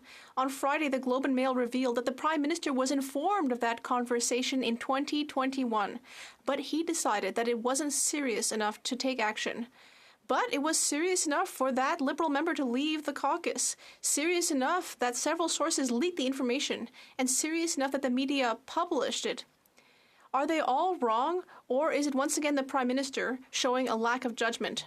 The Right Honourable Prime Minister. Mr. Speaker, my honourable colleague should be careful with the facts that he presents in this House and check them, because we wouldn't want to mislead this House. The reality, Mr. Speaker, is that we have always taken these allegations seriously. We have always ensured that actions are taken when necessary, and we will continue to do so without playing partisan games. We will focus on experts and authorities that can do the work and keep Canadians safe, and not instead try to score political points as the Conservatives and the Bloc Québécois are doing. The Honourable Member. Well, the Prime Minister should pay some attention to his credibility, because that's the key here. Every time the intelligence services tell the Prime Minister something about Chinese interference since 2019 has gone in one ear and out the other. I don't know whether he's complacent or just naive. He does not have the credibility to lead the inquiry or to choose the commissioner or a rapporteur, and he does not have the credibility to give that person a mandate. In fact, the only thing that would be credible would be to launch a independent public inquiry. When will he finally wake up? The Right Honourable Prime Minister. Mr. Speaker, we can really see that the Bloc Québécois is trying to do anything it can to score political points. If they really cared about the credibility of anyone in this House, well, they could count on an independent expert like the former Governor General, who will be the one to decide if we need a public inquiry, what kind of inquiry, what the necessary resources are that we should use to support the inquiry or to reassure Canadians. And it's exactly because of the partisanship we see here that we are going to count on independent public expertise. That's what we need. For Edmonton Strathcona. Mr. Speaker, Ukrainians fleeing from Russia's brutal, illegal war are looking to start over and build a new life in Canada.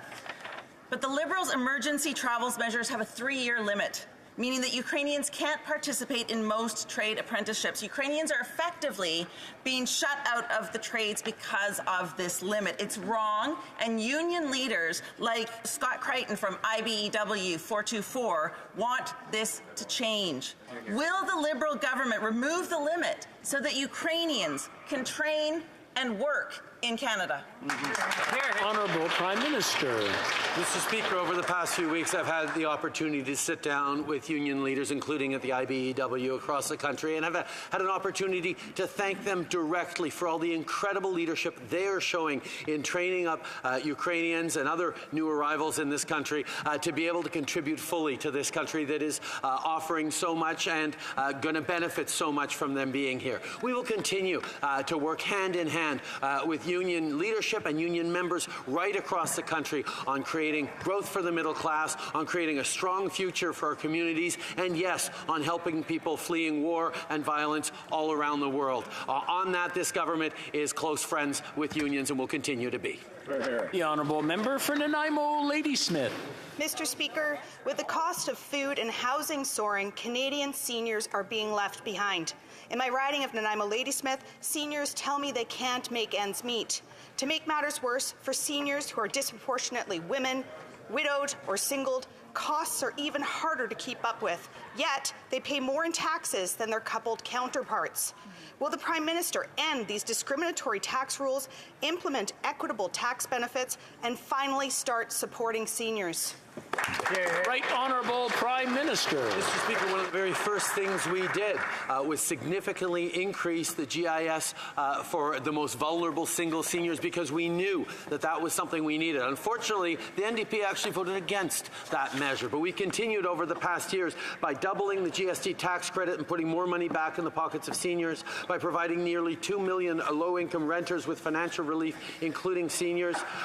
We permanently increased the OAS for seniors aged 75 and up, and we restored the age of eligibility for OAS back to 65 from the 67 that Conservatives raised it to. On this side of the House, we will continue to be there for seniors, whether it's through COVID, whether it's through housing affordability, we'll be there. The Honourable Leader of the Opposition. A moment ago, I listed 4 stabbing deaths that have happened in the last 3 days, including a police officer. And the Prime Minister glibly got up and said, well, he's going to ban hunting rifles. Stabbings happen with knives, not hunting rifles. Perhaps that's why we see a 32% increase in violent crime since this Prime Minister took office. He's not looking at logic or facts. It's the criminals wielding the knives that are doing the killing. Does he really believe that banning rural hunters will stop knife crime in big cities? The Honourable Minister of Justice. Canadians deserve to feel safe, and Canadians must be able to feel safe in their communities. That's why, Mr. Speaker, on March 10th, I met with my provincial counterparts, my territorial counterparts, to work on bail reform, to include repeat violent offenders, to include crimes with knives, Mr. Speaker. We have a plan. I invite the honourable member to read the joint communique that came out of that federal-provincial territorial meeting of Justice and Public Safety Ministers, and we are moving ahead with that plan. The Honourable Leader of the Opposition. The question was for the Prime Minister, who didn't have the guts to get up and answer. Run away! Did not have the guts to get up and answer it. A moment ago, I listed 4 murders and near murders that happened with knives in the last 3 days. This is part of a massive crime wave that the Prime Minister's catch and release bail system has unleashed right across the country. We did not have crime like this before he took office. His solution? Ban hunting rifles in rural communities. Mr. Speaker, I ask him again, does he really believe that banning hunting rifles in rural communities will stop knife crime in downtown cities? The Honourable Minister of Justice. Mr. Speaker, we have been working with the provinces and territories with respect to bail reform since last October, Mr. Speaker. We appreciate that there is a concern out there amongst Canadians. There is a desire to be safe. There's a desire to feel safe. And that's why, Mr. Speaker, I'm going to interrupt the Honourable Minister.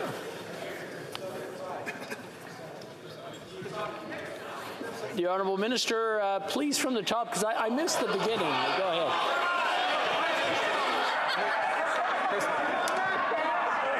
I stopped it. The Honourable Minister.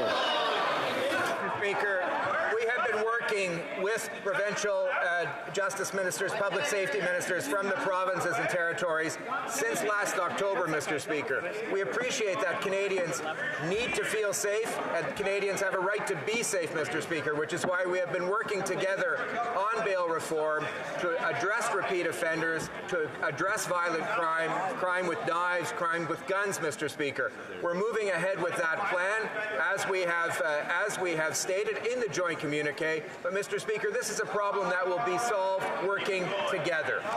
The Honourable Member for Thornhill. Mr. Speaker, taxes have never been higher, and the Liberals are awash with higher revenues from their inflationary deficits. 8 years of the Prime Minister, and a price of the home has doubled. The price of rent has doubled. The price of an average mortgage payment has doubled. Credit card debt has never been higher, and food bank use is at a record high. By all accounts, this isn't a record that anyone should aspire to. Their solution seems to be more deficits, more debt, more inflation. The Prime Minister has an opportunity at 4 p.m. today. Will he commit to no deficits and no new taxes? The Honourable Minister of Tourism. Mr. Speaker, it's great to see our colleagues so excited about the budget today, and in a short 2 hours they will learn everything that is in the budget to support Canadians. But, Mr. Speaker, I'm going to make a prediction. No matter what measures are there to support Canadians through affordability challenges, no matter what's in there to grow an economy that helps everyone, no matter what's in there to position Canada for greatness in the future, the Conservative Party and the opposition in this House will vote against, Mr. Speaker. It's what they've always done. It's what they will do again. They'll vote against. We'll keep delivering for Canadians. Honourable Member for Thornhill. Spent so much to achieve so little, and he's right, we will vote against it. The member opposite should go to a food bank and tell someone. Okay, from the top, please. The member opposite should go to a food bank and tell somebody that they've never had it so good. Perhaps he can tell a family struggling to pay their mortgage that they've never had it better. Or he can tell a small business owner that the struggle is a product of their own imagination. At a time where the government is awash with cash, Canadians are working harder and they are getting less. They believe that they can spend Canadians' money better than they can. Will he admit that his approach has failed and commit today to no deficits and no new taxes? The Honourable Minister for Families. Mr. Speaker, there are 2.7 million fewer Canadian in poverty today than when the Conservatives were in government. That includes 450,000 children, thanks to the Canada Child Benefit, which for a child under 6 could receive up to $7,000 a year. And let's talk about our child care agreements, Mr. Speaker, that have cut fees in half by 50% for families across this country, which could be up to an additional $6,000 for families with children in registered care. Mr. Speaker, we are delivering for Canadians in hard times, and we're going to continue to be there for them. Thank you, Mr. Speaker. The Honourable Member for Charlebourg-Saint-Charles. Mr. Speaker, the Minister of Finance will announce today a decrease of $7 billion over 5 years to contracts to external consultants. But even more work could be done internally because the Prime Minister has caused an increase of 28% in the public service since 2017. The government is spending more than $21 billion a year on outsourcing and clearly intends to keep taking care of its friends. Will the Prime Minister commit to cutting outsourcing to reduce the burden on Canadians? The Honourable Minister of Tourism. Well, Mr. Speaker, it's great to see that our colleagues care so much about our budget today. They are so excited about it, and in 2 hours they'll see. But I'm going to make a prediction. No matter what supports we offer Canadians in the budget, no matter what we do for the economy, no matter what is in the budget to green our economy, the Conservative opposition will vote against it. We are here for Canadians. They are against. We will deliver. The Honourable Member for Charlebourg-Saint-Charles. What does my colleague think of the fact that in 2019 the Prime Minister billed Canadians for a $200,000 personal vacation in Costa Rica and later another extremely expensive vacation in Jamaica last year? And he also violated federal conflict of interest law by accepting vacations and gifts and flights to a private island. Now, the Minister of Finance will announce cuts in the budget for government travel. Does that mean that Canadians will no longer have to fund the Prime Minister's sunny vacations? The Honourable Minister. Mr. Speaker, in just a couple of hours, the Minister of Finance will announce all the measures that will be in Budget 2023. And just after that, we will hear members across the way with their pre-written speech. But what we will not hear today from the opposition is a plan to fight climate change, to grow the economy. No plan to improve infrastructure. That's what we won't hear from them, but we have a plan. We will deliver for Canadians, and they will oppose that. The Honourable Member for Repentigny. Mr. Speaker, the Trans Mountain Pipeline has now cost more than $30 billion. So yesterday I asked the Minister of the Environment if he would formally recommend that his government put an end to this debacle. But he simply answered that he's not the Minister of Finance. But I was asking him, the Minister of the Environment. He's the one who read the IPCC synthesis report, and he's the one who's responsible for Canada's role in fighting climate change. Will he today formally recommend that his government finally put an end to the Trans Mountain fiasco? The Honourable Minister. Mr. Speaker, I would like to thank my colleague for her question. We have taken all necessary measures to stabilize the TMX project and to ensure that Canada gets fair market value for what it's invested, and also to reach net zero by 2050. Mr. Speaker, let's look at the facts. We have created 12,700 jobs in Alberta, Saskatchewan, and BC. BMO and TD, among others, have confirmed that TMX will become commercially viable. We will ensure that Canadians get their fair share by finishing that project. The Honourable Member for Repentigny. Well, that will be quite tricky when it's already costing more than $30 billion. The IPCC chair in the synthesis report said that we have the know-how, the technology, tools, financial resources, and everything that we could possibly need to overcome the climate problems that we have identified. What is lacking, however, is strong political will in order to end these problems once and for all. Mr. Speaker, that's the problem here. The political will to abandon Trans Mountain and other projects like Baie du Nord or offshore oil exploration and so on. Where is this political will that the IPCC is talking about? Where is it when it really counts? The Honourable Minister. Soyons clairs avec l'emphase base que notre gouvernement a mis sur l'environnement, plus que 120 milliards de dollars investis dans l'environnement pendant notre administration. Monsieur le Président, une fois que le projet TMX soit complété, on va commencer un processus pour qu'un consortium puisse acheter le bien. Et, Monsieur le Président, les Canadiens vont en retirer leur juste valeur. Okay, l'honorable député d'Avignon, la Métis Matane-Matapédia. Monsieur le Président, la seule volonté, c'est de produire plus de pétrole en espérant qu'il pollue moins, mais c'est un échec. Pour la captation du carbone... On va prendre une petite pause. Je pense qu'il n'y a pas de traduction. There's no translation. Apologies from the interpreter. We'll try again, this time with interpretation. I will be speaking French. I hope that interpretation is continuing. Yes, very good. The honourable member for Avignon, la Métis Matane-Matapédia. From the top, please. Mr. Speaker, the only thing this government wants seems to be to produce more oil and hope that it will pollute less, but that is not going to work. Ottawa has already spent $8.6 billion on oil companies for carbon capture, but these companies are complaining that it's not enough. The 6 biggest oil company Fat Cats have made $35 billion in profit, and yet they're still getting $8.6 billion of public funds supposedly to pollute less, and they've only invested $500 million of that. And the worst thing is that these fat cats are asking for a second helping. Will this government finally cut them off? The Honourable Parliamentary Secretary. Well, thank you, Mr. Speaker. I thank the honourable member for the question. And we're working on many fronts, Mr. Speaker, to reduce fossil fuel emissions.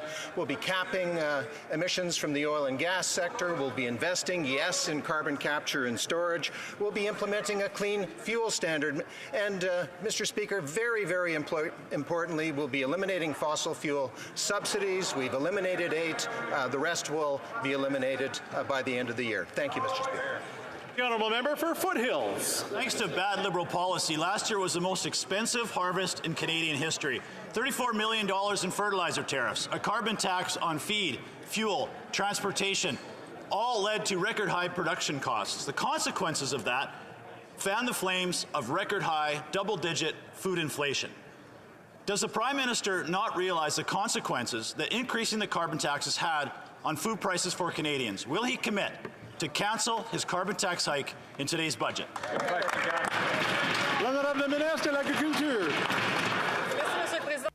The Honourable Minister of Agriculture. Mr. Speaker, once again, we are working very hard with agricultural producers in Canada. I am very pleased to say that right now we are finalizing agreements on the Canadian Agreement for Sustainable Agriculture. This will allow our producers to produce more and better, reduce our carbon footprint, and be more productive. We are here to help them transition, and we will also be there to work together on productivity and competitiveness. For Foothills. That's the problem, Mr. Speaker, is agriculture isn't sustainable if they can't afford to farm. Right. The food price index was crystal clear. When the Liberals triple their carbon tax, it will cost the average farmer $150,000 a year. The consequences of that are also crystal clear. Higher food costs, higher food production. A senior in my riding came to me in tears the other day saying she can no longer afford groceries. She's having to make the choice between going to the food bank or keeping her home. Is that really what the Prime Minister wants? Is taxing Canadian farmers out of business and making Canadians choose between food and shelter? Will the Prime Minister give Canadians a break? Will he commit to cancel his carbon tax hike in today's budget? Minister of Agriculture. Thank you, Mr. Speaker.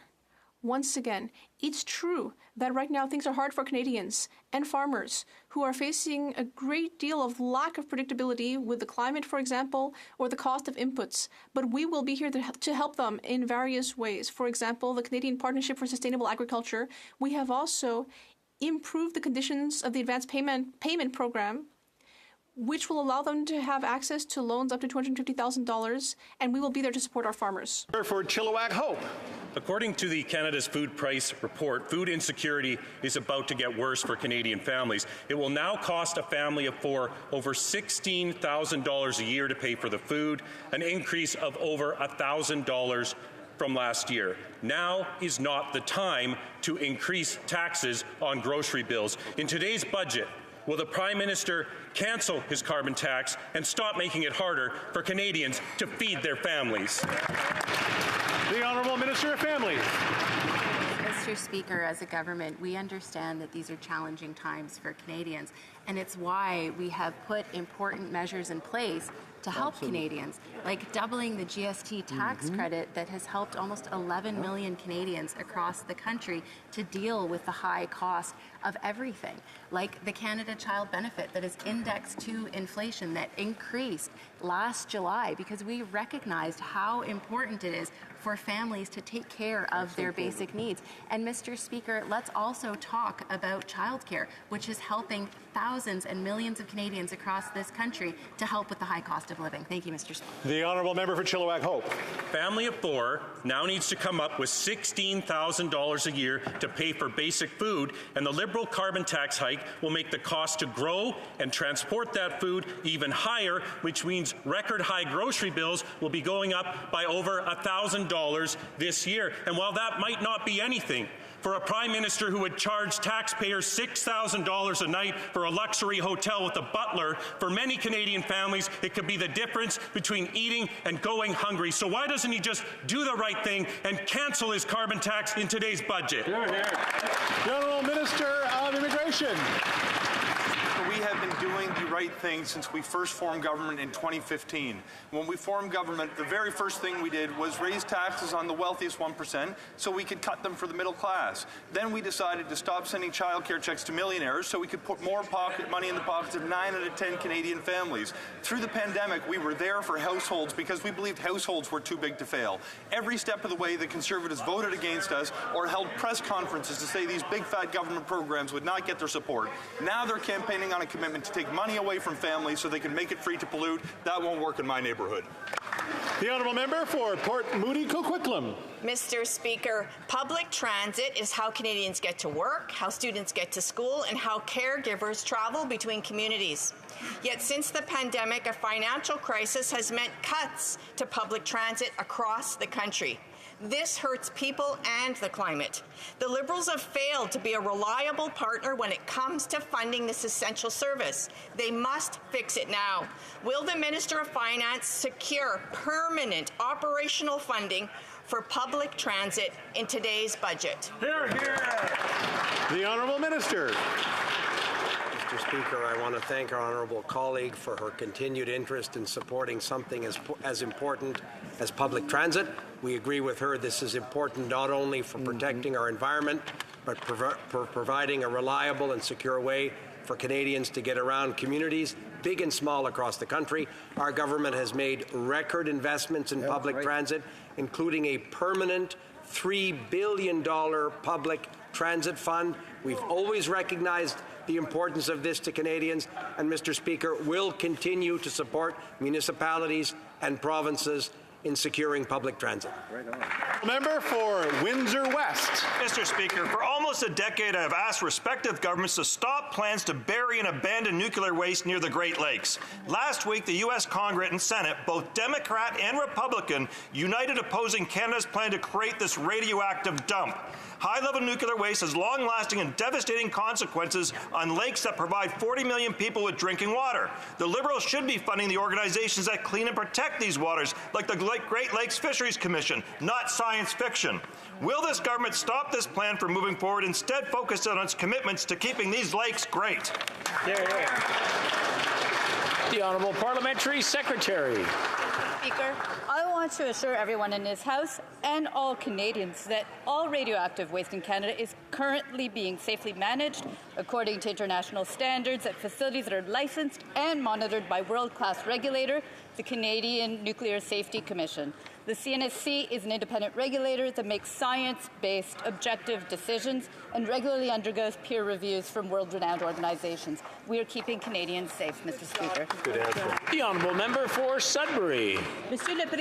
Mr. Speaker, semiconductors are essential to operate our phones, computers, and cars. This industry is vital to innovation and economic growth. Can the Minister of Innovation, Science and Industry update the House on our recent success in investing in semiconductors and how these investments will help create good jobs for the future. The Honourable Minister of Innovation. Thank you, Mr. Speaker. I'd like to thank the member for Sudbury for her excellent question. Yes, semiconductors are at the heart of the 21st century economy, and everyone in this House was happy last Friday when the President of the United States did talk about the cross-border corridor for the production of semiconductors. And we've also talked about investment, but more recently, yesterday, we announced here in Ottawa that a Canadian company will make the fastest and most efficient semiconductors. We are investing in the economy of the 21st century. Speaker, Canadians are struggling with generational high inflation. Meanwhile, the Liberals are raking in the cash through tax increases on the backs of Canadians. After 8 years of these Liberals, mortgages have doubled, rents have doubled, tax increases are creating uncertainty, and people are worried about losing their jobs. Labour groups, small businesses, and everyday Canadians have demanded that the government cancel the excise tax increase. So will the Liberals listen to workers and businesses and cancel the April 1st excise tax increase in today's budget? The Honourable Minister of Tourism. Speaker, I thank my honourable colleague for her question and the work she does on behalf of the tourism sector in her area. Mr. Speaker, as Minister of Tourism, I understand the value that the spirits, beer and wine producers in our country offer not to just their local communities, but to the visitor economy. And Mr. Speaker, we have removed the excise tax from low alcohol beer. Mr. Speaker, we will continue to keep the escalator in place. It's less than 1 cent per can of beer, Mr. Speaker, and we will continue to see growth in the sector. Member for Kelowna Lake Country. Well, Mr. Speaker, this just shows how completely out of touch this government is with small businesses. I represent thousands of people in my community who work at wineries, breweries, cideries, and distilleries, and I've seen how hard a business owner like Richard has worked planting his vineyard, going to school, building a small winery, and the struggles he's had, whether it's been bears eating his grapes or the government increasing his taxes. After 40-year high inflation, Richard cannot afford the Liberal plan for a 6% excise tax increase that will crush his bottom line. So will the Liberals listen to small business owners like Richard and on April 1st cancel the excise tax increase in today's budget? The Honourable Minister. Speaker, perhaps an apt question is, will the Conservatives ever vote for a measure that we put on the table that reduces taxes? Because, Mr. Speaker, the record speaks for itself. Tax cuts for working Canadians, how did they vote 3 times? Against. On homebuyer taxes, reducing them. How do they vote? Against. A federal minimum wage, Mr. Speaker, what did the Conservatives do? They voted against. Eliminating interest on student loans. How did the opposition vote? Against. Mr. Speaker, whatever plans we put in place to reduce taxes, they vote against. We're here to deliver for Canadians. The Honourable Member for Louis Saint Laurent. Mr. Speaker, after 8 years of Liberal governance, Canadians have never been taxed so high, and it's not over. Next Saturday, taxes will go up. Taxes on wine, beer, and spirits, and the carbon tax will go up. It doesn't affect the Prime Minister personally, but when he goes to his riding in Montreal, he takes the most pollutive measure to get there, a 22-minute flight. He takes his private jet to go to Montreal. Can the Prime Minister act for the good of all Canadians and not increase taxes on April 1st? The Honourable Minister. Mr. Speaker, the Conservatives, when they were in power, there were 2.7 billion people more in poverty than there are today. When the Conservatives were in power, Mr. Speaker, Canadians received child benefit checks, but they had to pay tax on them. Under our governance, we increased the amount they received under the CCB for children, and that was tax-free. We're talking about $7,000 for children under 7 years of age. The Honourable Member for Louis Saint Laurent. But remember that the Prime Minister said that SMEs would allow them to pay less tax. but he has to look in the mirror. But the real small business owners know that when taxes go up, they can no longer give services that they provide. And there was a survey conducted recently that said 56% of businesses will have no choice but to raise prices. 45% will have to cut wages. But will the Prime Minister listen to SMEs and cut the carbon tax? The Honourable Minister, not only are we listening to SMEs, but we showed them during the pandemic that we're there for them. I meet many small businesses in my riding and across Quebec, and they've said that we were there for them. And it's thanks to the programs we established during the pandemic that they were able to keep their jobs. And therefore, families are now able to pay their rent and groceries. And, Mr. Speaker, we've always been there for SMEs and for people in the greatest need, and that is what will be in today's budget. The Honourable Member for Beauport-Limoilou. Thank you, Mr. Speaker. The costs for our dear Governor-General of Canada during her official trip to Germany were close to $700,000. $700,000 for a 4-day trip, while Quebecers are tightening their belts. $700,000, even though we just increased her salary by $40,000 a year, almost as much as the median employment income of Quebecers. How many $700,000 expenses will it take to get the government to understand that this position is as costly as it is useless, and it's time to abolish it? The Honourable Minister. Thank you very much, Mr. Speaker. If my colleague looked at the comparative figures, she'd realize this is the same as for other trips. We'll do everything to limit costs and to make sure things cost as little as possible. Thank you. The Honourable Member for Beauport-Limoilou. Mr. Speaker, we don't have the same information, but I would like to say that all of my questions about the Governor-General are about the office itself and not the person in office. It is the position itself that is the problem. It's expensive. Asking a person to literally think of herself as the Queen of Canada induces behavior that is out of touch with reality. This is the repeated unjustifiable spending that is proof of this. Ms. Simon herself is wasting her talents in this useless and insulting position for all those for whom the British Crown has wronged over the years. When will it be abolished? The Honourable Minister. Mr. Speaker, the Bloc is attacking the function and the Federation and Canada, things that are dear to everyone. And the Bloc is here to promote separation, to create disputes as much as possible, and to make sure things don't work. But unfortunately for them, Mr. Speaker, Quebecers are very happy within Canada, and we would like to stay that way. The Honourable Member for Calgary-Midnapore. Mr. Speaker, this government spent $21.4 billion on outside consultants in this fiscal year alone. That is a 95% increase under this Liberal government. Mr. Speaker, this is at a time when Canadians are struggling to put food on a table. This is at a time when Canadians have record high credit card debt.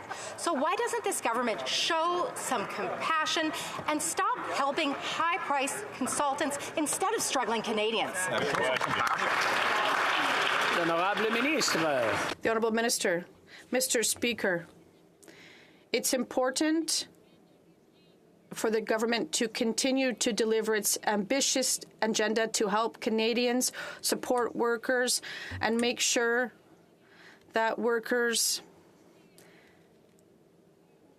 can offer their positions. So I think we have to continue to underline the importance of having an ambitious agenda. Thank you, Mr. Speaker. For Calgary-Midnapore. Mr. Speaker, this is a government that helps their friends. The Trade Minister gave $23,000 to her friend. The Housing Minister gave $93,000 to his friend. This government spent $21.4 billion on outside consultants. This is at a time when rents and mortgages are doubling. This is at a time when the excise tax and the carbon tax are set to increase on April 1st. So why doesn't this government find some compassion and help struggling calling Canadians instead of just their rich friends and consultants. The Honourable Government House Leader.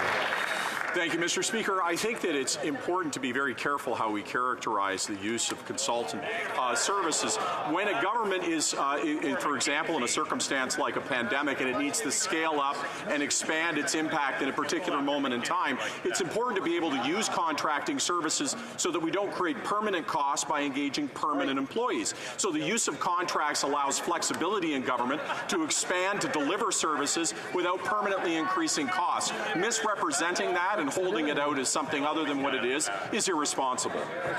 The Honourable Member for Cumberland-Colchester.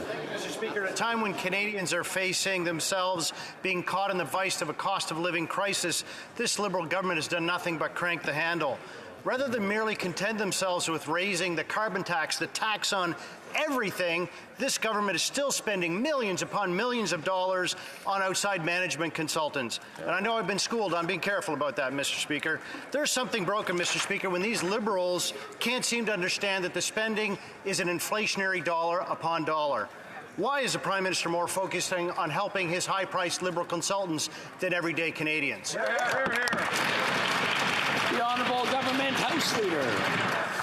Mr. Speaker, again, the use of consultants is an ability that allows government to maintain flexibility in difficult times. As an example, in the pandemic, when we had to vastly increase our ability to be there for Canadians, to be there for small businesses, to make sure that they didn't fail, to make sure that they now could have the success that we're seeing in the incredible jobs recovery that we've seen, that's one of the strongest anywhere of our comparator nations. It is, in fact, the ability to use the flexibility of contracts to achieve that. To mischaracterize that or to try to create shadows with it is irresponsible. Honourable Member for Yukon. Mr. Speaker, as a joint Canada-US command, NORAD is integral to maintaining peace, stability and sovereignty in our country. Given Russia's arbitrary and brutal invasion of Ukraine and other recent threats to global security, there is intense interest in my constituency of the Yukon and across the North in our government's commitment to modernizing NORAD while respecting and protecting Arctic sovereignty. Could the Minister of National Defence update the House on the progress made to protect Canada's Arctic security? The Honourable Minister for National Defence. Mr. Speaker, I thank the Honourable Member for the question. Last week, we reaffirmed our commitment to continental defence and Arctic security by investing $7.3 billion in bases across this country, including in bases that will house the F-35. These investments will ensure economic benefits for Indigenous communities and Canadians across this country, Mr. Speaker. And as President Biden said, we can rest soundly knowing that NORAD has the watch. Thank you. The Honourable Member for South Surrey, White Rock. This past Sunday, 37-year-old Paul Stanley Schmidt was fatally stabbed, not shot, outside a downtown Vancouver Starbucks. His wife, 3-year-old daughter, and dozens of others witnessed this horrific, almost casual attack. After 8 years of this Prime Minister's soft-on-crime policies, Canadians face a national crime wave. Government should alleviate suffering, not increase it. When will this Prime Minister give jail, not bail, to violent criminals? The Honourable Parliamentary Secretary. Thank you, Mr. Speaker. Our thoughts go out to the family of the individual the member mentioned and to any individuals who are the victims of violent crime. Our government is taking needed action to deal with violent crime, including gun control, but most importantly, taking a multi-pronged approach to it, Mr. Speaker, dealing with mental health, investing in mental health, investing in communities through the Building Safer Communities Fund, because we know that we need to address the root causes of crime in order to keep Canadians safe. Member for South Surrey, White Rock. Mr. Speaker, let's talk facts. The brutal and horrific stabbing last Sunday marks Vancouver's 6th homicide in 2023, where 40 offenders were arrested for 6,000 crimes in 1 year.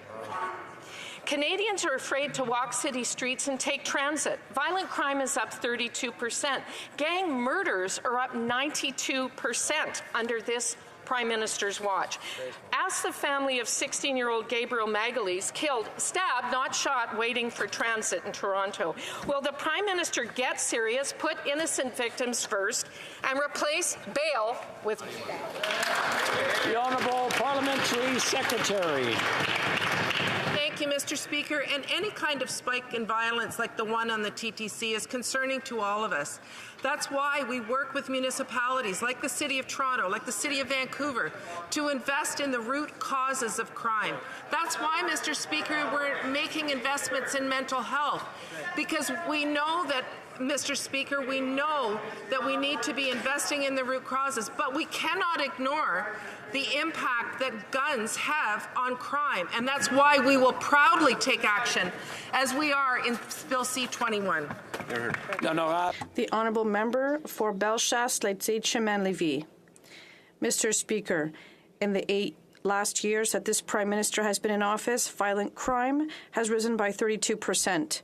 Our streets are less and less safe, and this government, with its laxist sentencing policies, is making the problem worse.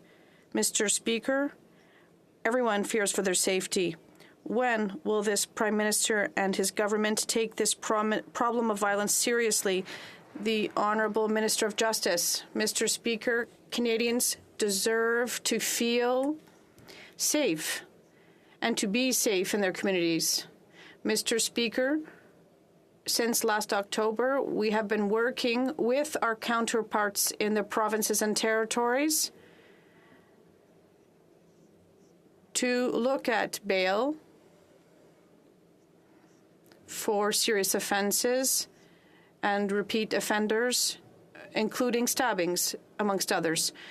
Mr. Speaker, we emitted a joint communiqué, and we are going to move forward with this. For Vancouver, Grenville. Mr. Speaker, our government will always be on the side of Canadian workers and families. Measures such as $10 a day childcare, rent support, and children's dental care are just a few of the measures that we have proposed that are making a real difference in the lives of Canadian families. On April 1st, the federal minimum wage will increase to $16.55 per hour, an increase that will benefit thousands of federally regulated private sector workers. Can the Minister of Labour tell us what this change means for Canadians and what other measures we are putting in place to support workers? The Honourable Minister of Labour. Thank you, Mr. Speaker. I'd like to thank my colleague for his question. On April 1st, the federal minimum wage will increase for federally regulated private sector workers. But that's not all. We've established a labor mobility tax credit for workers and paid sick leave for workers under federal legislation. We've invested in union-led training programs, and we're putting more funding for workers across the country. Member for London, Fanshawe. For decades, senior officials refused to acknowledge the sexual misconduct crisis in the military. While survivors finally received an apology, that culture of secrecy remains. Just this month, the media reported the existence of documents on sexual misconduct that the Department of Defense previously denied. The government says they're working to address this crisis, but they're not making the necessary changes for transparency. Will this minister finally take responsibility and establish that independent civilian oversight of our military to protect the women and men who serve? Minister for National Defence. Mr. Speaker, I appreciate the question from my honourable colleague. Let me reiterate that since I've been appointed, we have put on the table a number of additional reforms, including laying a roadmap for all 48 of the recommendations of Madame Arbour, Mr. Speaker. In addition to an official apology, in addition to millions of dollars in supports for victims and survivors, as well as the transfer of cases from the military justice system to the civil justice system, Mr. Speaker, we will always support victims of sexual misconduct and sexual harassment. Thank you. The honourable member for Winnipeg Centre. Mr. Speaker, many of my constituents who are refugees and former refugees are facing major delays obtaining travel documents. even when they provide proof of urgency. Between 2020 and 2021, only 15% of applications were processed within 20 business days by the IRCC. Many have been waiting for over a year. The member for Vancouver East and I have written to the minister twice about this issue. When will the minister take action to ensure that refugees and former refugees can access their right to travel? The Honourable Minister of Immigration. Mr. Speaker, Canada has a proud tradition of resettling some of the world's most vulnerable people. Of course, we, through the pandemic, resettled more refugees than any other country in the world. And we know that when people come here, having the desire to travel, to see loved ones in other parts of the world, is a priority for them. Over the course of the past year and a half, we've made significant investments to add staff to our department. We've adopted new technologies and relaxed administrative burdens to speed up processing times so people can be more quickly reunited with their loved ones. I'd be pleased to continue my work to expedite processing times, including for refugee travel documents, so more people can connect with those they care about most more quickly. Thank you. I'm afraid that's all the time we have today. C'est tout le temps que nous avons. That's all the time we have today. Attention of members to the presence in the gallery of Ms. Margareta Zetterfeld, President of the Organization for Security and Cooperation in Europe Parliamentary Assembly.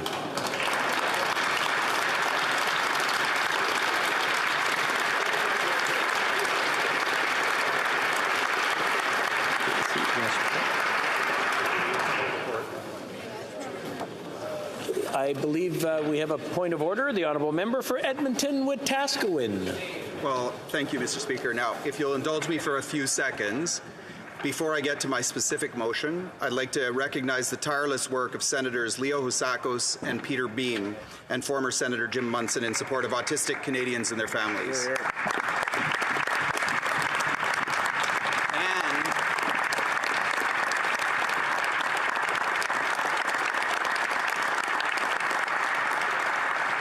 And the member from Don Valley East and members from all parties in this House who helped us get to this point. And most importantly, my son Jaden, who inspires me every single day.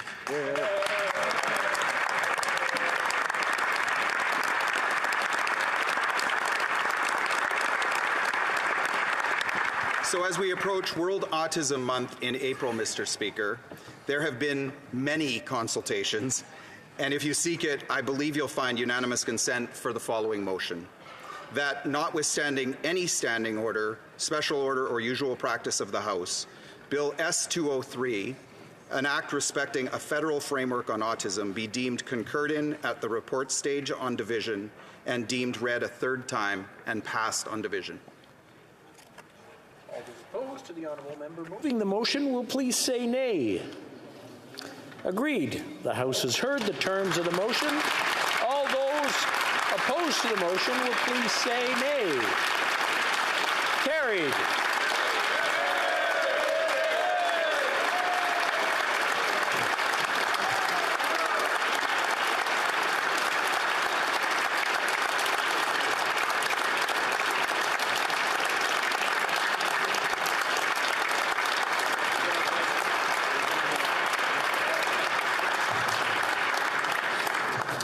We have another appel au règlement. We have another point of order. The Honourable Member for Louis Saint Laurent. Yes, thank you. We'll just wait just 1 second. Mr. Speaker, in a different vein, after this great moment, I quoted a study during my question that comes from the FCEI. The carbon tax is inequitable for SMEs. I would like consent to table this report. Do we have unanimous consent? No, we don't have unanimous consent, sorry. Okay, when both sides have finished having a chit-chat, we will continue.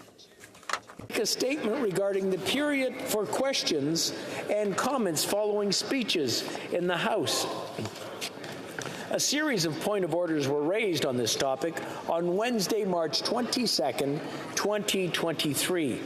That day, some members immediately left the chamber after completing their speeches and were therefore unable to take part in the period for questions and comments thereafter. The Chair thought it necessary to return to the House regarding this matter, given the numerous concerns expressed. The provisions in the standing orders governing the period for questions and comments were adopted by the House on November 29, 1982, following the recommendation of the third report of the Special Committee on Standing Orders and Procedures. They were further modified on February 18, 2005, becoming the current Standing Order 43. In its report, the Special Committee expressed in its intention that questions and comments exchanges be, and I quote, short and sharp, unquote. Our current practices have been maintained in this spirit. The current iteration of Standing Order 43 includes references to both speeches and questions and comments periods. It shows those proceedings should be interpreted as complementary as they enhance the qualities of each other. Setting aside time for questions and comments enriches debate and allows for a constructive exchange of views. This, instead of only a series of set speeches. With respect to the events of last Wednesday, the issue raises concerns on what becomes of the period for questions and comments when the member who just completed their speech is unavailable. This happens frequently when debate has been interrupted for another proceeding, resuming several hours or sometimes several days later. It is a well-established practice in those cases that the questions and comments period may only continue if the member having made the speech is present.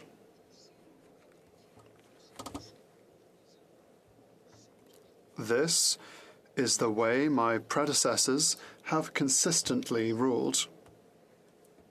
These were not, however, the circumstances that occurred last Wednesday. Instead, members were leaving immediately after the conclusion of their speech. Many members, as well as the Deputy Speaker, expressed some concern that this resulted in the questions and comments period not taking place. While this does not appear to have been a widespread practice in the past, it was something contemplated by one of my predecessors. On October 28, 1985, Speaker Bosley stated at page 8076 of the debate, and I quote, I said quite precisely to the House that when a normal period of interruption, such as lunch period, overnight period, or adjournment of the debate has caused a problem, then it seemed to me to be unreasonable or be against the spirit of what was intended by the report to allow questions and comment period to continue in the unavoidable presence of the member. If the member is interpreting from that he thinks that I believe that the question and comment period can be obviated by a member making a speech and leaving the chamber, then he has not interpreted me correctly. And I unquote. Compte tenu de cela, based on this, it is the expectation of the chair that members, having just completed a speech, take part in the ensuing period for questions and comments. Making a speech not be available immediately thereafter, and while the content of the member's speech is still fresh to all, the chair shall still recognize other members wishing to ask questions or comment on the speech for the duration of the prescribed period. The chair invites the House leaders to discuss this matter further, should they feel it necessary. Perhaps the Standing Committee on Procedure and House Affairs may also want to study the matter and make recommendations back to the House. I thank the members for their attention. Reprise du débat, resuming debate. orders of the day first. Orders of the day, government orders, government bills, commons. Resuming consideration at second reading of Bill C-27, the Digital Charter Implementation Act 2022. Reprise du débat, resuming debate. The honourable member for Provencher. Thank you, Mr. Speaker, and it's a privilege to rise in this House and to speak to this piece of legislation. And I'd like to start today by saying a few words about how this bill is structured. And then I plan to use the majority of my remaining time to discuss the implications of this legislation insofar as personal privacy rights. I look at this bill and my initial response is this: should there really not be three separate pieces of legislation? One dealing with the Consumer Privacy Protection Act and issues related to modernizing PIPEDA, perhaps a second separate piece creating the proposed Personal Information and Data Protection Tribunal Act, and a third component, and a separate really bill should be what absolutely be on its own is legislation, the section dealing with artificial intelligence. AI may present similar, very legitimate concerns related to privacy, but regulation of AI in any practical sense is almost impossible at this juncture because so many aspects of it are still very unknown. So much is still theoretical. So much of this new world into which we are venturing with AI has yet to be fully explored, fully realized, or even fully defined. And this makes regulation very difficult. And here we are, it's in this bill, and so it forms part of this legislation. And we can see just how vague the language related to the AI framework really is. And I understand why it is that way. And don't get me wrong, I think we need this type of legislation to regulate AI. But in the same way, I think that this is way too big a topic to delve into a simple 10-minute speech. It's also too big a topic to drop into an existing piece of legislation as the government has done here, basically wedging this section into what was previously known as Bill C-11 in the last Parliament. I will say I have deep concerns with AI. Practical concerns, economic concerns, labor concerns related to the implementation of AI, and even moral concerns. You know, we have artificial intelligence so advanced it can make decisions by itself, and the people who have created that technology can't explain how it came to those decisions. Can't tell them. The capabilities of this technology alone seem almost limitless. It's actually a little scary. Personally, I look at some of the work being done in AI and I wonder, should we as humanity really be doing this? Just because we have the knowledge and the capability to do something, does it necessarily mean it's for the betterment of humanity? And I wonder sometimes just where this technology, these capabilities will take us. And I fear, in hindsight, we'll look back and we'll see how our hubris led us to a technological and cultural reality that we never wanted and from which we will never be able to return. But here we are, and we're going to have this capability. We have it partially here today, People are using it, and it requires some form of regulation. And this bill attempts to start the important conversation. It's a good first step, and that's okay. I think this is one of those things where we need to start somewhere, and we're not going to get it all done all at once. But again, given the enormity of the topic and the vast implications, it should be its own separate piece of legislation. So those are my thoughts on the structure of the bill. And now I would like to shift gears, Madam Speaker, to talk a little bit about personal privacy. Personal privacy is a fundamental right. 3 decades ago, long before the advent of internet or smartphones, the Supreme Court of Canada ruled privacy is the heart of liberty in a modern state. It didn't say that privacy was at the heart, it said privacy is the heart. Personal privacy is a fundamental right and freedom from which all other liberties flow. And with the advent of the internet age, the age of the smartphone, the age of digitized everything, laws related to protecting that fundamental right to privacy must be updated. Canadians must have the right to access and control the collection, the use, the monitoring, the retention, and the disclosure of their personal data. The question is, how do we realistically do that? You know, one of the reasons I'm a conservative is I believe in individual rights, and that rights and freedoms must be coupled with accompanying accountability and responsibility. This has got to be a two-way street. Canadians need to be informed. They need to be responsible and aware of what they are agreeing to, subscribing to, and giving permission for. How often, Madam Speaker, do we simply and blindly just click accept without actually reading the terms and conditions for using a website, using an app, or allowing others the use of our information? I'd be curious to know among my colleagues here in this House, when was the last time that they fully read the terms and conditions of a user agreement or a disclosure statement? Most of us just hit accept. We don't want to be bothered. So, recognizing this, can we really say that the privacy of Canadians is being violated when many individuals live every moment of their life posting in real time online for all the world to see and access, just click and just click accept without reading what they're agreeing to?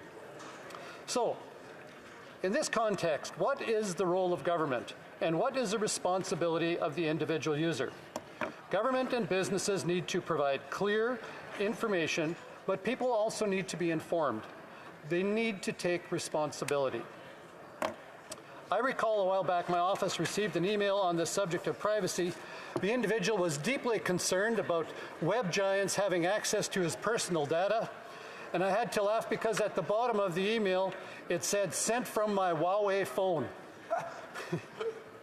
As government creating legislation, where should those legal lines between consent and informed consent be drawn? I think as Canadians we're much too quick to consent. But we've also seen far too many examples of Canadians' private and mobility data being used without their consent. We've heard about the Tim Hortons app that was tracking the movement of Canadians. How the RCMP was using Clearview AI's illegally created facial recognition database. Or the public doxing of all those who donated to the Freedom Convoy.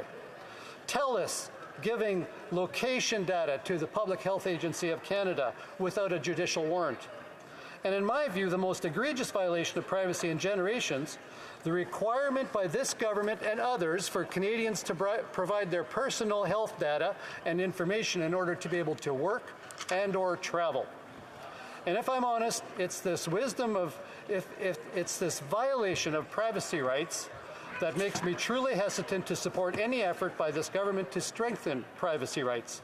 One, because they so flagrantly violated them, but also because I and many Canadians, a growing number of Canadians actually, just plain don't trust this government. Don't trust them to keep their word. Don't trust them to create legislation that doesn't have loopholes and backdoors that will give them the capability to violate individual personal freedoms. Why? Why do I think that, Madam Speaker? It's because we've seen it from these Liberals. They want to control everything. There has never been a government that has such an utter disregard for Canadians. I've noted before that it was the Prime Minister's father who famously said that the government has no place in the bedrooms of Canadians. But this particular government not only wants to be in your bedroom, they want to be in every room and on every device and on every conversation and in every thought. They want to control what Canadians think, what they see, and what they post, and by extension, I can safely say how their private data is curated and used. One thing that is vital, if we are to trust this government with our private data, with protecting privacy, there must be clear boundaries. This leads to one of the larger issues with this legislation. It's an issue that we face every time this government brings legislation forward, and that is that they fail to provide clear definitions. There's a section of the bill that deals with sensitive information of minors. The fact that there's no section for the protection of sensitive information for adults is aside, but what do they mean by sensitive? It's never defined. What does it mean? What do they mean by scrutiny for data brokers? It's this habitual lack of specificity that characterizes so much of this government's legislation. They're like a band that's way more interested in the concept of the album and how they look on the cover than the actual quality of their music. If they cared about the quality of the music, they'd have brought forward a bill that looks more like the European Union's 2016 GDPR, widely regarded as the gold standard for digital protection. By that standard, PIPEDA fails the test, but so might Bill C-27. We don't bring it closer in line with what other nations have done. This lagging behind, by the way, doesn't just affect personal privacy, but the ability of Canada and data-driven Canadian businesses to work with our EU friends. And in fact, and Madam Speaker, I can see I'm quickly running out of my time, so I'll quickly finish up here. This whole new regime outlined in the bill has huge implications for businesses, something I'm sure my colleagues will be addressing. There's so much that can and should be said about this legislation, but it comes down to this. Canadians must have the right to access and control the collection, the use, the monitoring, retention, disclosure of their personal data. Thank you, Madam Speaker. Questions and comments. The Honourable Parliamentary Secretary to the Government House. Yes, Madam Speaker, I must first reflect on how much I appreciated this ruling of the speakers, recognizing that members should stick around to have their questions and answer questions after giving a speech. Having said that, Madam Speaker, I do want to disagree with the member when he talks about just how evasive he believes the Government of Canada wants to be. I think that the member doesn't realize in terms of just how much we appreciate. We're the ones that introduced the Charter of Rights. I think that when you take a look at the legislation, it is substantive in the sense of protecting the privacy of Canadians, whether it's huge data banks that are government, such as the health data banks, to the private companies of Tim Hortons. The question I have for the member, Madam Speaker, is the previous speaker gave an indication that the Conservatives don't like the legislation and the impression that they wouldn't support the legislation. Can the member provide his support for the legislation and indicate that he would like to see it go to committee? The Honourable Member for Provincetown. Well, thank you, Madam Speaker, and I should have pointed out at the beginning of my speech that I would be sticking around to answer any questions or address any comments. And so here I am to do that. And I appreciate the member from Winnipeg North. I hear him an awful lot, and so I'm getting used to him. But I do appreciate the question that he's asked about whether or not we support this legislation, because in principle, we support the concept that there needs to be regulation insofar as much as protecting and acquiring and monitoring and distributing individuals' personal data. He pointed out that his government was the one that brought in the Charter of Rights and Freedoms. My question back to him, and I know he can't answer it, Madam Speaker, but is why didn't their government respect that charter? Questions et commentaires, l'honorable député. The Honourable Member for Abitibi-Témiscamingue. Thank you, Madam Speaker. Well, I already tested Chat GPT earlier. Now I'm trying to test the Bing system. And I asked whether the Liberal government deserves the confidence of Parliament with C-27. So the answer of the AI. I can't say whether the government deserves the confidence of Parliament for this bill. And then there's some more details. But basically what I'm taking from this is that AI still has limits, which is good because it means we need to think for ourselves. So my question to my colleague for Provencher, does he think that the Liberal government deserves the confidence of Parliament on this bill? And is there not some pressure to bring it to committee? Because regarding AI, it's urgent that we look at the matter. Will my colleague offer his support quickly in order to be able to influence the development of the bill? Well, I want to thank my colleague from the bloc there for that question, and I find it interesting that he inquired of ChatGPT to determine whether or not Canadians should have confidence in this Liberal government. In regards to C-27, I'd be much more curious, Madam, had he asked whether Canadians should have the confidence in this Liberal government, period, with the period. And I believe their AI ChatGPT would have been crystal clear, no, we do not have confidence in this Liberal government. But having said that, we do think this legislation is important. I think we're going to listen to debate, and we're going to make a decision whether or not to send it to committee for further study. Questions and comments. Questions et commentaires. The Honourable Member for St. Margaret, South Shore St. Margaret. Thank you. Thank you, Madam Speaker. My question for the member is about the balance between personal information privacy and business interests. It's something that this bill focuses a lot on. The government talks about balancing them rather than personal privacy of an individual being the paramount thing. And in particular, in Clause 18.3 of this bill, the government says that it's okay if it's in the legitimate interests of the company even if it harms an individual, they don't need express consent to use the information. So I wonder what the members' views are on that and whether or not the government is actually putting the emphasis on the individual or the big tech giants from the U.S. Honourable Member for Promotion, 20 seconds. Thank you, Madam Speaker, and thank you to the member from St. Margaret South Shore for that excellent question. Because if you read the bill, especially in Section 18 there, where you look where the government has carved out a little space for business there, it would appear as though business interests trump that of the private individual. And I think that mistake has been made too often, where we've given over personal data to our businesses too flippantly. I think personal private data is first and foremost belongs and should be protected by the individual. Resuming debate, the Honourable Member for Banff Airdrie. Well, thank you, Madam Speaker. And as I look around the chamber today, there are a few people, and I'm not going to refer to presence or absence of anyone, certainly, but there are a few people who I think would remember my predecessor in my role as the Member of Parliament when I first was elected for Wild Rose. His name was Myron Thompson. And Myron was pretty well known, the guy with the cowboy hat, and he was pretty outspoken. But one thing that many people didn't know about Myron Thompson was that back when he was a young guy, he had a tryout with the New York Yankees. He was a pretty good baseball back catcher, and he had a tryout with the New York Yankees, but he didn't make the team. And it was because there happened to be a future Hall of Famer at that position for the New York Yankees. I want to just reference that future Hall of Famer today because I think it's an amazing testimony to the impression that he made on the culture. Because as a 1950s era baseball catcher, he is still famous, not just for his play on the diamond, but also for the gems that he dropped in conversation off of the diamond. His observations have actually even found a place in English lexicon known as yogiisms. So of course I'm talking about Yogi Berra. That's the fellow who beat out Myron Thompson for a spot on the New York Yankees way back then.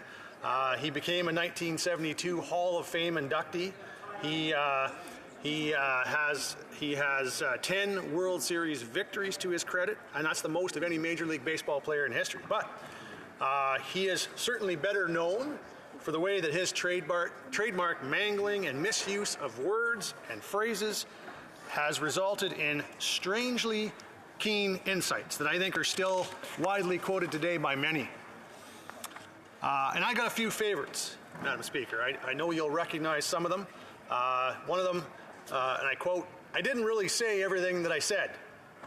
Another one, "We made too many wrong mistakes."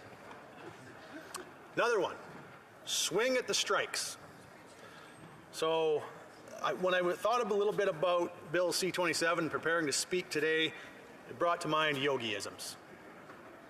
And not only because those examples that I just cited remind me of the Liberals' poor approach to governance, but because when we're reviewing the title of this bill, it's a real mouthful, 35 words long, it brought that to mind as well. And so I'll just call it the Consumer Privacy Protection Act.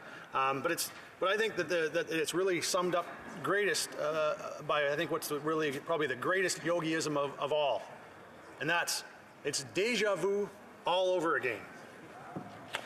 And that really, I think, speaks to it exactly. So the member was looking for me to tie it back in. Well, there it is. There's the tie back in.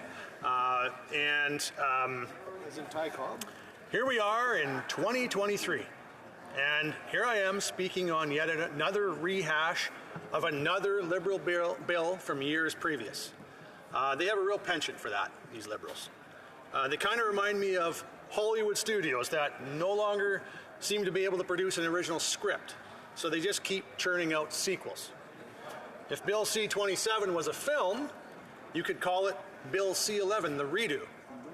Because Bill C-27 is essentially a warmed-over version of a previous Bill C-11, the Digital Charter Implementation Act that Liberals introduced back in 2020. So not to be confused with the current Bill C-11, which is also making its way through Parliament, the Online Streaming Act, and which also poses another threat to Canadians' privacy and to Canadians' online freedoms.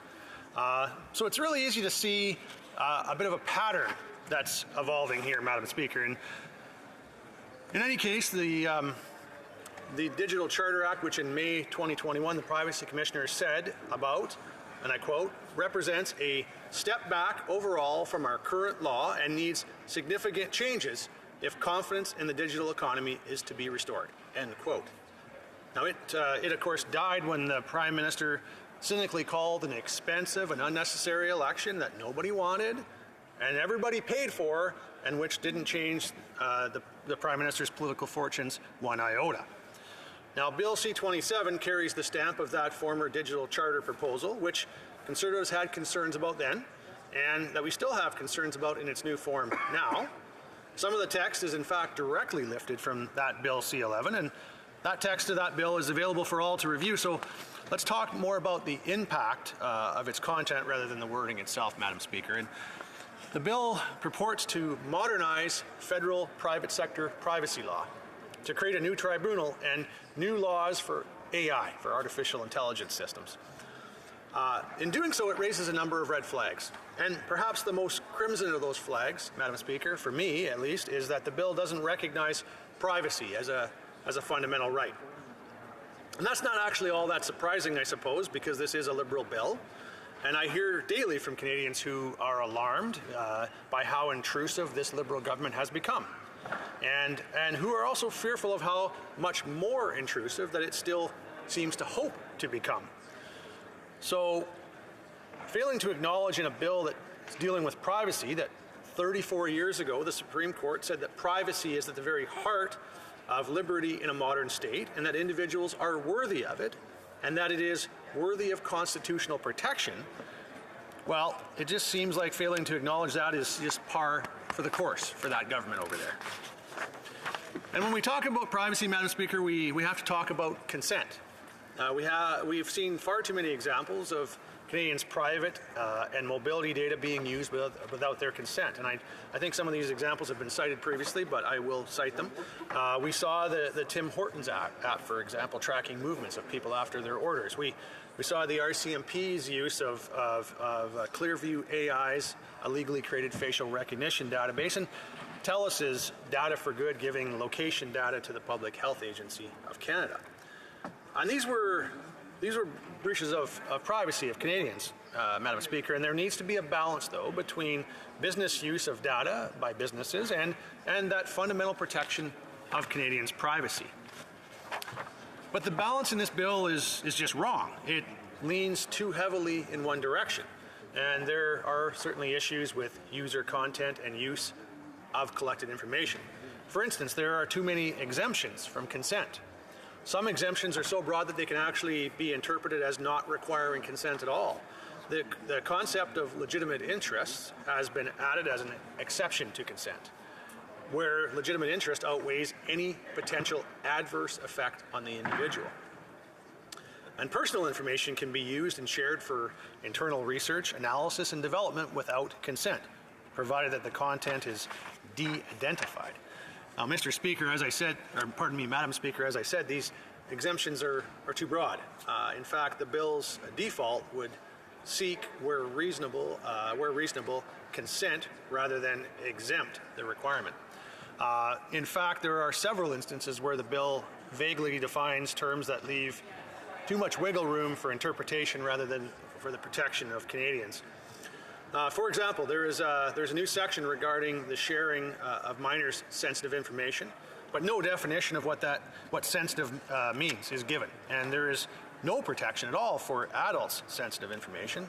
These are both problematic, Madam Speaker, and secondly, de-identification is mandated when data is used or transferred, but the term is poorly defined, and the possibility of data being re-identified is certainly possible. Anonymized or pseudo-anonymized is the better method, and the government needs to sharpen the terms in this bill to be able to sharpen those protections. An even more vague wording in the bill, individuals have a right to disposal, the ability to request that their data be destroyed, but clarification is certainly needed regarding anonymization and the right to delete or the right to vanish. There's many more examples, Madam Speaker. But I know that my colleagues will certainly expand on some of those questions as posed in the bill, and I know my time is running short.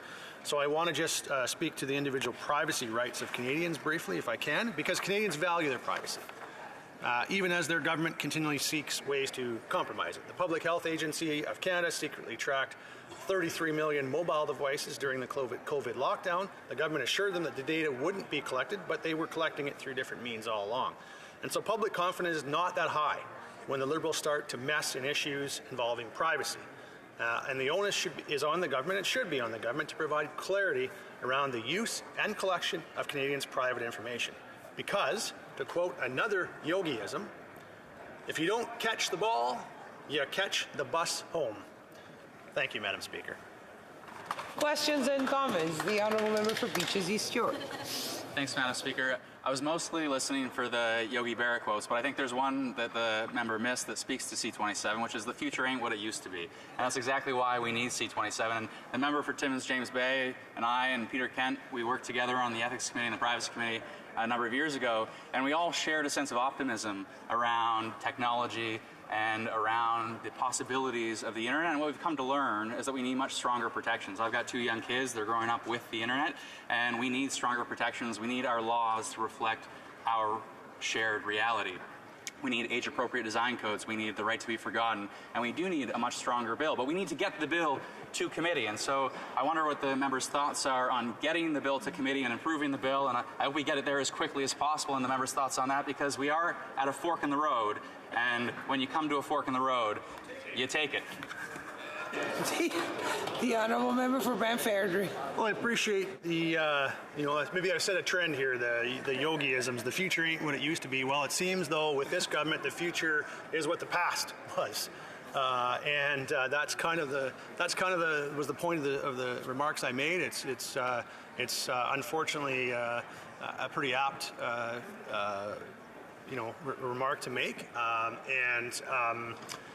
what it really boils down to is we have a government that I think Canadians don't feel they can trust to get the balance right here, and so that's the concerns that I'm sharing and I continue to have, and I know that both here in the House and in committee when it does arrive there, if so, that there will certainly be concerns raised there as well, and I look forward to hearing those. Questions and comments. The Honourable Member for Shefford. Thank you very much, Madam Speaker. I'd like to thank my colleague for his speech.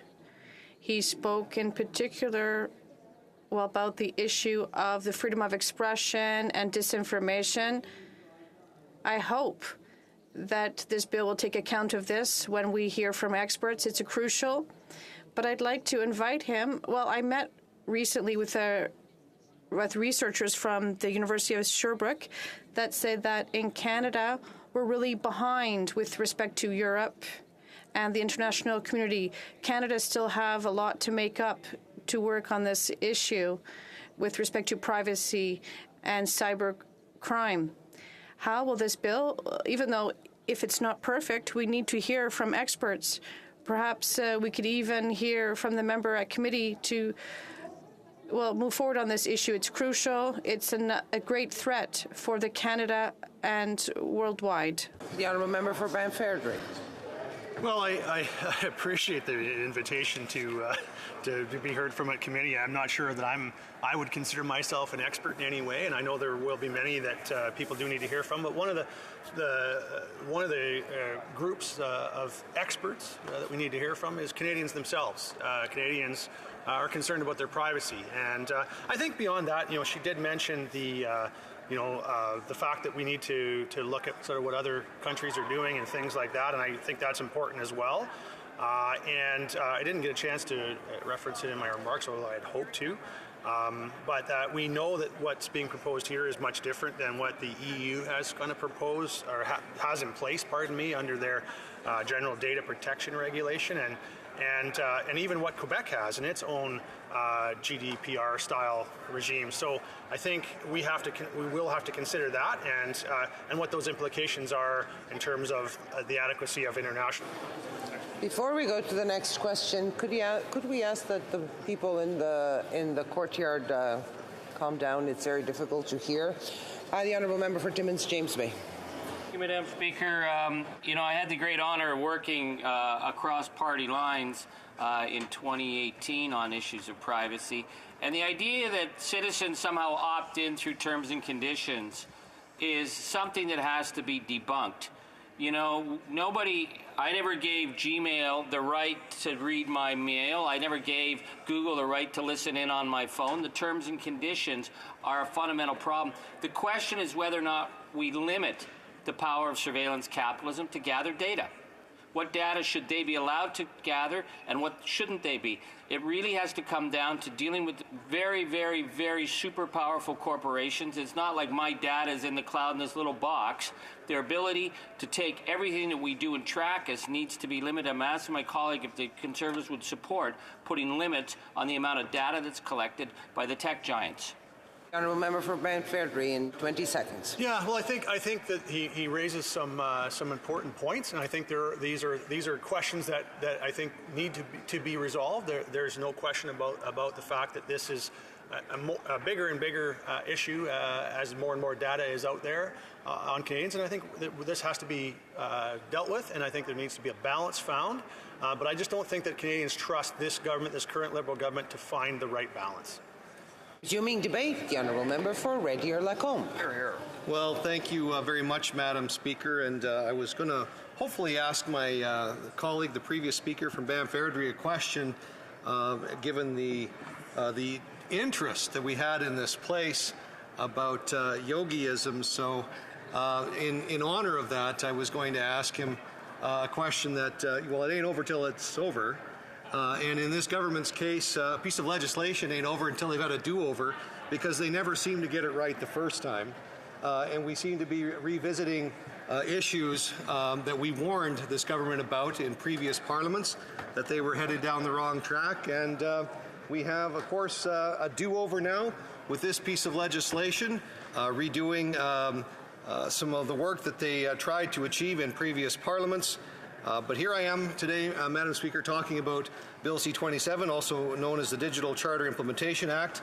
And as a former tenured faculty member at Red Deer College, some members might be interested to know, although I highly doubt it, that I taught systems analysis and design, programming, and database administration. I know, hard to believe a guy that likes hunting and fishing as much as I do also sat in a cubicle where they slid pizzas under the door, where I just churned away and developed code and relational databases and did some data architecture work for a handful of years. But it doesn't seem all that long ago. I got that education just prior to the Y2K. You should remember the scare that everybody was going to have in Y2K. So I worked in the private sector for a while, and the college that I graduated from liked me so much as a student, they invited me back to be a teacher. So I taught from 2000 to 2005 in the information technology field. And, the amount of change that's happened, and I gave a speech here a little while ago just talking about how much technology has actually evolved and how rapidly it evolves, and the laws pertaining to that technological advance. That was 2005 when I left the college, because 2006 in January I was elected to this place, Madam Chair. So for 17 years, I'm now a 17-year obsolete data programmer. So if they're going to ever bring me back, if they ever freeze me and bring me back, it's because I can still program COBOL, Madam Chair, and C++. But many of these program languages are still around today. We don't have... I'm loath to talk about floppy disks at my age, but we don't have those things anymore, Madam Speaker. As a matter of fact, I'm part of a generation, and a number of my colleagues are, I think we're the last generation that actually was on this planet that didn't even have cell phones. We had to actually remember people's phone numbers in our heads, and when our house phone rang, we actually made an effort to go get it. I don't know if that happens much anymore, but this is where I'm at. But long gone are the days of floppy disks, although I do hear that C# and other object-oriented programming languages are still in vogue, so that's nice to know. But today our information isn't stored on floppy disks, it's not stored on hard drives, at least it's not stored on the same kind of hard drives there were when I was in the business. It's stored in the cloud, and now targeted ads come up on our phones. Every time I bring up Instagram or bring something, I have I don't know where these algorithms get the information from. They must be listening to everything I say, because all I get is fishing rods, brand new boats, fish hooks, and if I can admit this, Madam Speaker, I find the cure for plantar fasciitis. So clearly my phone is listening to everything I say, and even the things that my doctor is saying to me in the privacy of a patient-doctor confidential room. So, but I'm digressing, Madam Chair. This obsolescence in both technology itself and the rapid advancement of technology is something that most of us... May I interrupt the honourable member? Could I ask for some order? There's a member making a speech, and I'm having a lot of trouble hearing him. Please, the honourable member for Red Deer Lacombe. Well, thank you, Madam Speaker. I know that the speeches I give in this place generate a lot of interest, so we cannot fault everybody else here for the excitement of today. So I understand. I do want to understand, because I did, when I was a teacher in IT, Madam Chair, Mr. Speaker, that change just happened. I do remember having the conversations about ethics and about the privacy of information in your basic introduction courses that I would teach to young aspiring IT professionals. And that's why, you know, the notion of our personal information and protection of electronic documents legislation is so important. So for those that aren't aware, the Act has not been fully updated since its passage in 2000. Ironically, that was the same year that I started working full-time as a tenured faculty member, or started full-time as a faculty member at Red Deer College. And that's 23 years ago, Mr. Speaker. Interrupt the honourable member, and I was just listening around, and I'm not even sure if the noise is coming from inside or the surrounding chamber, so I'm going to ask the Sergeant at Arms maybe to take a walk outside in the hall and ask everyone to keep it down. And what I'll do is I'll ask everyone who's in the chamber to sit down and listen to the honourable member for Red Deer Lacombe. I'm sure we all want to hear what he has to say, so everybody just take a deep breath and shh. The honourable member for Red Deer Lacombe. Well, Mr. Speaker, I thank you for generating that much enthusiasm and excitement for what I have to say, because it is riveting. It's actually it's going to save our privacy and our information if people would just listen to what I have to say here right now. But anyway, I digress. Mr. Chair, Mr. Speaker, in that 23 years since I started teaching at Red Deer College, and since the passage of the original Act, the PIPEDA Act that it's affectionately known to, IT has developed, and our information systems have developed, and our networks have developed so rapidly that the legislation has not kept up. And that lack of urgency, not only of this government and getting it wrong in the previous bill, C-11, now I'm not talking about the disastrous C-11 that we're talking about now, I'm talking about the previous version of C-11, back when the current C-11 was C-10. And as I said earlier in my speech, Mr. Speaker, there is so many pieces of legislation that this government has to redo that it gets difficult to track all of the numbers over the years and over the parliaments. But I can just urge my colleagues to stop and consider the very important nature of this legislation as it pertains to the protection of our personal information. Now, are there some things in this bill that I could support and that others in this House should be supporting? Of course there are, Mr. Speaker.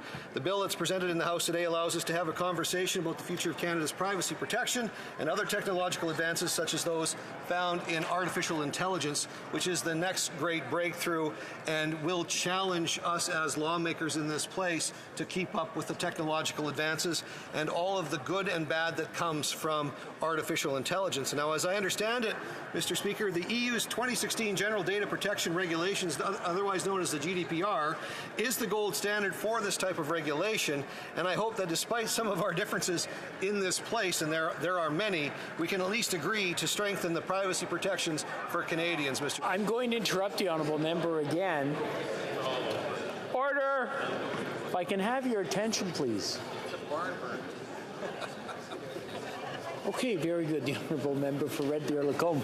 Please continue. Thank you very much, Mr. Speaker. This is the last time I ever accept a speaking slot before the budget from the Whip's office. Let me just say that. So, but all kidding aside, we need to trace back the history of this bill. Canada's original digital charter was mapped out in 2019. That's when I referenced the fact that this is a redo of something that we just did a few years ago. And one of its primary principles was the control and consent of one's personal information as well as transparency. These are the most salient parts of that charter. It also attempted to back them by a regime of enforcement.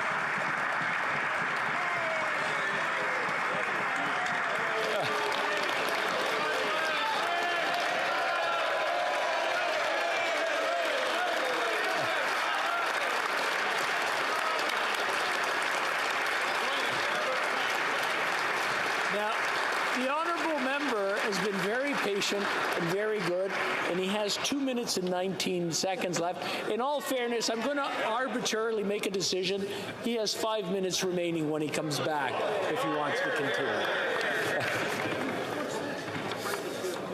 It being 4 p.m., the House will now proceed to the consideration of Ways and Means Proceedings number 10 concerning the budget presentation. Orders of the day. Orders of the day, ordre du jour, ordre émanant du gouvernement, étude de la motion de... Government orders. Today have a Ways and Means motion on budgetary policy. Ms. Freeland, seconded by Mr. Boissonneau, moves that the House approve the general budgetary policy of the government. Finance.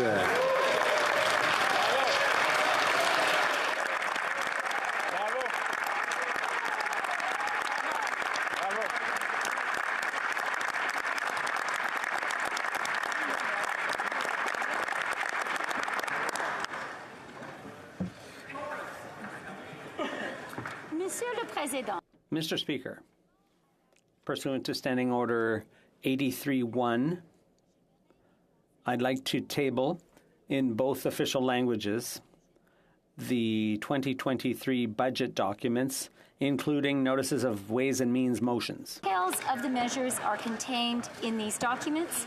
Pursuant to Standing Order 83-2, I'm requesting that an order of the day be designated for consideration of these motions. That's a good idea, right? I support that. Thank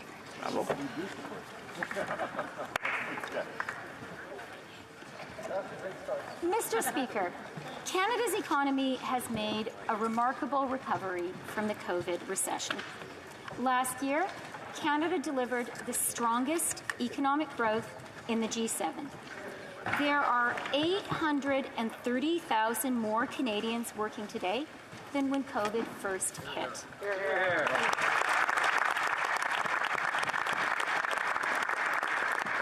We have recovered 126% of the jobs that were lost in those first months, compared to just 114% in the United States. When we announced a Canada-wide system of affordable early learning and childcare in our 2021 budget, we said that it would create new economic opportunities for mothers all across Canada, and thus greater prosperity for all of us. And you know what, Mr. Speaker? It worked. I am so proud to say that last month, the labor force participation rate for Canadian women in their prime working years hit a record high of 85.4%.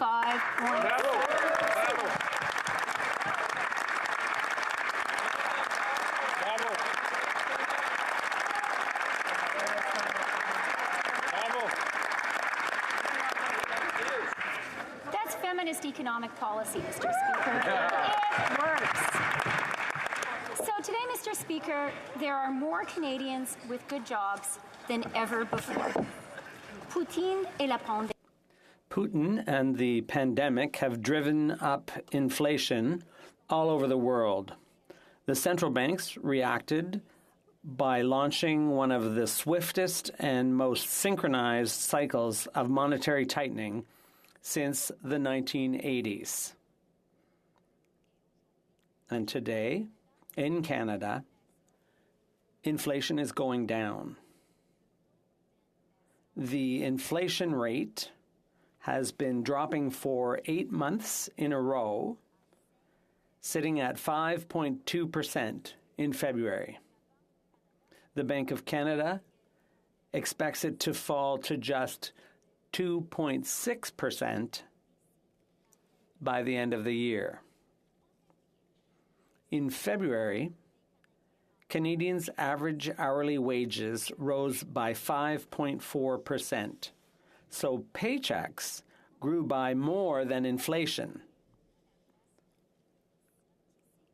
This means Canadians from coast to coast have more money in their pocket at the end of the workday.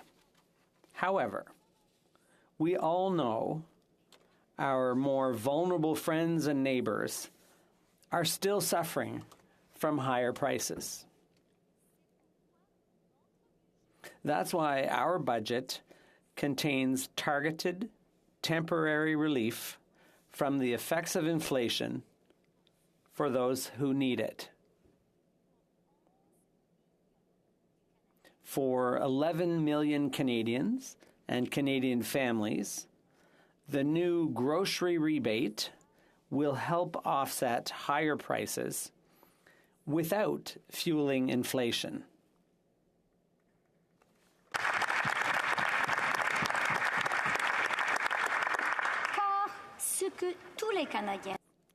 Because what all Canadians want right now is for inflation to keep going down and interest rates along with it. That's why the budget I've tabled today will enable Canada to remain the country with the lowest debt to GDP ratio in the G7.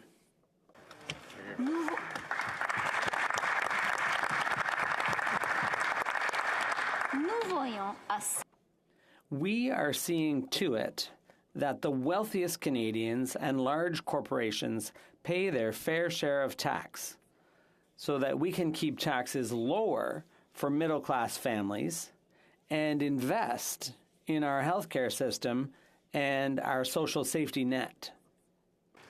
Canada is a country of peace, order, and good government.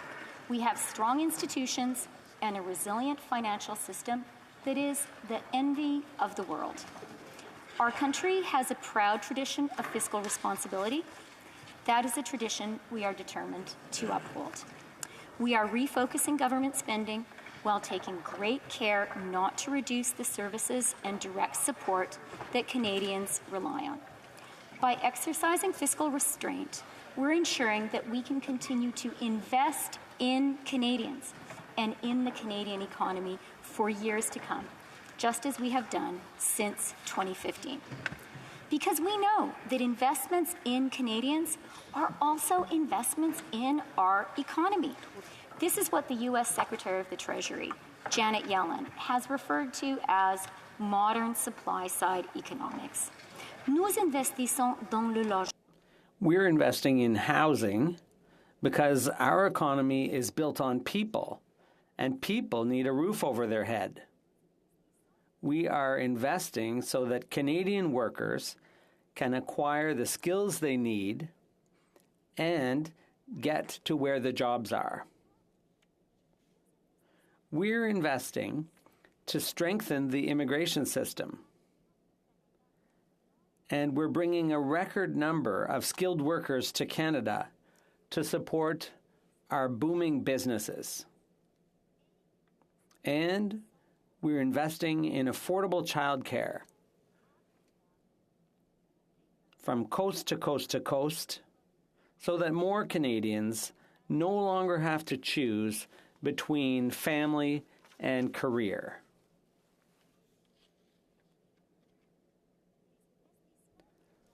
Investing in housing, skills, and immigration and childcare isn't just social policy, it's economic policy too, Mr. Speaker. The same thing goes for healthcare. So today, we are delivering the overall investment of $198 billion in our public healthcare system, which the Prime Minister announced just last month.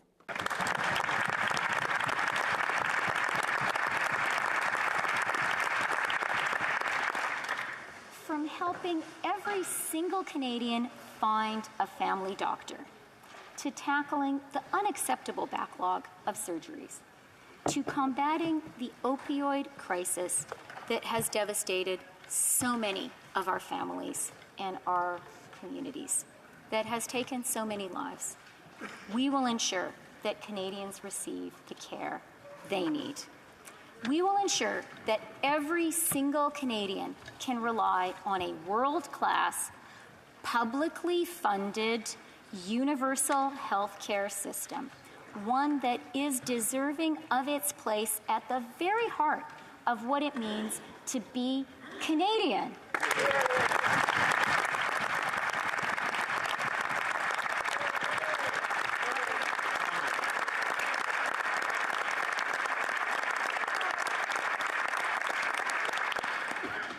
And just as we are reinforcing the public health care system we have today, we are also expanding its reach.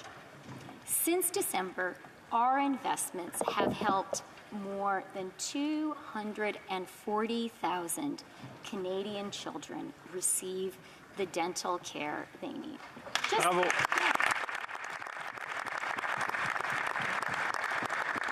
think about that, 240,000 Canadian kids. Maybe their parents couldn't take them to the dentist before. Maybe their teeth hurt. Maybe they missed days at school. It's so important. And that's why today I am so proud to announce the creation of a new Canadian dental care plan.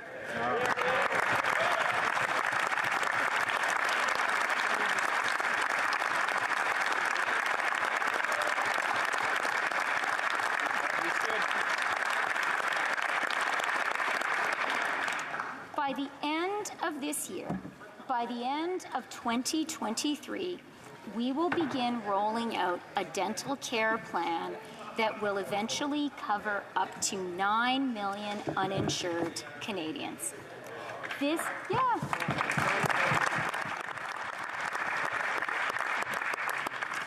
will mean that no Canadian ever again will need to choose between taking care of their teeth and paying the bills at the end of the month. It will mean you can't tell the size of someone's paycheck by their smile.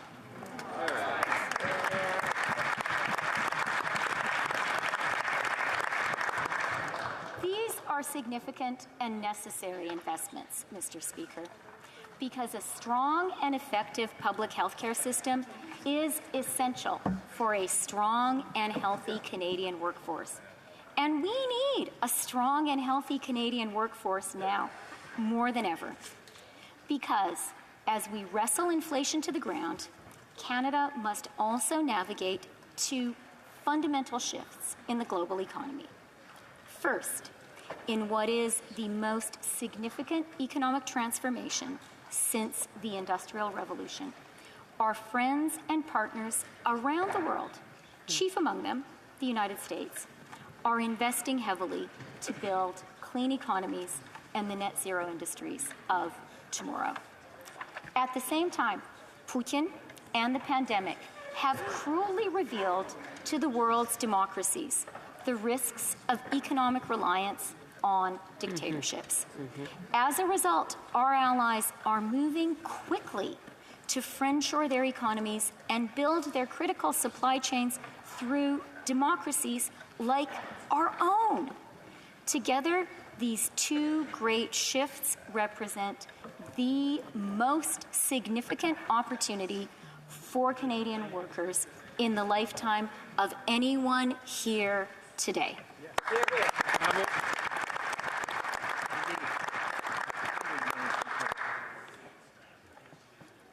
Including our most senior and respected members of this House. Absolutely. Now, this is not hyperbole, Mr. Speaker, or mere turn of phrase. When President von der Leyen stood in this House earlier this month, she said that she wants Canada and Europe to join forces for the climate, for our economies, and to end what she called Europe's dangerous dependencies on authoritarian economies. When President Biden stood in this House just last week, he told us that we are at an inflection point in history. He said that we had all learned the hard way that just-in-time global supply chains make us vulnerable. And he urged us to work together to build a shared future where Canada and the United States can anchor the most competitive, prosperous, and resilient economic region in the world. Yep.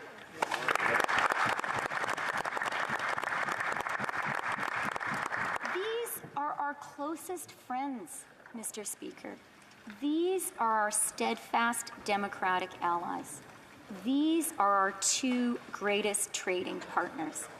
And like so many of our friends around the world, they need the expertise of Canadian workers, the ingenuity of Canadian businesses, and the resources that Canada has in such fortunate abundance. Aujourd'hui, today, and in the years to come, Canada has to seize this historic moment, this amazing opportunity we have, or else we'll get left behind as the rest of the world's democracies build the clean economy of the 21st century. So, we are going to fight for Canadians and Canadian companies. We will make sure Canada seizes this historic opportunity. We are building a clean electric grid accessible to all Canadians from coast to coast to coast, which will protect the environment and provide Canadians and Canadian companies with clean, affordable electricity.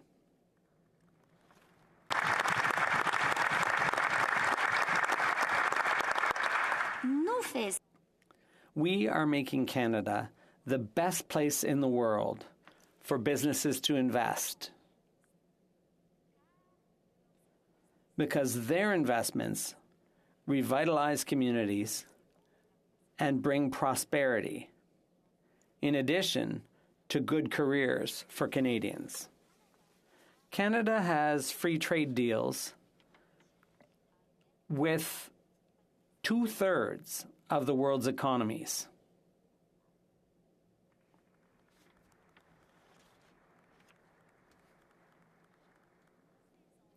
We are making Canada a reliable supplier of clean energy to the whole world. And whether it's critical minerals or electric vehicles, we will ensure that Canadian workers develop and process these resources and manufacture and sell the products our allies need. We will ensure that unions, which led to the creation of the middle class, remain on a solid footing. And we are helping Canadian workers get the skills they need. When the Government of Canada makes purchases of products from other countries, we will ensure those countries give Canadian companies the same access as Canada gives them. So, Mr. Speaker, we are building big things here in Canada. From a Volkswagen battery plant in Ontario.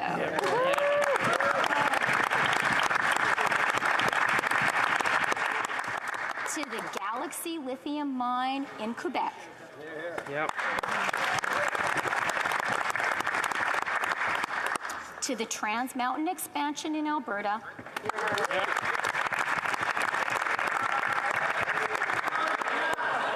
To the Atlantic Loop.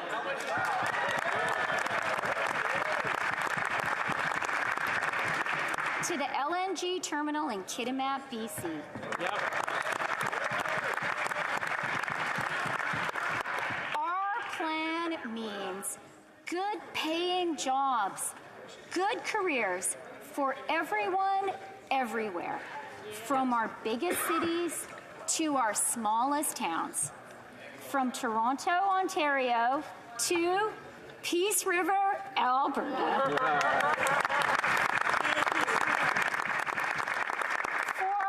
auto workers building electric vehicles, and our bus drivers who drive them.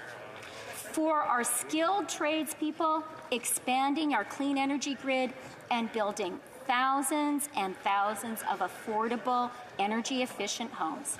For our miners and our energy workers, powering Canada and the world. For our healthcare workers and our teachers who make our communities thrive. For our farmers and our fishers who feed Canada and the world. For our incredible service workers who are as essential today as ever. For our forestry workers, for our climatologists, and for our ecologists. For our engineers who design hydrogen plants and who design small modular reactors.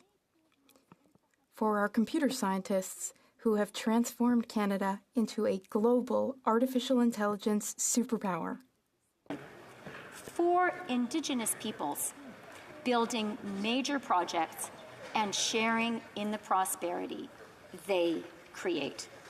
And for our new generation of small business entrepreneurs, dreaming up solutions to the challenges of the 21st century, and their hard-working employees providing for their families all across our great country.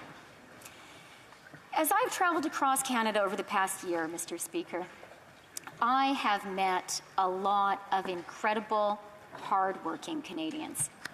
Jeff, an electrician who lives in Etobicoke with his wife, Cheryl, an ICU nurse. They are proud of their jobs and proud of their family. Their jobs have made it possible for them to raise. As Jeff said to me, I've got the skills to pay the bills.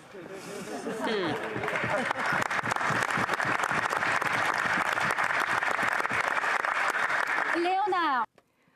I met Léonard. He's a software developer in Quebec City. He codes charging stations which are used all over the place, from San Diego, California to Happy Valley Goose Bay in Newfoundland and Labrador. Two young union women, Nicole in Oshawa, who will start her first electrical placement this week. Well done, Nicole. And Kayla, first in Edmonton and then again in Calgary. She teaches apprentices to weld, and she gave me a couple of lessons, too. I've met potash miners and early learning and childhood educators. I've met scientists and innovators and the longshore workers and truckers who keep Canada's economy moving. And all across Canada, I've met people who value the same things. A good career that pays them well, doing work they're proud of. The ability to live with dignity, to be who they are, to love who they love, and to be judged on their character rather than what they look like or where they were born. The belief that if they work hard, they can afford to raise their children and launch them into an even more prosperous future. And the conviction, Mr. Speaker, that because they live in Canada, by birth or by choice, every single day represents a new, fresh opportunity.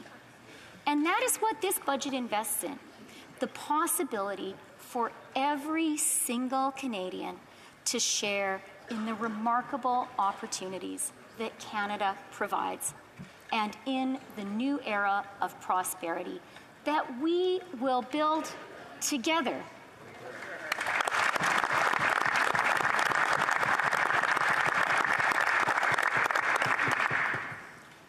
The brave people of Ukraine have reminded me, I think they've reminded all of us, that we must never take our freedom and our democracy for granted. We have the power to shape our country's future, and we must always be sure to use it. What a gift it is to call this remarkable country our home. Canada is a land filled with good, hard-working people. People who do big and important things. And it is because of us, the people of Canada, and the big and important things we will do in the months and years to come, that I have never been more optimistic about the future of our great country than I am today.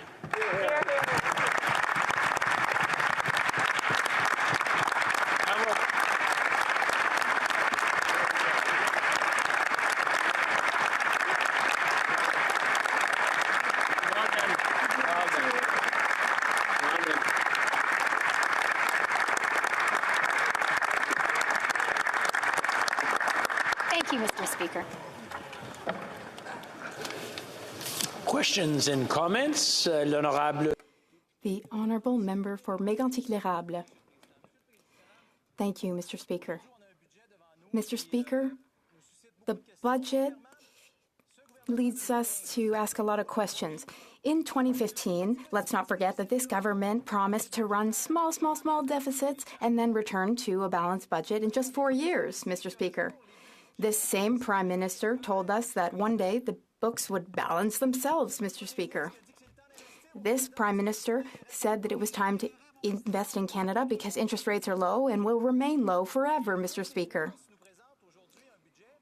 The Minister of Finance today is tabling a budget which is very similar to last year's. In last year's budget, I quote, it says, allow me to be very clear about something, Mr. Speaker. We are absolutely determined to ensure that our debt-to-GDP ratio continues to decrease. Our deficits must continue to decrease, and the debt we take on to ensure that Canadians remain financially solvent will absolutely be repaid. That is our fiscal anchor. 42.4. That was last year's number. Canada has a strong tradition of fiscal responsibility. It's my duty to ensure that that remains the case, and that's what I will do. And their prediction for this year was 43.5, the following year, 43.2. Then, at the next budget, following those announcements, the finance minister already went beyond her fiscal anchor. One should never go beyond one's fiscal anchor. So, Mr. Speaker, given everything I've just said, can the Minister for Inflation tell us how Canadians can be expected to believe even a word of this budget? The Honourable Finance Minister. Mr. Speaker, we promised that deficits would decrease. And that is what we are demonstrating today. Last year, the deficit was 1.5% of our GDP. This year, the deficit will be 1.4% of our GDP.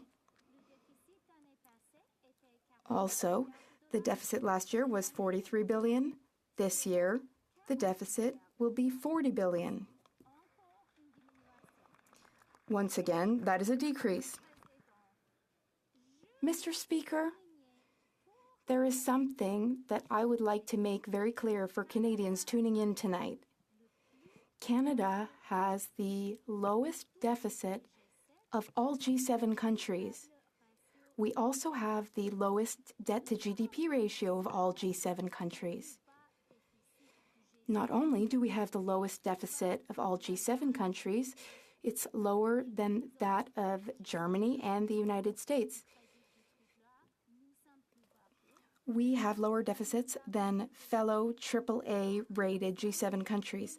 Our deficit is also lower than that of Australia and that of the Netherlands, other countries with AAA credit ratings. Mr. Speaker, it's important to understand the economic situation of Canada from an international perspective. Our country is strong. We are very, very lucky to be here in Canada.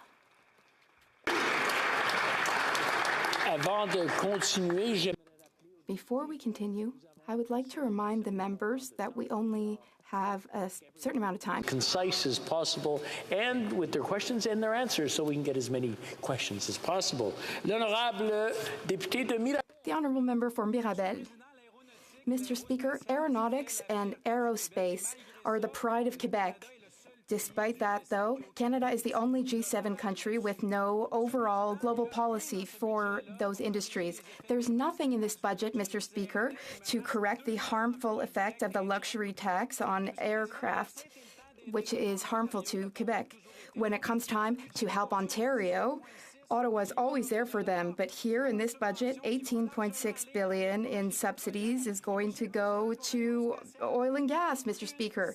Yet there's not a cent, not a penny for aerospace. Why not? The Honourable Finance Minister. Mr. Speaker, my honourable colleague has asked a few questions. I'll start by addressing the luxury tax.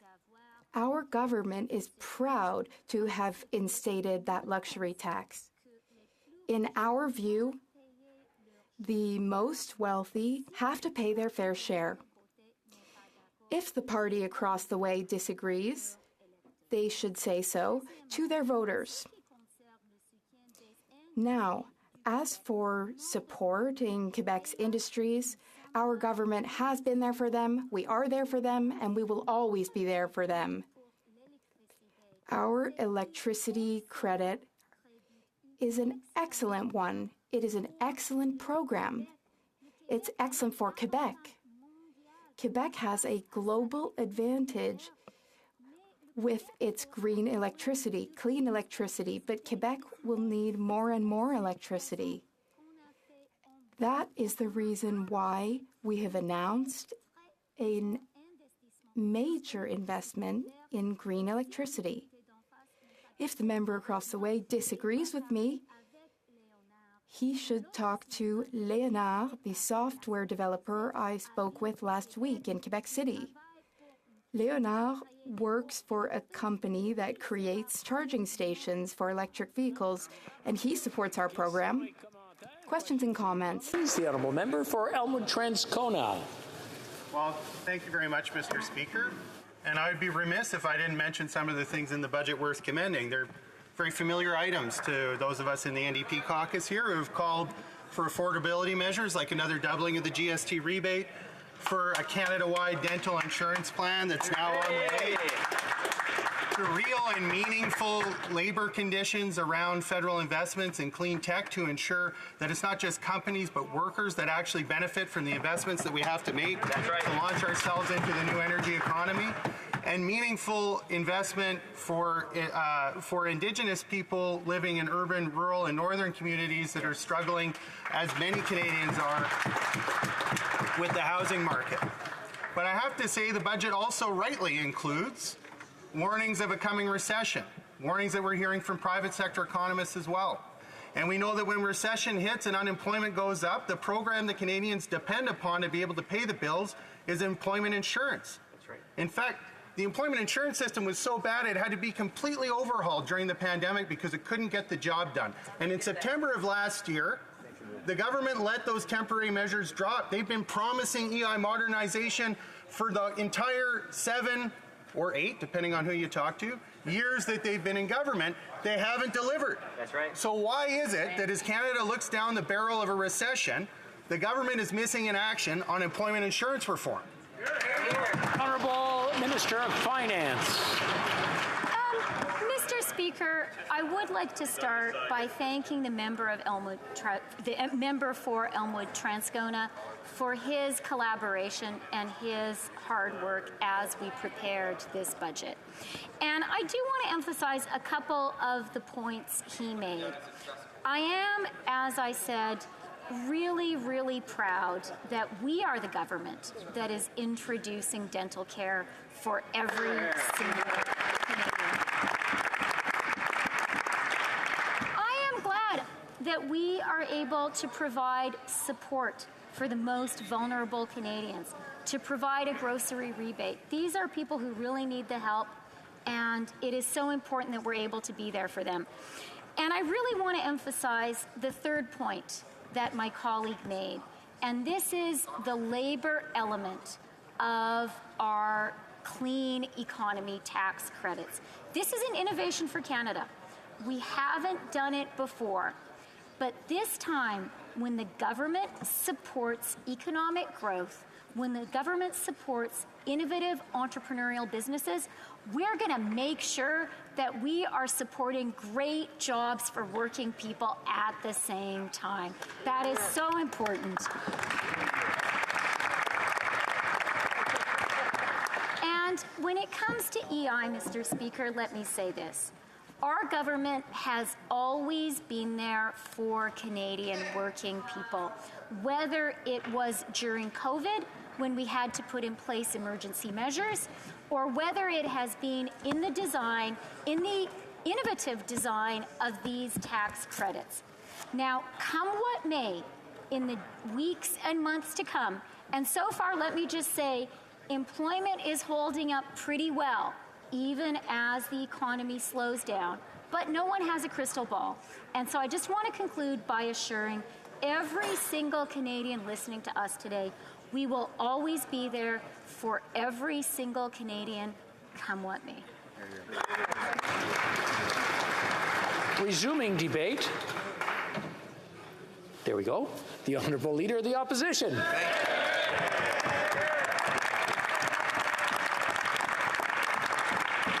Merci beaucoup, Monsieur le Président. Thank you very much, Mr. Speaker. The Minister of Inflation made a statement last year. She said, "Allow me to be very clear, Mr. Speaker.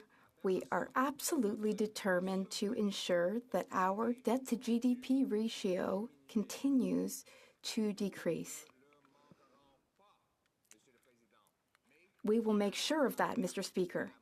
Here we are, a year later. That was not accomplished. It's interesting because just a few days ago, she admitted that deficits fuel inflation. Today, she's tabling a budget with $43 billion in additional spending that will be paid for through taxes and taxpayers. Conservatives work for those who work, and that's why we will vote against this inflationary plan, Mr. Speaker. It's only a few days ago that deficit spending would spark even more inflation, higher grocery bills, more expensive housing, and other costs for families. And today, she rolls out a bonanza of $43 billion of new inflation, debt, and taxes that will be on the backs of everyday, hard-working Canadians. We set 3 conditions for our support in this budget. 1, that it bring home lower prices by eliminating the inflationary carbon tax and deficits. 2, that it bring home powerful paychecks with lower taxes that reward hard work. And 3, that it bring homes that our young people can afford by removing gatekeepers to speed up building. None of these three demands have been met. All that they have delivered is more debt, more inflation, and more costs on the backs of the hardworking and beleaguered people of this country. And that is why Conservatives are proud to announce we will be voting against this inflationary stand. Minister of Inflation. In fact,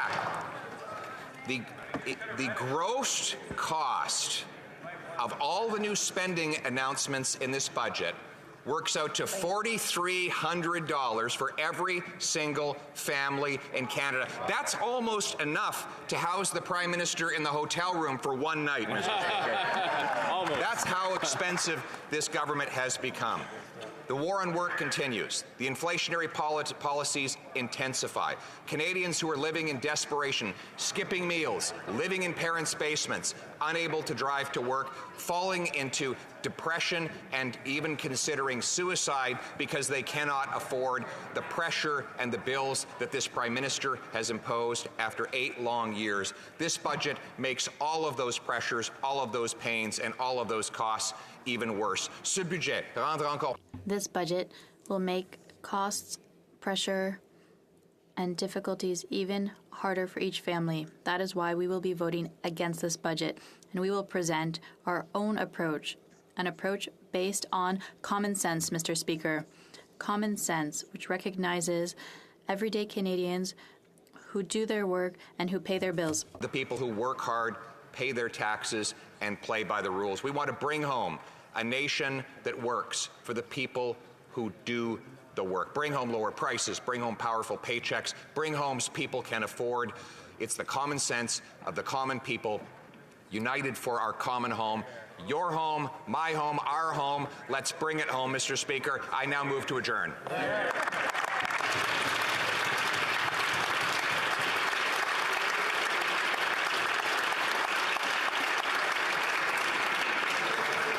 Before moving to adjourn, I just want to remind the honourable members in their speech, I know sometimes they get carried away, but some sarcastic calls of each other, and I just want to make sure that everybody respects each other.